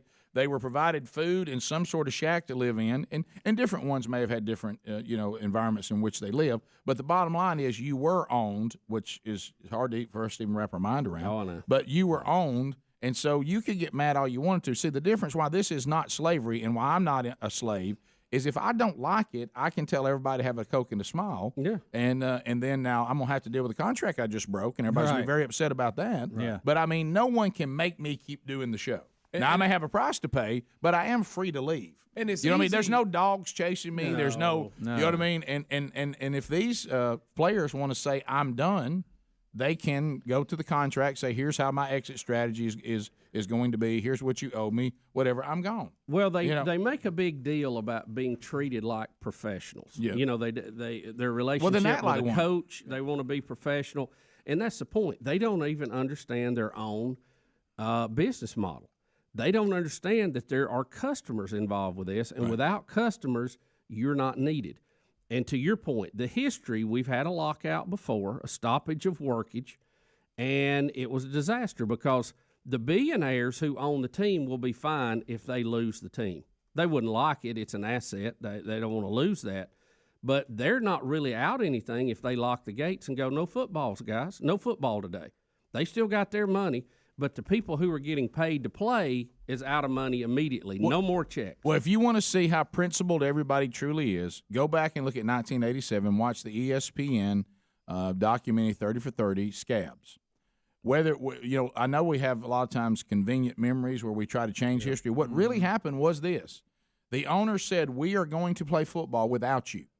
And if you're going to hold out, you're all fired, and we now have hired football players to take your place. And the players' union crumbled, and they all went back to work because they had to sit there, and because their contract said, if you're not going to work and you're not going to follow these rules, you don't get paid. And so they went without checks, and then all of a sudden, slowly but surely, the crowd started going back into the stadiums, and if they had completed the whole season, if the players had never crumbled, I think we would have seen those players all be replaced. Yeah. Because the fans, especially, remember what the Redskins did, the fans started kind of getting over it and started saying, y'all are acting like a bunch of spoiled brats. Especially since they were winning. Yeah. We'll be happy to watch somebody else play. Yeah, we'll be happy to watch some people out here that can't believe they're getting to play and they're actually playing hard. Yeah. And so what's going to happen is if they go back to 1987, if the owners have the intestinal fortitude, they could say everybody's fired that is not going to follow what we now dictate is the rules of the league. And if you want to leave, and if the Texans walk out, if that owner wants to win the walkout, if they do that, he would say everybody's left, so you've broke your contract, nobody's getting paid, and y'all sit out there without a check. I promise you, I can wait this out longer than you can. To Bubba's point, You know what I mean? I promise you I can. And this commentator, it doesn't affect her check. For her to say what they should do is offensive. Correct. You know what I'm saying? If I'm a player, I look at you and go, don't tell us we need to walk out. It's not going to cost you a dime if we walk out, but it's going to cost me. It doesn't yet, but to the same point, it will eventually. Remember, ESPN fired a bunch of people, last year? Yeah. Remember, they had a big fire more. Yeah, there's another one coming up, too. And there's another one coming, and I'll tell you what, if you don't have the NFL to cover, then you're going to have a whole lot more let go. You know, a lot of the players for Houston took personal days. I guess it was Friday and didn't come in. But then I guess they just all took knees. I think all of them but 4 took knees. The man did not anthem. mean it in a racial way. The man's using a term that's been around for a long time about employees and employers. We'll be back. Rick and Bubba. You remember when we couldn't get African Americans to be able to play professional sports or college sports, and they'd always treat everything like every team was white. Well, now we've turned around and we're treating like every team is black. Completely. You know, and now it's like the white people who are playing, they don't have a say in anything. Yeah. And so we've turned around and just gone completely the other way. It's not an all-black league. It's not.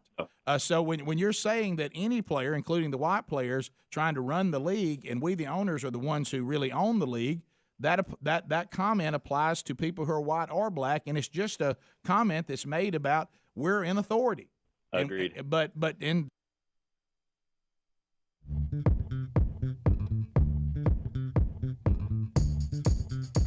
It is 35 minutes past the hour. Phone Troll Music, all 10 lines available. Here we go. Your comments, your questions. We've cleared the line, so if you move now, you will get in. No shameless plugs, no meaningless shout-outs. We're talking about topics, questions, comments. Bring them to the table at 866-WE-BE-BIG, and we would love to hear from you right now. You've been given this segment. So it belongs to you. Handle with care. As you are coming in, I do remind you that when you look at history, unfortunately, dating all the way back to the 50s, whenever inflation and unemployment have hit today's levels, history suggests what, Bubba? It's a terrible word. It'll repeat itself. Recession. Anybody remember the last time we hit recession? What it did? What it did? Recession did to retirement. Anybody remember 08? That was a blast. So why don't you talk to our friends at LearBubba.com, and let's talk about investing in physical gold and precious metals. They can be an excellent strategy against what's coming. We want to share the opportunity with you. Smart investors are buying gold and precious metals now for a couple of reasons. Number one, it can be a great hedge, a protection during a recession. 2, the closer a recession gets, the more your gold could be worth. So join us and don't let your retirement take a hit like what happened back in 08. Washington and the government, they do not have the answers. We've seen them awkwardly just keep around. Also, to make it an extra important, we're going to do this. You get up to $10,000 in free bonus coins based on the value of the gold coins you purchase. So move now, LearBubba.com for more information, or call them. Call them at 1-800-707-4575. You do want to mention us when you do that. Or just go directly to Lear, L-E-A-R, LearBubba.com. To the phones we go. We'll start with Chip out of the great state of Alabama. Trolling. Keep them phones a trolling. Here we come, phone trolling. Phone troll. Chip, welcome to the Rick and Bubba Show. 30 seconds, brother. Go ahead. Good morning. A while back, a couple weeks ago, they started talking about releasing 1 million barrels of oil out of the reserve. Are we still doing that? And if so, how come our gas prices haven't come down? They did do that. I think that time has run out now, and they're talking about refilling it again. Yeah, we went through all of it, right? Yeah, I think so. And it did make a difference. And it kept it from going up as quick and kind of caused some leveling off. They also had approved for some more drilling. Now, they said that on paper, but I understand the regulations that go with it make it almost impossible, but it did make a good announcement, at least to quell some of it. Well, that way Peter Ducey, he can say, well, we are giving out more stuff. Now, I'm not telling you what you have to do to get one, but or to actually drill. Or what we gave you is a place where there's not any oil anyway. Let's go to Mike in Kentucky. Mike, 30 seconds, buddy. Go ahead. Hey, Rick, you're taking your parents to Starkville this weekend, right? Correct. Okay, but if you would do me a favor, as soon as everybody gets in, you have Miss Sherry go ahead and start recording. If you'll get down there in that side pocket and pull you out some black leather fingerless gloves and go ahead and slip them on, I'd love to see the reactions. Let me tell you something. I'm not brave enough to put on driving gloves in front of my daddy. I mean, they would. Ain't no way that would be a dare. He would go absolutely. Can you imagine? He go. Can you imagine? I can hear him. Let's go to John in Dothan. News Talk 1039. John, go ahead. I'm a little disappointed with Greg this morning. The snowman wore gloves and Smokey and the Bandit. Come on, Greg. Those are props for a movie. Those are props for a movie. We were talking about that during the break. People sent us pictures of him holding the CB mic with gloves. As good as Jerry Reed is, and he's a great actor, he's not a truck driver. Right. He's not. He's a musician. All that accomplishes is an actor. He was in that movie. Yeah, but all it says is people gave him his wardrobe, said put this on. Did Burt Reynolds use him driving the Trans Am? No. Are you sure? Absolutely not. Do we need to go look? I don't know if he did or not. I don't think he did. but Greg, to your point, in both cases, in the snowman case, all that establishes is that actors / country music artists wear gloves when they pretend to be a truck driver. Yeah, that's not real, huh? And in all fairness, Jerry Reed may have needed to protect his hands to play guitar. Thank you. I think it was just they just tell him that makes you look sharp. Like put this guitar. Let's go to Jan. Wait a minute, that's a country. Jan in Centerville. Jan, go ahead, 30 seconds. Hey, Jan. Good morning. I just wanted to make a comment on some things you were talking about, the female correctional officer that left with an inmate. And I realize there's a lot of controversy about women working and being over men. Yep. But being in the correction field myself, you probably would be shocked to know that the males that are correctional officers with the females, how inappropriate and the things that go on that way. Yeah. Also. I said that. No, I actually said that. Probably. I said I don't think you should put males over at Tutwiler. I think that's stupid. I would. I imagine it's worse. It's a male-female dynamic. No matter which way it's going, you should have women, that are in charge of women who are being held in jail or at the penitentiary, and you should have men watching men. And we keep seeing over and over again your example you just gave, and the examples that we've seen of these men that have been let out. It just doesn't work. Well, Rick, and you make a great point, but now we introduced who you identify like and trans, and then you good night. How are you going to ever referee all that? Yeah, we're so stupid now. We're talking about letting a biological male identify as a woman and get put in a women's penitentiary. That's how stupid we are. Yeah. Let's go to Jerry in Alabama. Jerry, go ahead. Welcome to the program. Hey, I'm just still trying to wrap my head about the fact that Greg wore gloves running the weed eater. Didn't Speedy say that earlier? If you'll listen, I don't do it every time, but if you'll wear gloves, you know how how your hand feels when you're finished and they're vibrating. Yes, it cures that. I think anytime you're doing manual labor outside, it's okay to wear gloves. Yeah, I'm not going to apologize for running a weed eater with gloves on. Or now, hoeing, or I don't see me driving with them on. Hey, let me tell you, if you work some post hole diggers, you better put some on. Probably not a bad If you want idea. any skin, I left can on do your it hand. without, but yeah, I have done it without, but I don't want to.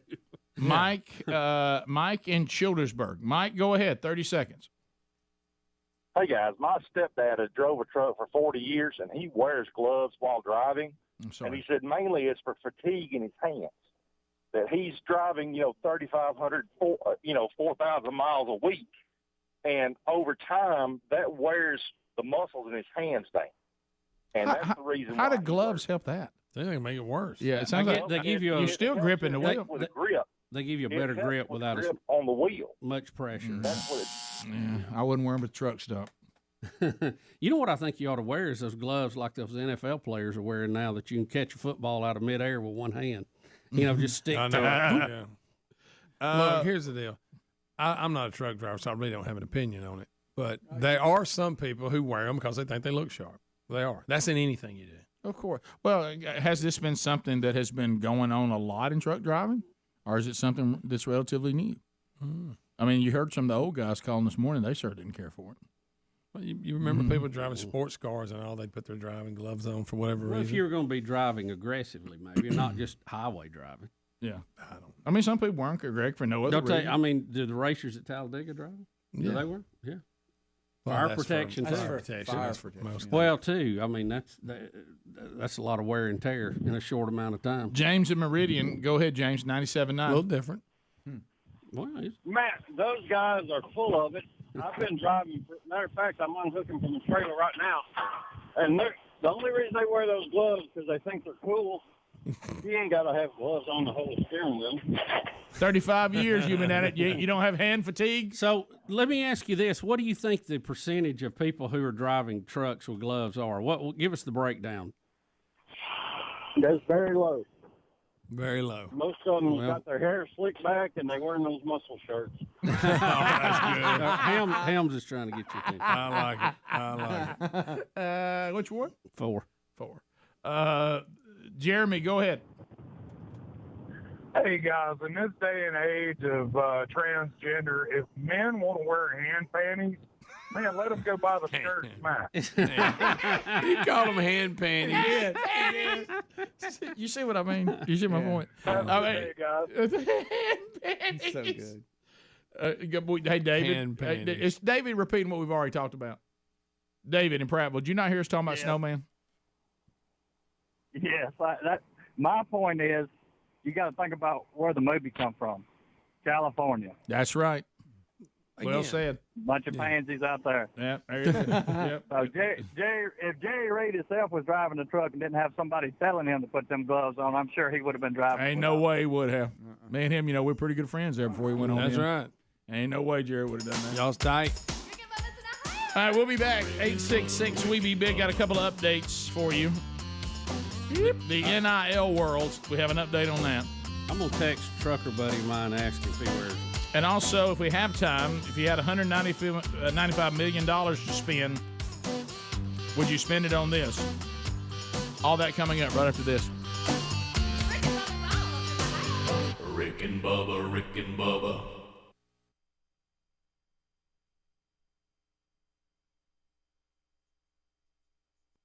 But back to HR, you have to know the times that you're living in. Right. But The sadly, we're getting to the point, and Ben Carson called it at the prayer breakfast, we're not going to be able to freely express ourselves because we're going to be so afraid to say, I think about human beings. I don't like eggshell people. I never have. You got to walk on eggshells. You're so afraid that anything you say is going to be misinterpreted, that you were trying to offend them, or what you mean? Used against yeah, what you. you mean? Just like that. Look, Right. I understand that nobody, and there's never been one person that has said to me or anybody in my family something involving keeping your head above the water that's being insensitive that we had a son that drowned. Nobody. Agreed. Nobody means that. It's a figure of speech. So I don't walk around pointing every time somebody says, hey, man, boy, y'all get, I'm just trying to keep my head above the water. Hey, man, you being insensitive to us. No, nobody means that. Hey, man, how about this, man? I feel like I'm in the deep end of the pool. You can't say that around us. We had somebody drown. You know what I mean? Right. I mean, and I don't live like that because I understand that's not what people mean. Nobody is meaning that to be insensitive. No, yeah, So absolutely. you know what you do? You give it a pass because what you're wanting to do, you want to be a victim. Yeah. I want to say that people said that and it was insensitive. I want to be a victim. I love being a victim. And you know what? But there's some real things in life that are really happening and they're being ignored while we're all out here worried about getting our feelings hurt. Grow up! Right. I Yeah, mean, move grow on. up. I mean, come on. Sticks and stones. It's just old. I mean, just tired of it. Do we not teach that anymore? Sticks and Yeah. stones may break my bones, but words will never hurt me. Yeah. Not anymore. I mean, good night. And what it is, it's all about self-attention. I want attention. We're all narcissistic and we want attention. Munchausen. If I'm a victim, people want to interview me. People want to. I want everybody to be real careful what they say to me because if I get offended, and I'm looking to be offended, and if you look to be offended, you'll find it. Yeah, yeah. It's easy to find. So you have football and ESPN imploding on themselves, and on the other end of the spectrum, you have Major League Baseball that is being as patriotic as they can possibly be with every game. They've got incredible. Got an incredible series going. Yickety yak. If you leave a game thinking it's over, you're out of a 4-run league. Doesn't even matter.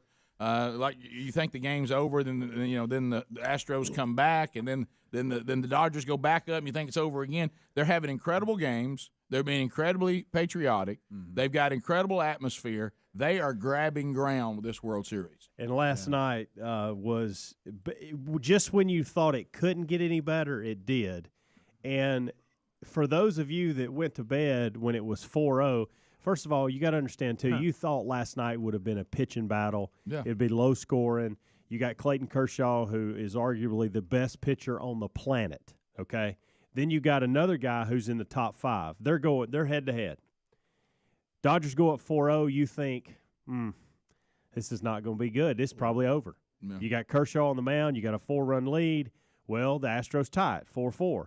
Well, then the Dodgers get a big home run, 3-run yickety-yak, okay? Makes it 7-4. And you think at that point, okay, the Dodgers they've gone up 7-4. Right. No way the Astros can do this again. And then this happens. Yickety. Fly ball, deep left center field. At the wall, tie game. Unbelievable. 5-6. High fly ball, goodbye. One pitch to Springer, and we're tied again. I love the explosion. Did that feel to the guy who just made that play in center and let that ball get behind him. Altuve into left. This ball is over the head of Peterson. The throw. Late. Astros lead. He lifts it at the wall. Goodbye. 11-8. 2 on, 2 out. 10th inning. That's in the air to left. Here comes Fisher. Throw by Ethier. Astros win it in 10. There's your final and 10 right there, my friend. Those were all the Astros. and you got to understand something. We just showed you all the Astros, obviously, because they came back and went. The Dodgers were doing it too. Yeah, They were hitting home. Guys, there were 7 home runs. Wow. They went through 14 pitchers last night combined. There were over 400 pitches thrown in this 5-hour battle. Wow. It was awesome. Well, yeah, Major League Baseball grabbing ground right now. And I love how they keep being overly patriotic, too. Yes, Yeah. yes. I wish they could just start just a little bit earlier, but wow. Now, it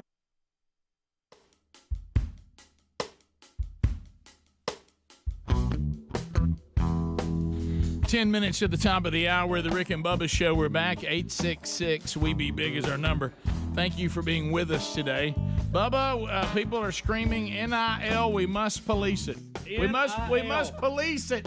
Well, Rick, this is such a strange world now because the court stepped in to say, hey, you can't keep these people from getting reimbursed for name, image, and likeness, and kind of caught the NCAA off guard. And now it's kind of become the Wild West. But now the NCAA is saying, hey, wait a minute. While NIL is possible, we still got rules to go by here, guys. So let's not get crazy, okay?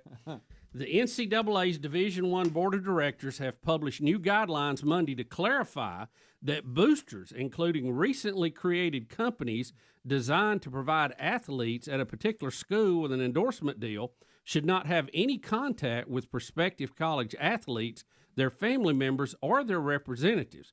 The guidelines were crafted by a working group of athletic directors and conference commissioners who were tasked earlier this year with reviewing the evolving marketplace for college athletics. The NCAA updated its rules last summer to allow college students to make money by selling the rights to their name, image, and likeness, NIL. We've heard a lot about that.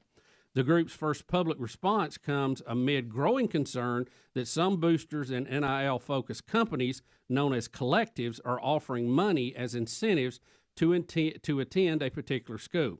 Now, this goes right back to what we said earlier, Rick. This was designed to, if I decide to go to whatever college, Southern Cal, Michigan, Alabama, Georgia, wherever I want to go, and I make the team, and I'm going to be a player for that university, then if I want to sell my name, image, or likeness to local advertisers or national advertisers, whoever, I can do that. But it wasn't designed for a school to say, we got $50,000. If you come to our school, we'll give you. See, they got it out of order. Yeah. And that's where the rub is going to happen because the teeth has not been taken out of the NCAA's ability to punish people and to have rules to go by. They just said that they could not stop these athletes from selling their name, image, and likeness, which they're allowing them to do. Yeah. Yeah, and that's the kind of the crux of it all. Only the NCAA would be so short-sighted that they would just throw it out there. And now that it's underway and well established, now they're going to come in and say that's against the rules. Rick, it's like this rule early. It's like letting your dog out after it's just laid a big one in the living room. Yeah. That's the order they have this in. No, you're right. It's the shoot, ready, aim. Yep.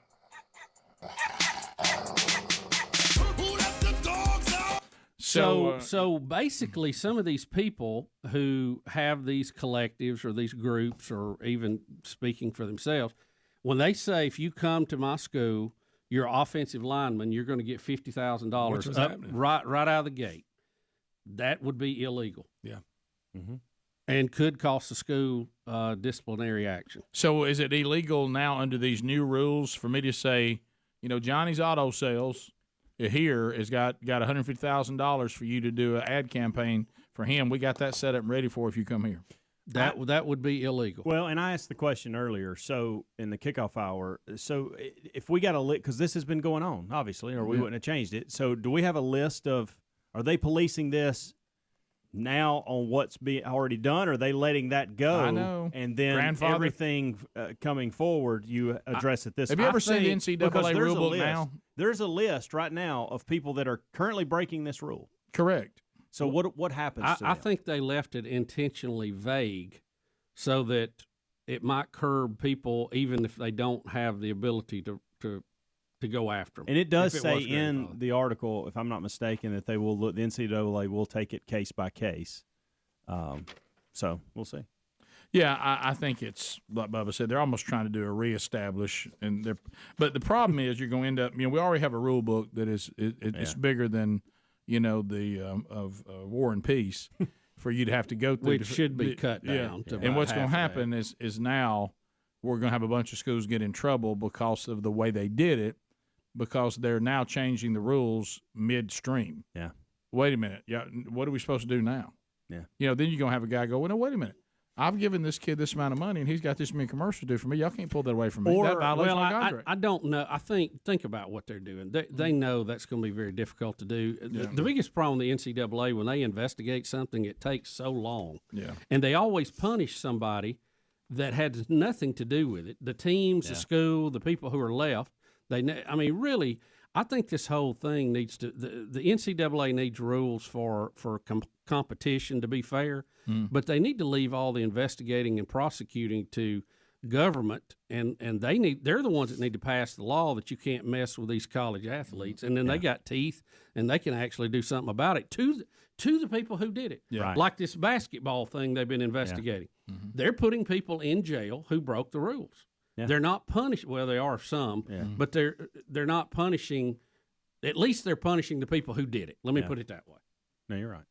All right. So, also, does anybody here have $195 million to spend? A little short. If I did, Rick, I wouldn't be here right now. All right. So, would you spend it? Let me go on my online banking and check. Yeah, if you had it to spend, nope. Would you spend it for an iconic portrait of Marilyn Monroe? No.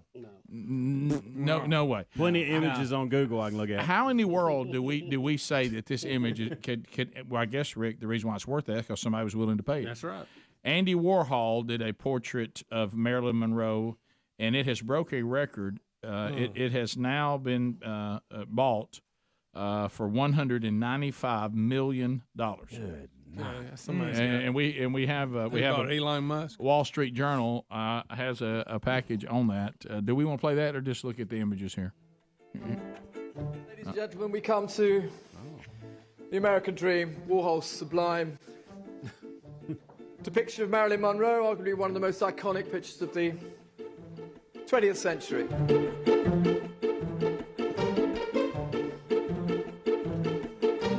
And there it is. It's really, to me, not even that good a picture. At $170 million for the Warhol is selling here to you, sir, at $170 million. Unbelievable. Oh, I said then the added fees made it $195 million. Wow. So they four got some bidders. serious fees on there. So they, it's a percentage. Yeah. So, what's this? Do they check your credentials? What was that? And get into that? Yeah. Sure. Yeah, I heard King Richard tried to make a run at it. I got to know you got the money. Man, and then it's yours. If you think it's a big deal to be pre-approved for a home buy, how about that one? Yeah. Art and you're pre-approved for $200 million. Go get what you want. Yeah, art and the value of it has always just perplexed me. I never can really follow. I mean, I thought Hunter Biden had painted that. Especially that art where it looks like this monkey threw paint. But at it. if you like the American, look at his use of colors, right? Huh? The American icons, and Marilyn Monroe is definitely one American icon. Look, I wouldn't pay that if somehow Marilyn came back.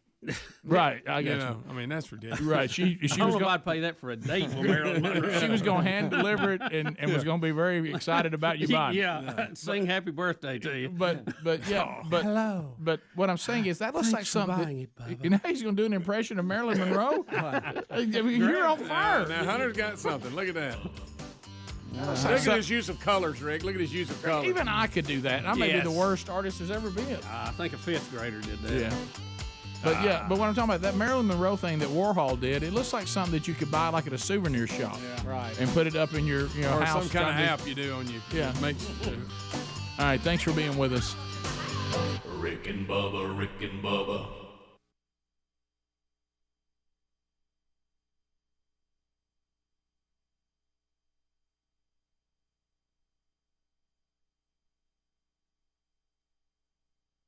Live at 5 with a kickoff hour. Hey, thanks bright for and watching early, Rick and Monday through Friday. Don't forget to subscribe and click the bell for notifications on our YouTube channel. And catch a commercial-free Best of Hour on Blaze TV every day. Rick and Bubba, it's must-see TV. Or radio. Well, yeah.